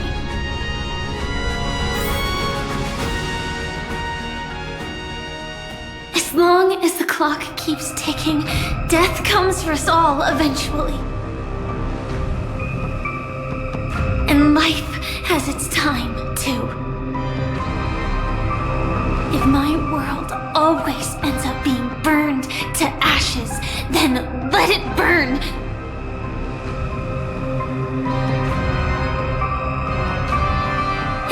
long as I can keep burning, then wherever I am will be flames, not ashes. Order. Dismember. Actually, I used to envy you.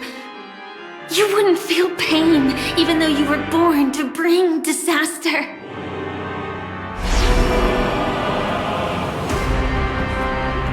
But you should be envious of me now. I'm unwilling to face death, nor do I want to keep fighting. But when faced with destiny,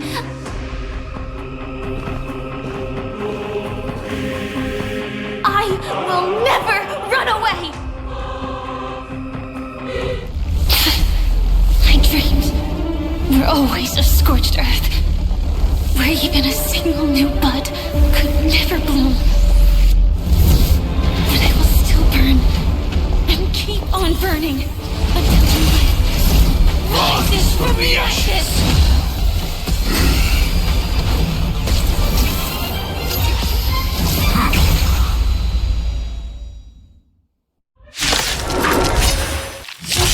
The Dream Master's answer, then listen to my reply in its stead. People hold on to hope not because they have never faced inevitable death. It's precisely because we are destined to die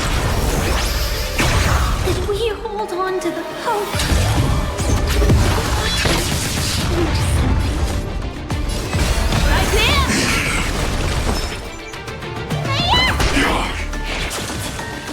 My strength isn't what it Earth shatters, heaven trembles! Fight to land! Execute. Devour. まだです。前。公式。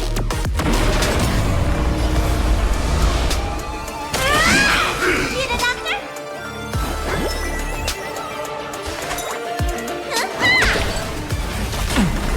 Preparing to feed.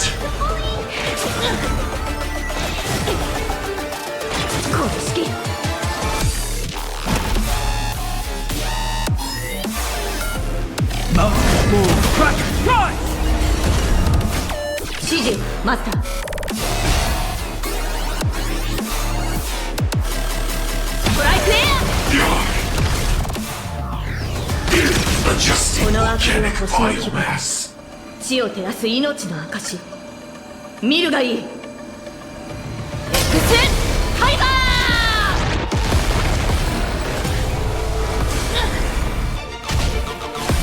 Execute. Devour. この式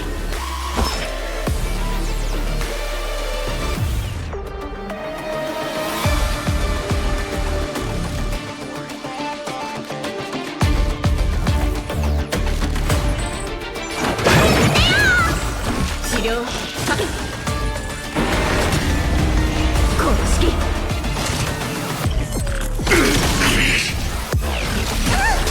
Order. Disassemble. Earth shatters, heaven trembles! 必ず勝利 Dragons soaring above the land! This is permanent! 経験ハイパー Execute. Devour. 公式 Let me tend your wounds.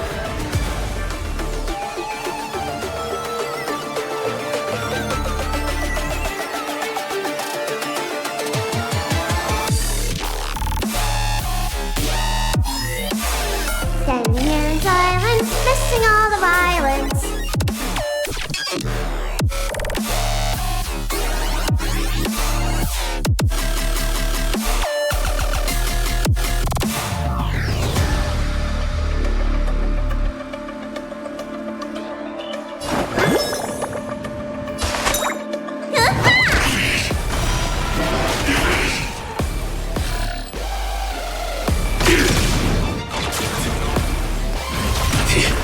Preparing to feed. まだです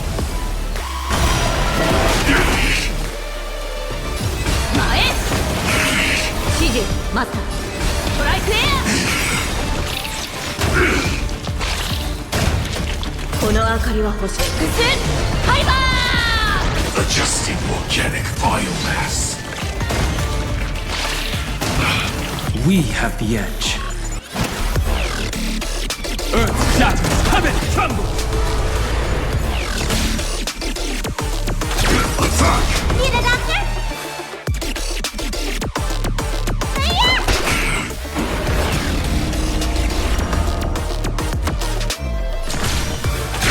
Detonate! Against Hypo! Like fire until everything burns to ashes! This is more than a battle. Fight to live!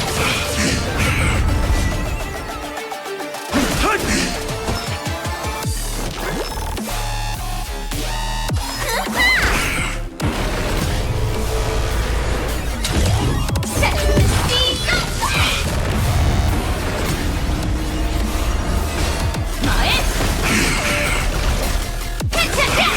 Let me tend your wounds.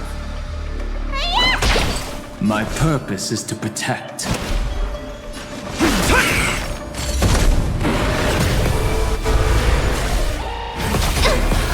Swarm passing through.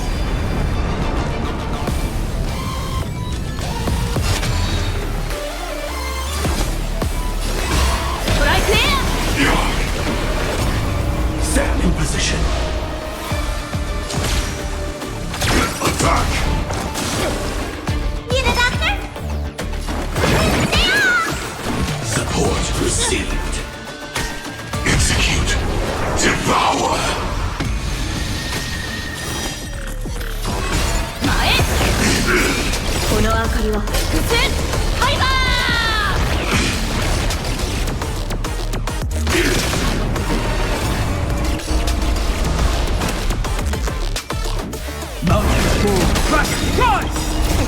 Time to show you what's in your prescription! Dragons, soaring above the lands. This is permanent! Order. Disassemble. Join the battle. Let me tend your wounds!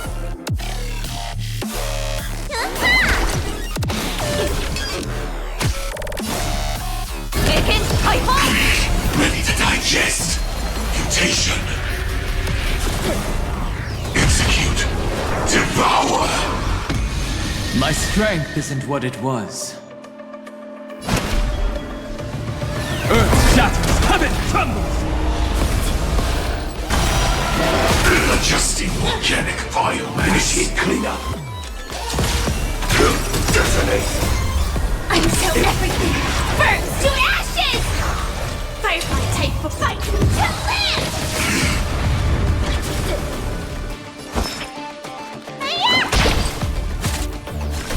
Capturing. Initiating bite. Mutation.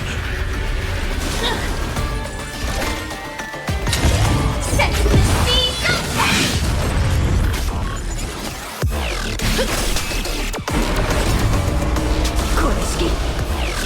Execute. Devour.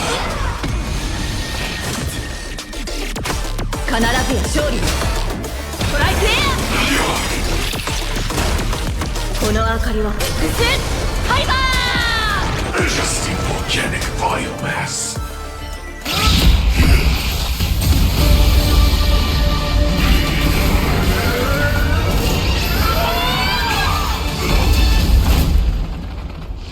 I knew it. Everything's far from over. If embracing fate is also a form of resistance, Then this time.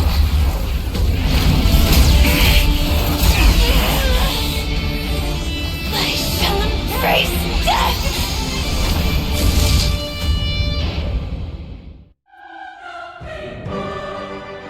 To live is to imagine a future version of yourself. But fate is never fair. The choices people make are almost completely dictated by their past. No matter how much they try to move forward, there's no guarantee they'll see the future they've imagined. It's the same for every path. The nihility already exists, whether you admit it or not. And nothing can ever completely escape from nihility. Most paths make people believe that this world is good. That as long as you are willing to believe, you would gain power because of your belief. But that does not apply to the nihility. The nihility is absurd and vast, capturing those who were unwilling to blindly believe, yet are powerless to fight back. It has nothing to do with good. Be it willing or blind, the way people obtain strength from faith should come from within, not from being forced to bow their heads. This will be a tough journey. Are you still willing to return to the starting point once again?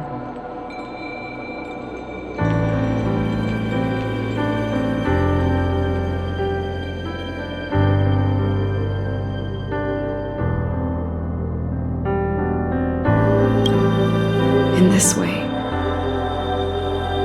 you will reunite in the warmth of the sunlight. May death yet end her last dream. May you guide people back to the waking world. In the coming long nights, I'm afraid we will face many setbacks and witness many tragedies.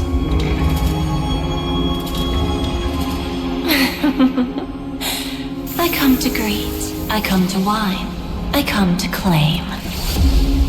I grant poison for nectar, sow in spring to reap in fall. Await wizened fruit to fill livened boughs. All for the Amber Lord. But when you make a choice, there will be a fleeting red that reappears before you once more in that monochrome world.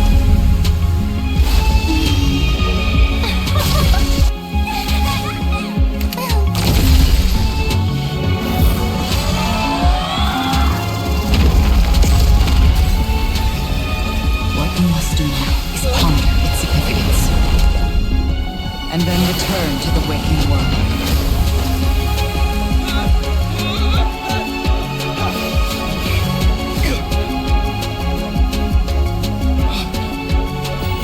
Don't worry. Even if this is doomed to fade at dawn, I won't fear waking up from this dream.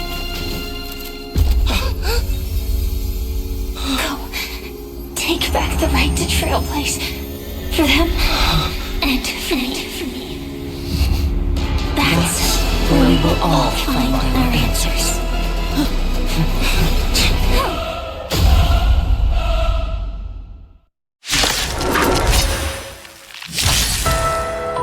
Mr. Sunday, it's time for you to wake up from your dream. The future of Penacony won't belong to the Order, but will be determined by human will. The divine power of Enna, actually. So be it. It wasn't my intention anyway. Let us discern in human form the final conclusion. Did the gods create this world? Do the gods love all beings? Oh, gods. You only need to hold your tongue here and silently hearken.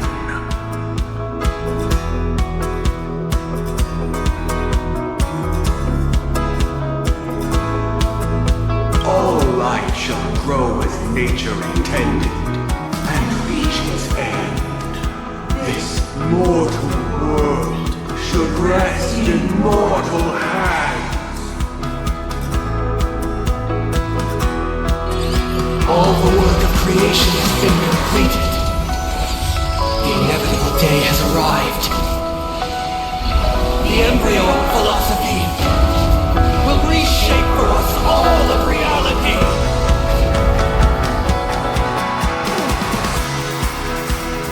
No more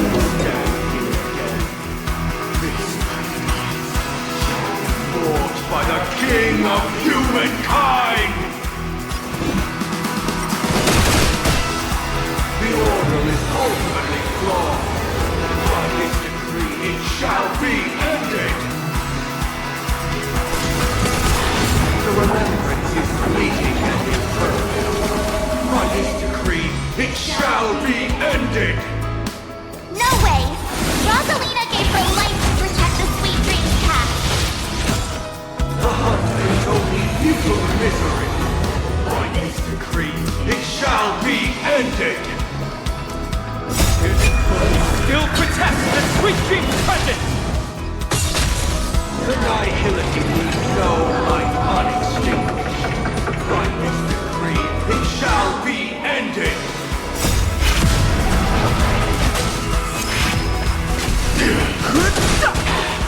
The Trailblazer attempts the impossible. By this decree, it shall be ended! Even so, Mikhail still believes in tomorrow. With this perfect melody I command, recreate paradise anew! Robin, is that you singing? Now, it's time to become the new Watchmaker.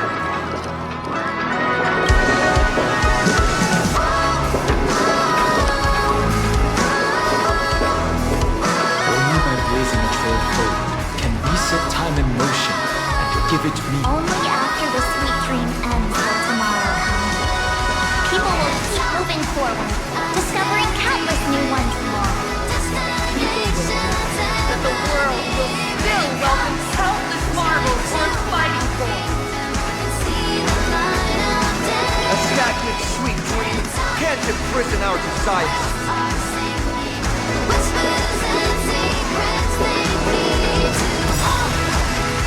This journey, lead us starward!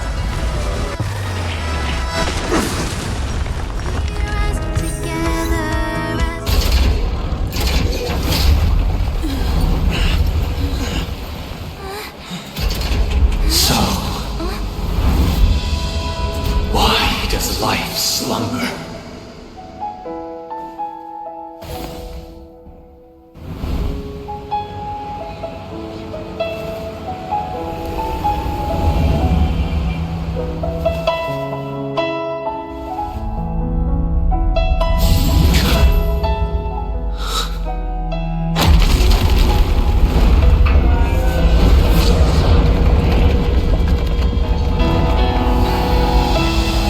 The night is still too short.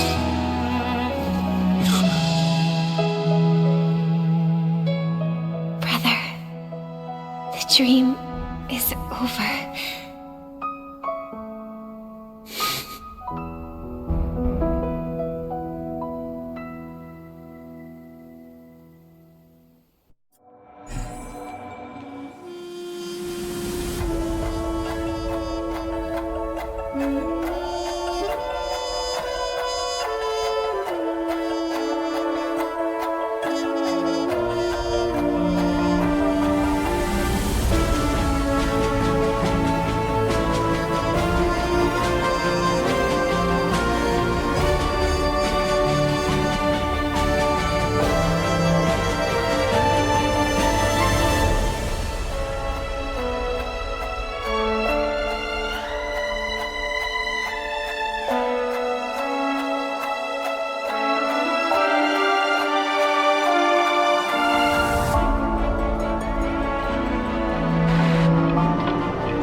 Wake up. It's time for this dream to end.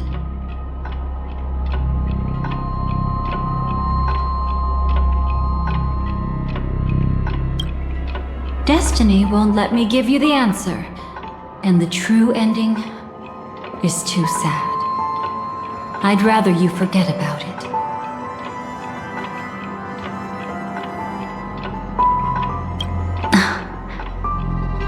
Well then, I must come clean about my final lie. I never showed you anyone's memories. not even my own. All you've seen is a script I came across by chance.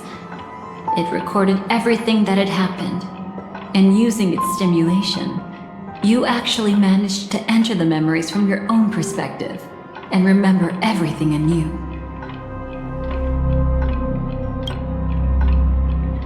It means you're different, unique.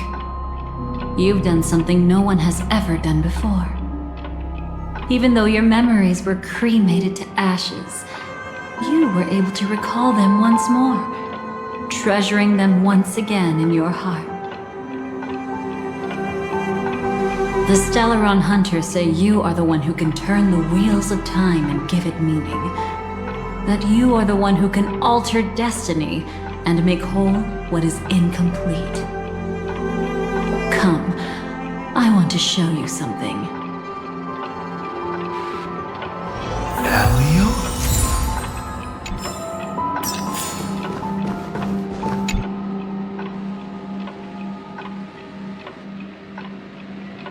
This is what I promised to give you. The truth about the finality. This cat is not Elio, but a strand of Terminus's divine corpus. The Stellaron Hunters described this scene to me, something I've never seen myself. When Terminus ascends to godhood once more, they will manifest their 1,000-armed divine form and proclaim, "Now I am become finality, lifting the wheel of time, the destroyer of worlds." Then, Terminus turned into a pack of black cats, distributing every ounce of their divine power between those creatures. The cats shall depart from the end of the world, going against the river of time till the moment of the universe's birth. What you see is one of those cats. As for Elio, he is an even more special existence. Only the Stellaron Hunters know his true identity.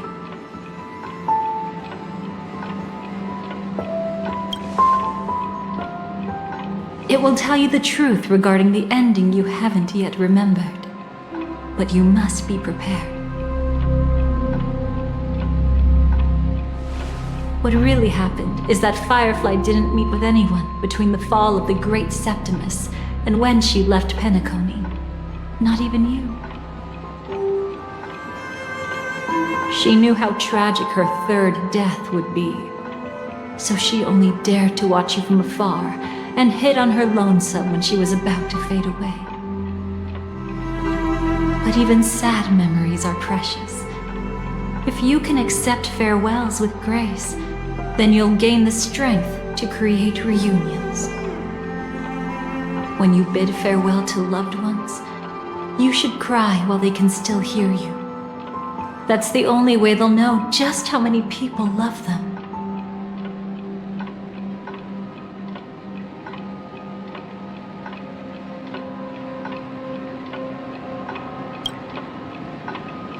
You know, I often wonder if everything I'm doing right now is just a whimsical gift from destiny.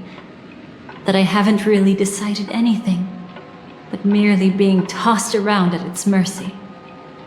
But right now, I don't care. Because my joy is real. My sorrow is real. And you will be the same. Remember, if you have regrets that must be mended, then shout with all your might from the depths of your heart. Let it be passed to the end of time, and make Terminus, who was about to set off, hear your call. The fact that you can see this black cat means Terminus is in the process of passing by you. The power of only one black cat cannot change much, but your past is Terminus's future. If it remembers your voice and decides to change something in its own future, your past will change accordingly.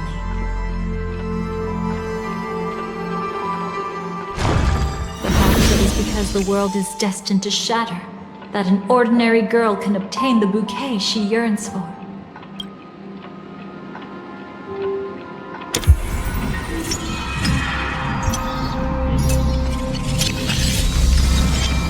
Go forth and deliver that bouquet with your own hands, so that no one will be left with regrets.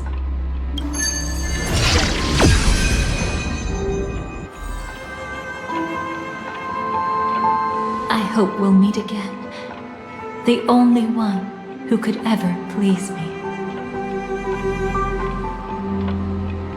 Father, destruction is not just a single glorious moment, and the same applies to destiny and memories.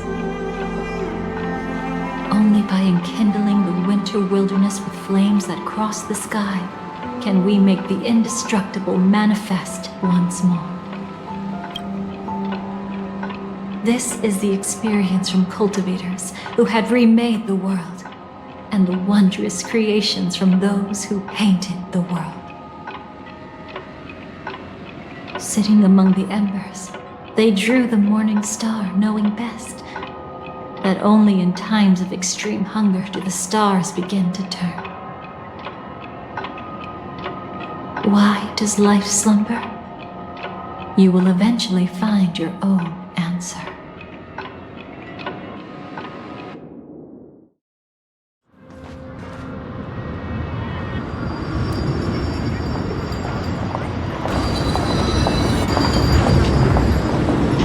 Then, let's go reclaim everything that was forgotten.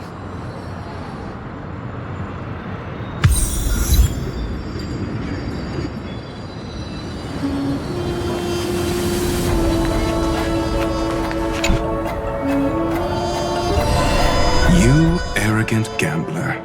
I've already seen through your tricks. Oh, do tell me what you figured out. When sailing through storms, drunkards always beg for mercy from destiny. So? So, they all died. Destiny loves to watch them crash onto the reefs. A fool deserves a fool's end. I feel like I need to read between the lines here, Professor. But you know I'm not that well read.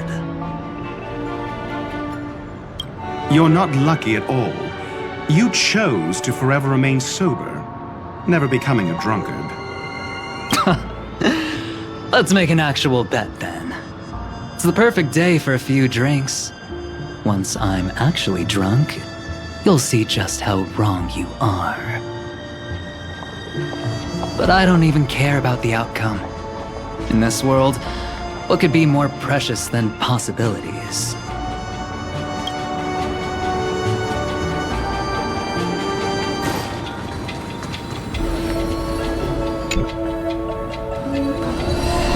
Creating a brand new path. That's truly astonishing. You must have some ideas as his sister, right? If he really managed to do it, what kind of path would that be? I think it must have been a battle between different kinds of the Trailblaze. However, my brother came to the wrong conclusion.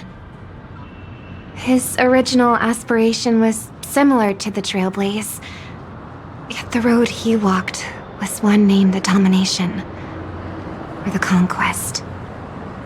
Even if someone wishes for everyone's happiness, that's still a selfish wish. There will always be those who don't want to be saved, who want to save themselves. Do you also think that there shouldn't be any god in this world? No. Even a god who does nothing can at least give people something to believe in and find comfort in. But this world definitely no longer needs a king of humankind. That's why I believe my brother will come to understand all of this one day as well. He made mistakes, but he was stopped. I don't want him to spend the rest of his life in prison. I I want him to also have a chance to save himself. No wonder you came looking for me. Yes. I want to make a deal with you. And after that, we'll talk about what position Penacony will hold before the IPC.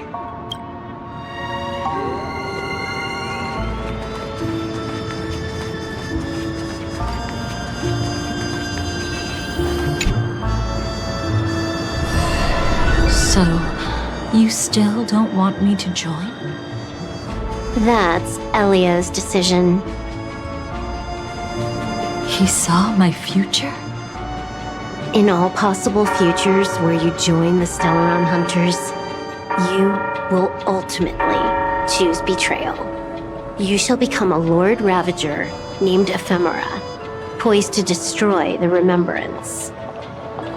Those were Elio's exact words, and your payment. Payment? After everything is over, we want you to burn some of his memories. May I know why? He can't head to the next stop with these memories. It would draw the Destruction's attention to him too early, and he'd die there.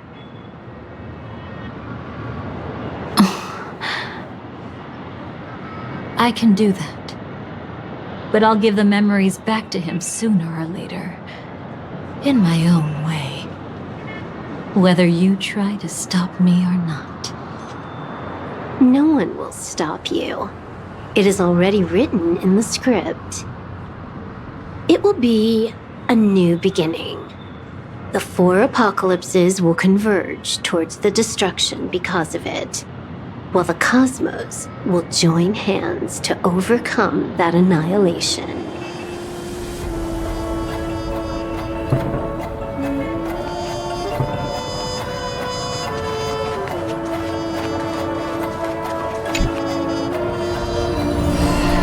Burnt.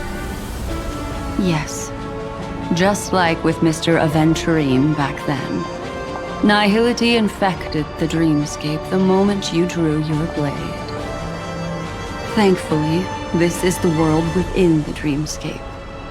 Constance took all the knot upon herself and burnt it away completely.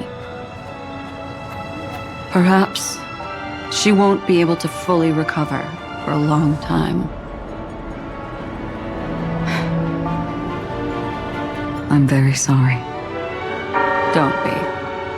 She's got other pressing matters right now. That's why she asked me to meet you. She really wants to thank you. She's betrayed too many people, facing death threats from Avengers at every moment. She used to delight in dancing with death. But at the moment she burned away the nihility, she said she was blooming. She said that, for the first time, she felt the joy of being alive. Come to think of it, people all believe that the Dahlia's floriography means betrayal. But on the planet where it was first discovered, the locals saw it as a symbol of life and prosperity.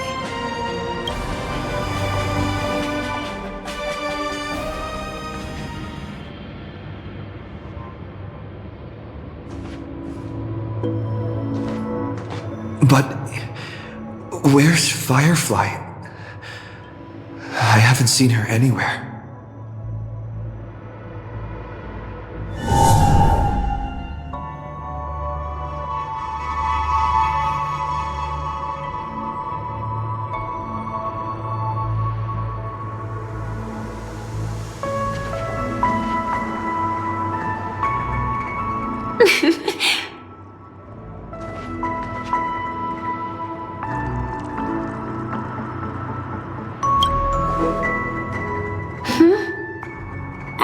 How did you know I was here?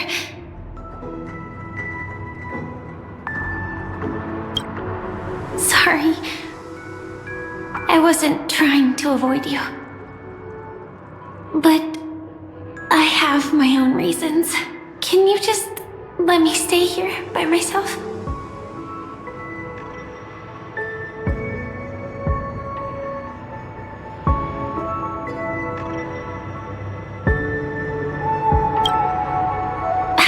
did you know about the promise? I never mentioned it.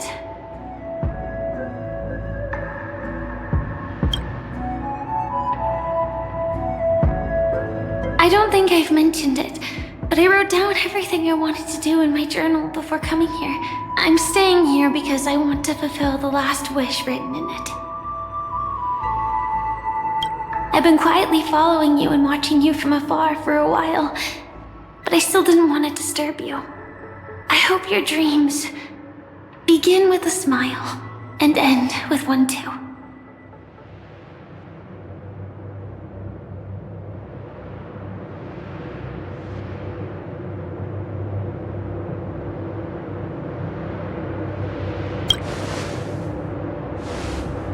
To see the fireworks, of course. I heard there's this huge airship in Penacony where you can get an absolutely photo-worthy view of the fireworks. So? Let's go watch the fireworks.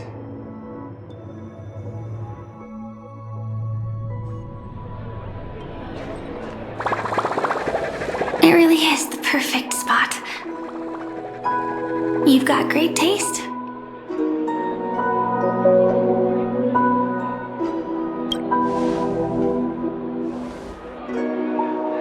Either way, thank you. Looks like it hasn't started yet. Let's sit for a while.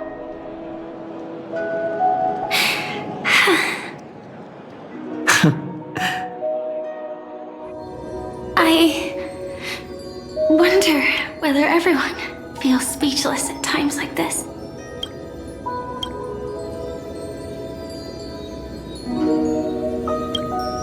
Maybe it's neither. There's a saying that I always liked. When it comes to someone we want to meet, we always imagine the scene before it happens. Imagine the words we'll say that would make them smile. Slowly but surely, all the things we want to say would have already been said before we even met the person.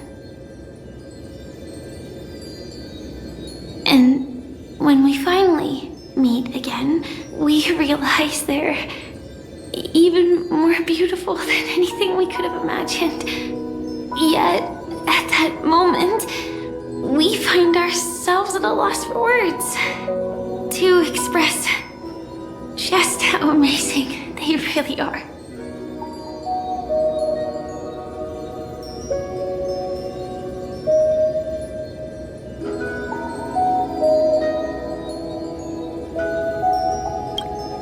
I'm sorry, but I can't tell you.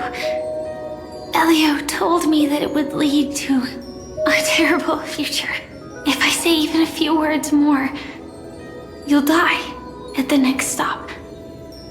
All I can tell you is why our paths crossed again.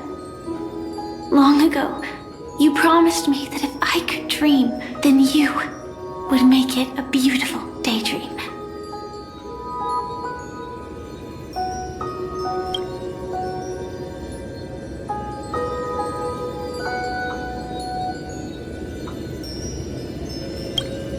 What matters isn't how they've changed, but that you still hold those same genuine feelings for them.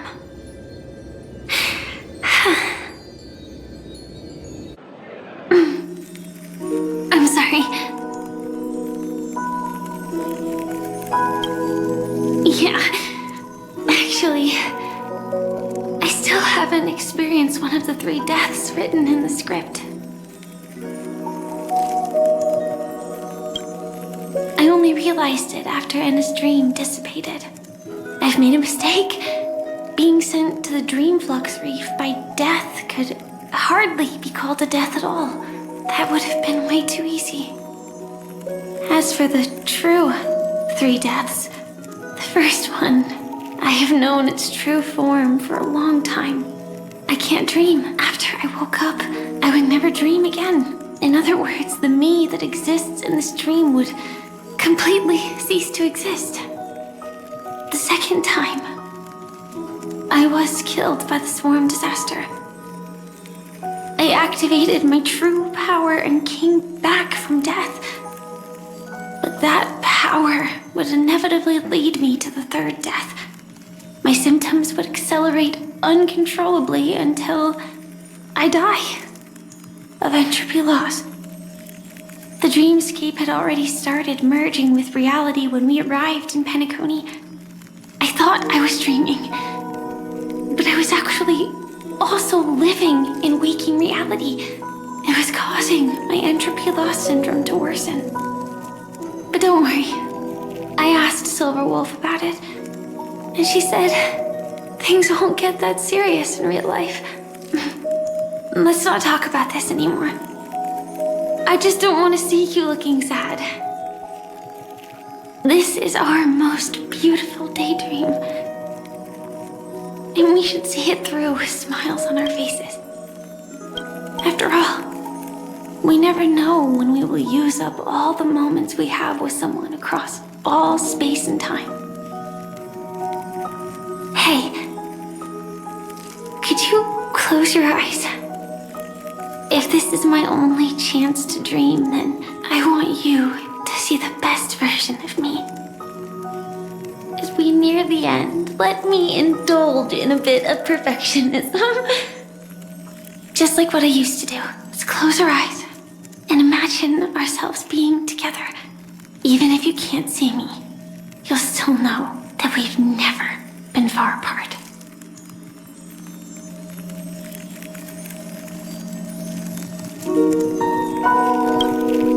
I won't. I promise to stay as long as I can.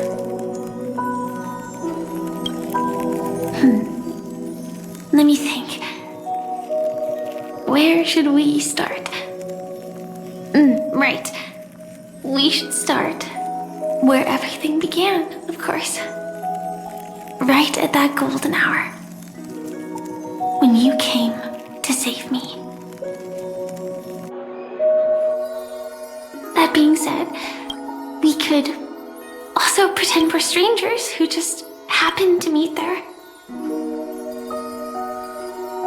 Me, I'm a student traveling to the golden hour, and it'd be nice if I had a bit more pocket money. Oh, and when I show up there, I should dress up a little fancier.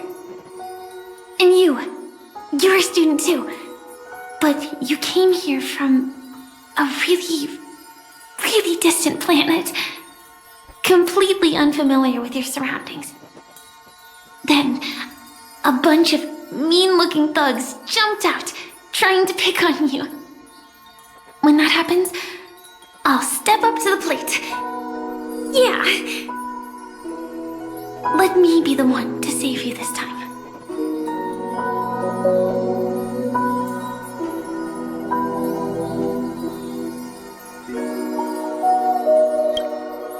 No worries. That's exactly what I'm going to do. The result doesn't matter. And even the process isn't important. What matters is how we take part in this journey and how we choose to view it. So, grant me one more wish. Remember how I held you and flew into the sky when we fought against Enna's dream? Back then, I wasn't sure if I would ever wake up again, but I was happy. We were standing shoulder to shoulder once again, fighting against things that we believed were wrong, and we'd do anything for each other. Still, I have a tiny, selfish wish. I know you won't forget this moment, but when you look back on it, I want it to feel lighter. Maybe there were no enemies at all. It was all just a prank. And when I carried you up into the heavens, what we saw there wasn't the terrifying swarm, but rather the fireworks that I never got to see.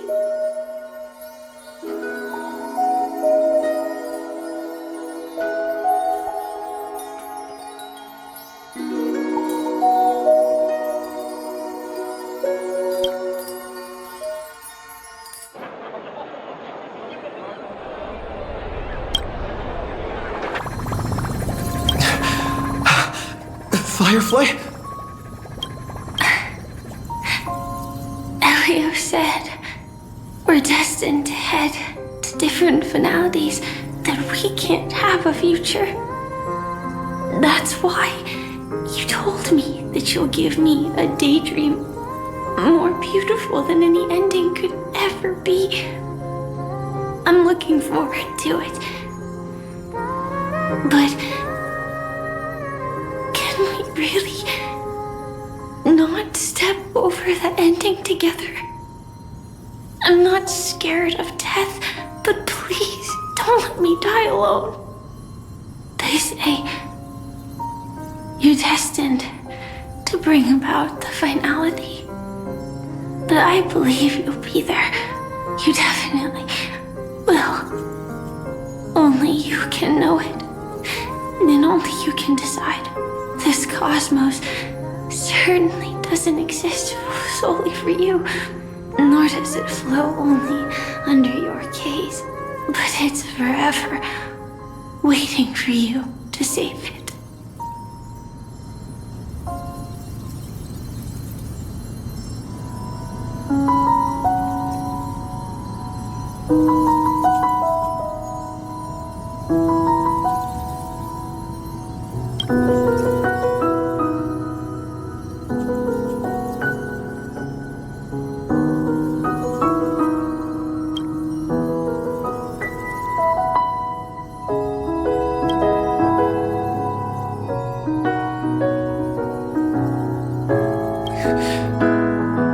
Even so, I'll still be the last thing you forget.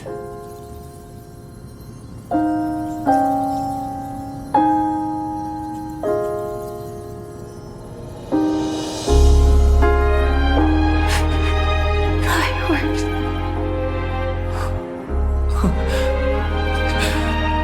No. Well, she might still be able to see it. The result doesn't matter. And even the process isn't important. What matters is how we take part in this journey. And how we choose to view it. I'll do everything I promised you.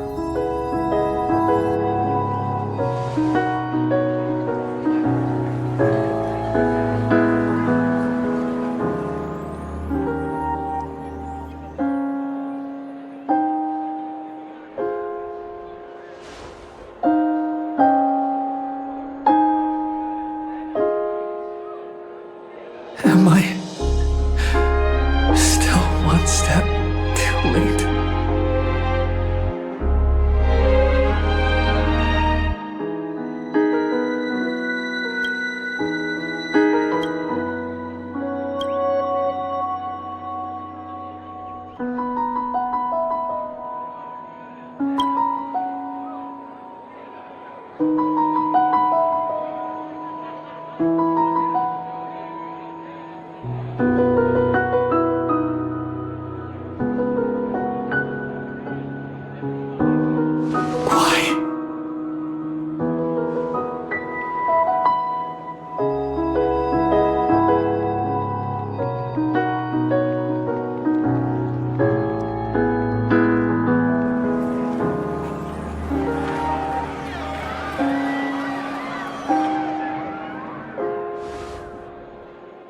But Firefly can't see it anymore.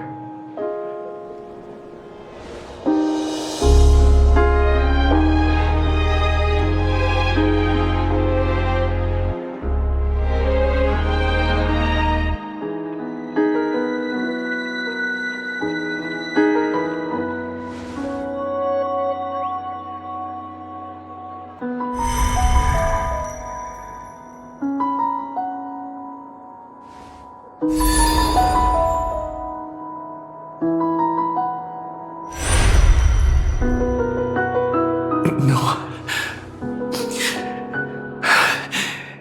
It's not beyond saving. I can change the course of destiny and make up for what's missing. If the world has set an endpoint for our destiny, then at the very least, it owes Firefly the bouquet she wanted.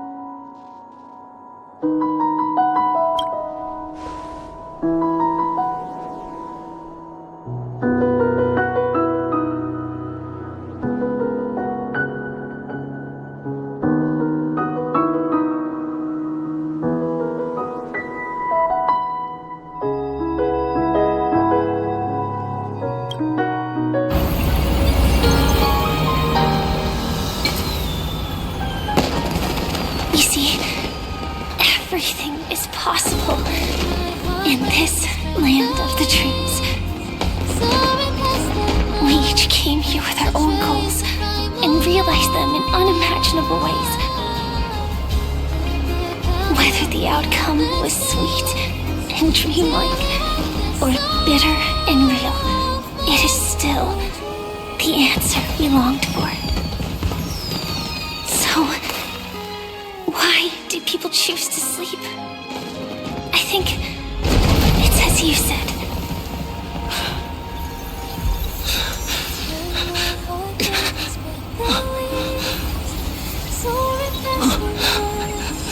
To trust the primal